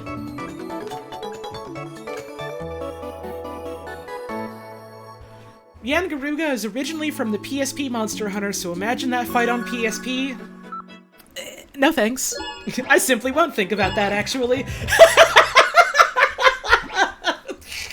I simply won't think about that, I think.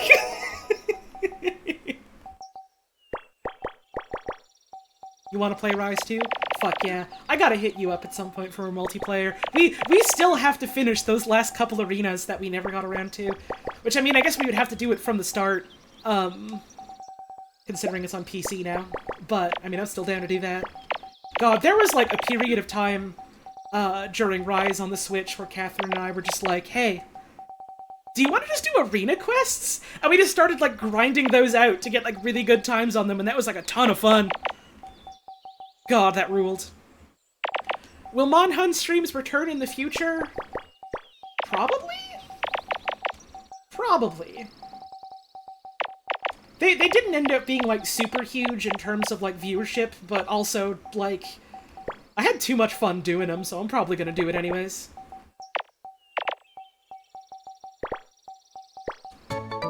Sometimes I know a stream isn't just gonna be, like, super massive numbers-wise, but I tell myself, you know what?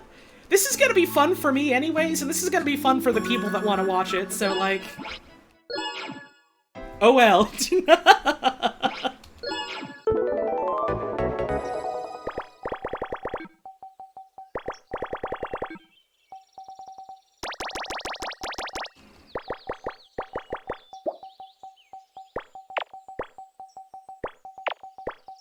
I don't know if I'm going to be doing day one streams of Sunbreak. And I think part of that is just because I'm pretty sure it comes out during GDQ time. And like I don't know about y'all, I'm gonna be watching GDQ during GDQ time.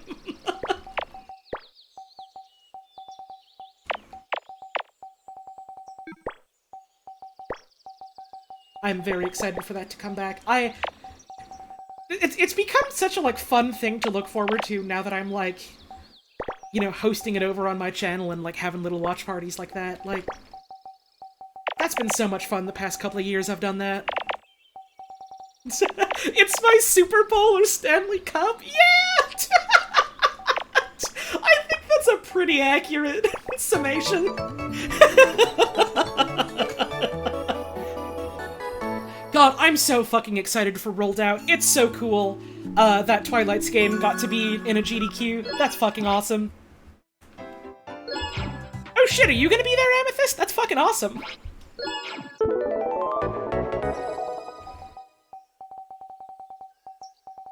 Damn, now I got two folks that I know personally that I care about that are gonna be there. That's awesome. Oh shit, yeah, they are doing a Mario World relay, aren't they? That, like... I looked at, like, some of the blocks they had planned for, like, Mario Maker and Mario World. There is so much good shit! There is so much fun stuff planned!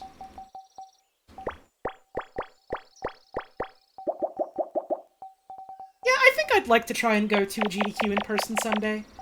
Not anytime soon for money and health reasons. But one of these days I'd like to. I still also have the dream of, like, maybe signing up to do, like donation readouts. I think that'd be a lot of fun.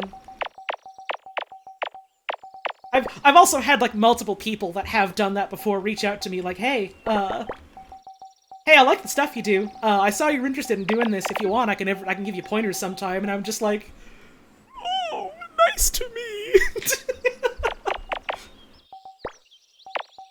That's always nice.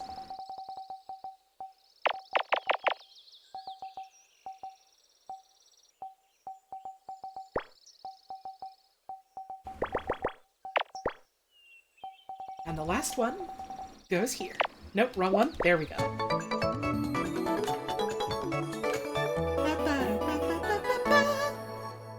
PolyGDQ host sounds awesome. Hey, I mean, maybe one of these days. I'll make no promises, but as it is right now, I would like to. I think we're gonna finish all these. We only got 3 left.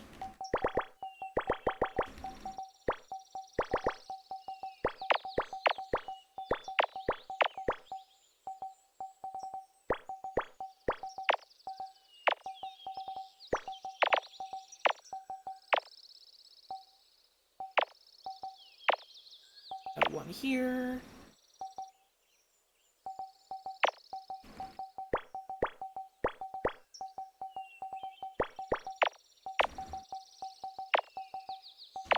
Loved my CPUK hosting. Love to hear you host more stuff. Oh, that's very kind of you to say. Thank you.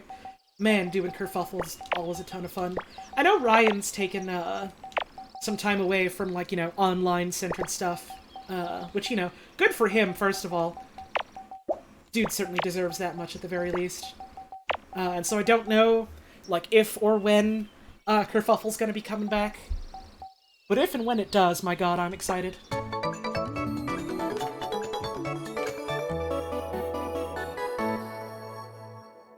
I just like doing commentary stuff, it's fun. Man, fucking speaking of which, I really need to do another one of them baseball streams soon.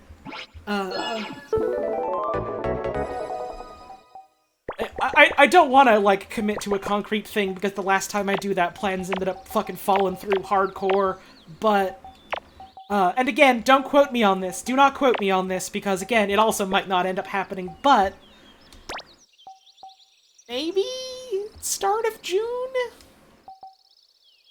Maybe? I would certainly like to get back to it soon, but also, like, I know this week is busy, and also next week is, like...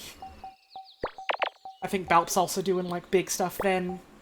And I don't want to really tread on any toes for that, because Balp's doing cool stuff, and I want folks to focus on that.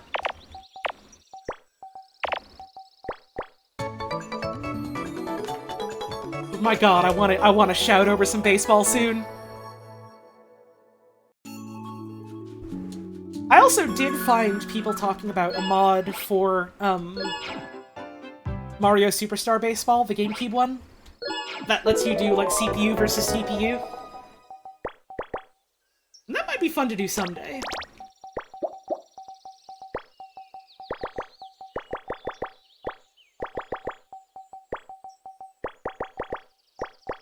Reading streams have also been amazing. Oh, thank you. It's funny, I was talking about that earlier on stream. Just about thoughts I had about maybe things to do for future ones. I'm always surprised that people enjoy them as much as they do, but I'm glad they do, because they're a lot of fun to do. I like just reading a book. It's fun to just read a book with people.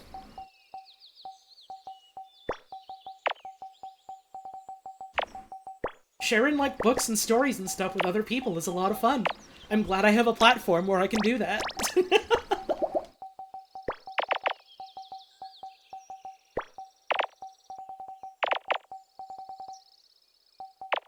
I just wish it wasn't as scary legal-wise. Every time I think about a specific thing that might be fun to, like, read on stream, I gotta take a moment and be like, oh god, is it safe to do this? Could I lose my fucking job because of this? Man, copyright law, huh? I want to end the stream on a good note, which is why I'm ending this stream with a square.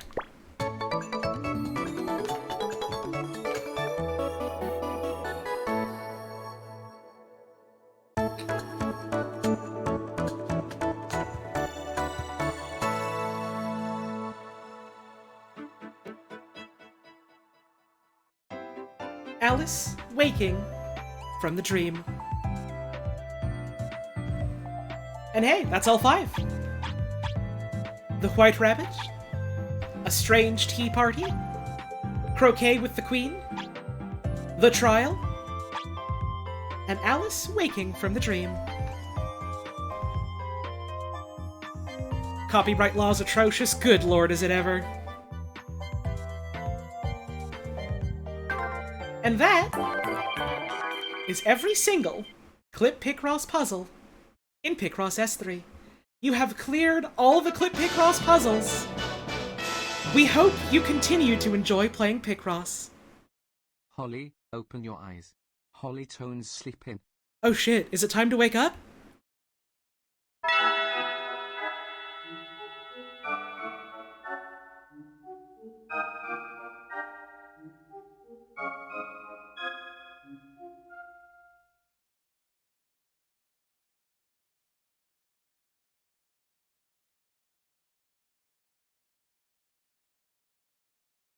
I forgot I muted my mic for the joke and then forgot to unmute it. Thank you for the resub, Katie. Much appreciated. I hope you are doing wonderfully today, my friend. Oh, fucking speaking of which, not gonna be any time the next couple of weeks because my schedule is so much, but God, sometime soon I gotta hit you up about a thing I kinda wanted to stream together. But that, aside from the Mega Picross puzzles, which I'm just doing on my own time, of which I have 1 fucking puzzle left, but other than that, that is every single puzzle in Picross S3. Yippee! I'm finally free of Picross S3. That means I can play other games now. That means I can play other games on stream and show other games on stream without feeling bad about it because I finally finished it. I can play other types of games on stream like...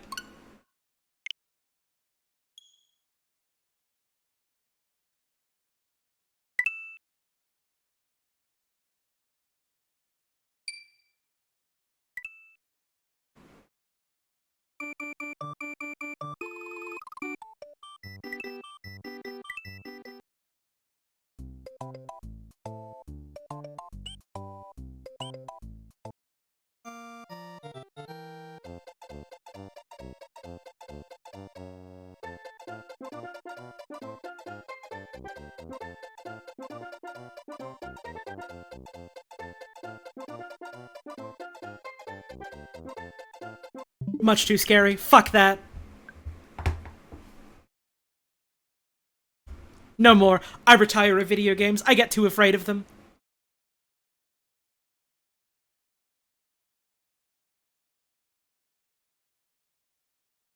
Let's see if we got any fan art.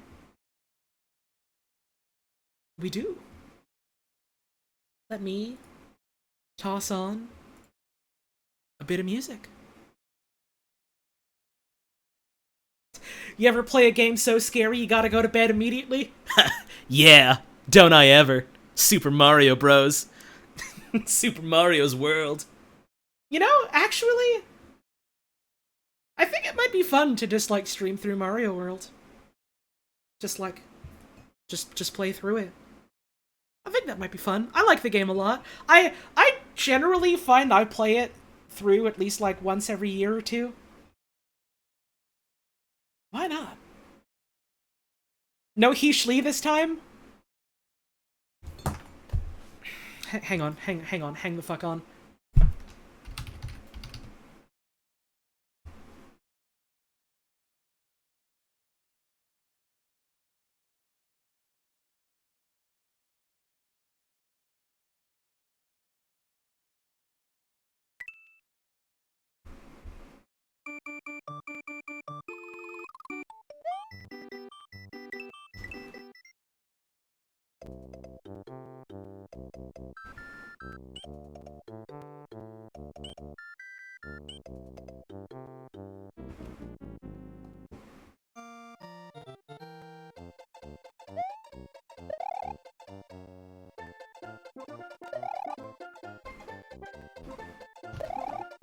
I don't remember how to do the trick. It's like...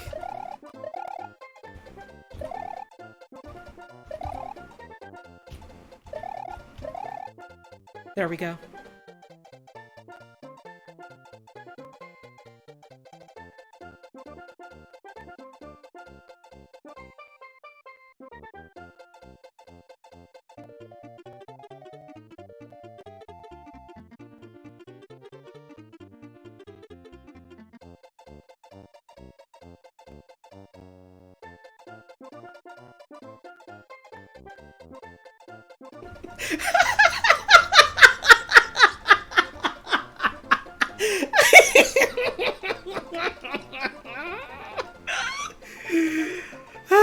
Heeshly.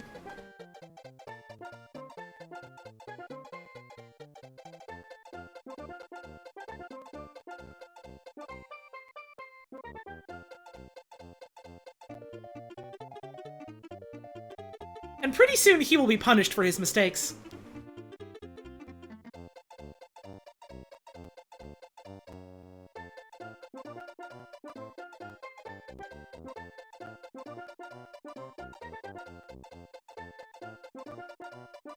Does this run the timer out? Oh, no, no, no. Oh, no, no, no. Heeshly.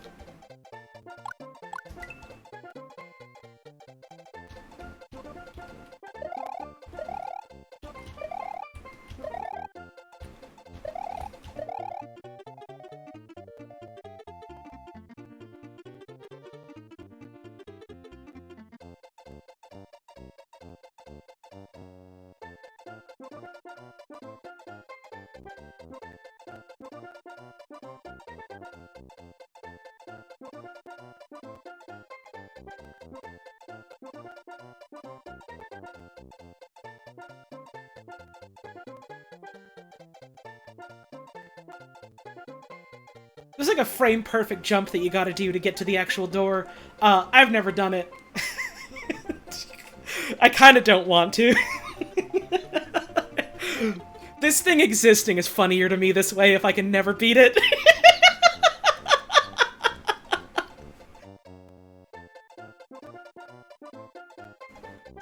It was so nice of Shigeru Miyamoto to make this level for one of the SMWC level design contests.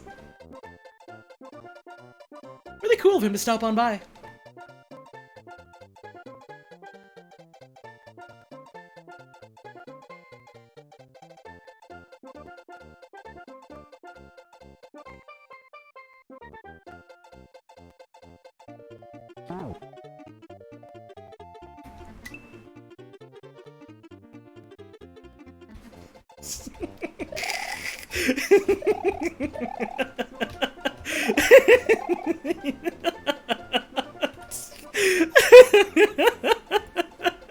Usually.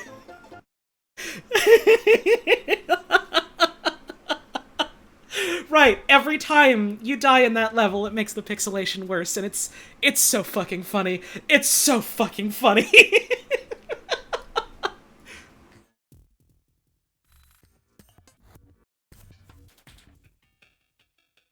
I might play through normal Mario World at some point, though. I had an idea for a stream I wanted to do for Super Mario World. It's not like a terribly anything idea, but it's an idea, so I guess we'll see. But hey, let's take a quick peek at the fan art that we got today.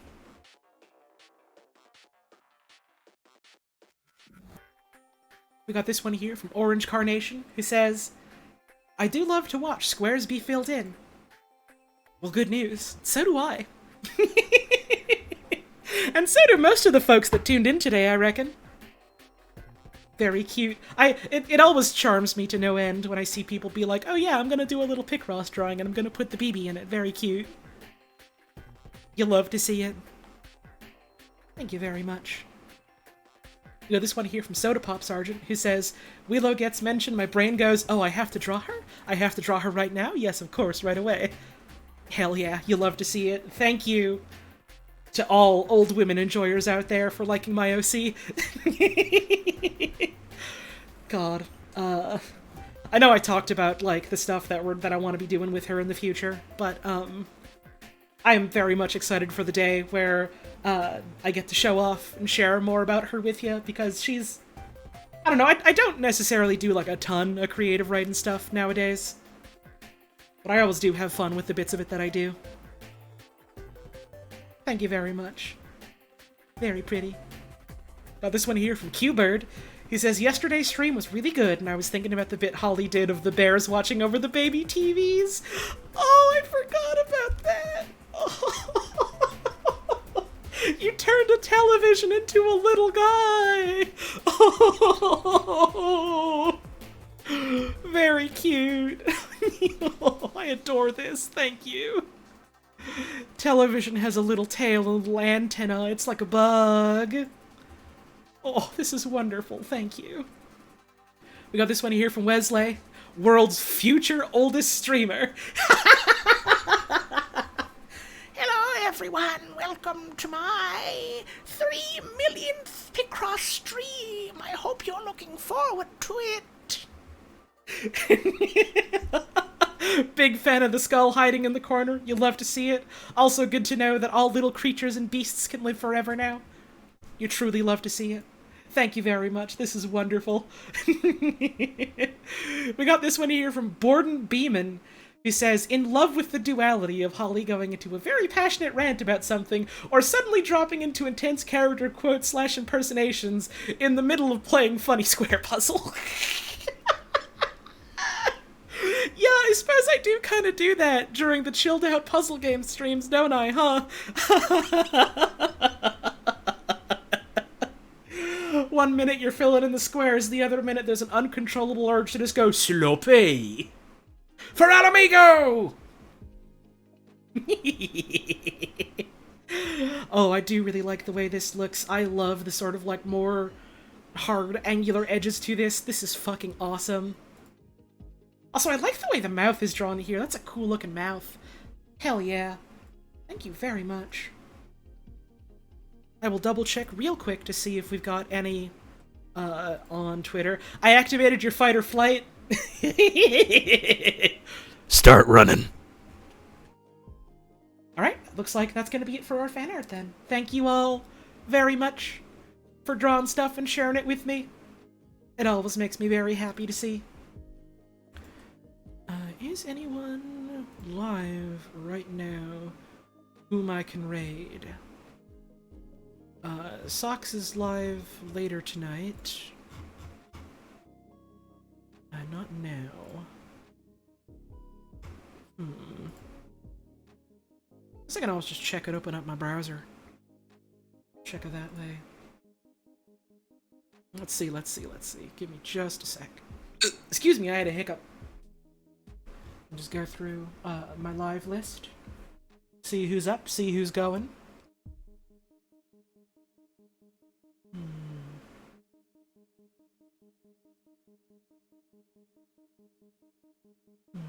I suppose if I can't find anyone specific, I can always toss on folks over towards, shrimps.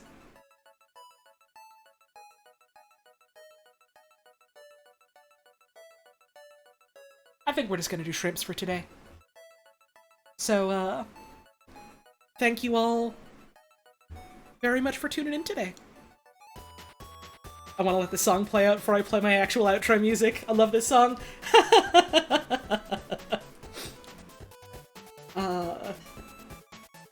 Stream was good today. I did mention earlier, schedule stream-wise for next week is gonna be a little bit hectic just because I am a busy bee next week. I would like to at least have like a scheduled stream on Monday. And then the rest of the week is just kind of like, well, we'll see. But yeah, I'll try and squeeze some stuff in when I can. But that is... Nope, that's the wrong song. It's not the start of the stream. Oh god, if the stream's starting again, I will cry. I need to relax now. It's hot in here. I need to cool down. There we go. That is gonna be it for our stream today. It is always a fun time to share these little Picross streams with you. And I'm excited to get to do more in the future. And more other puzzle games as well. So I hope you're all looking forward to that, because I know I sure am. Thank y'all very much for the support today. Thank you for all the subs, all the tips, all the bits. Your generosity means a whole hell of a lot to me. Thanks for helping keep the lights on. And thanks for sticking around. Thank you as well for all the raids we had today, all the raids and hosts. Thank you for all the new folks that stopped on by. Thank you for all the follows we had today. Thank you to anyone who shared the stream around. Thank you again for all the wonderful fan art. And thank you all very much for tuning in. You know, whether you were just here for a bit, or you stuck around for the whole stream, whether you only jumped in at the start, or you just made it here right now at the end, whether you've been having a good time in the chat, or you've just been lurking, keeping to yourself, having fun that way, whether you're catching this live, or you're checking out the VOD, no matter when, where, or how you watch the streams, it is always wonderful to have you here. So thanks for taking time out of your busy day to spend it here with us. We're gonna go look at some shrimps now. Have fun. With shrimps. Again, as I mentioned, streams next week. Maybe gonna be a little bit all over the place schedule-wise. I'd like to have something planned out for Monday. You'll probably hear more about that tonight or tomorrow morning, but we'll see. That's the hope. And then throughout the rest of the week, probably just like some shorter stuff whenever I have the time and the energy to squeeze it in. And maybe I'll see you then. Or maybe I'll see you around some other time. But no matter what happens, before we head off, I'd just like to say, have a wonderful rest of your day. Thank you very much for tuning in. Make sure you're taking care of yourself and taking care of the folks around you. And I hope to see you again soon. Bye-bye!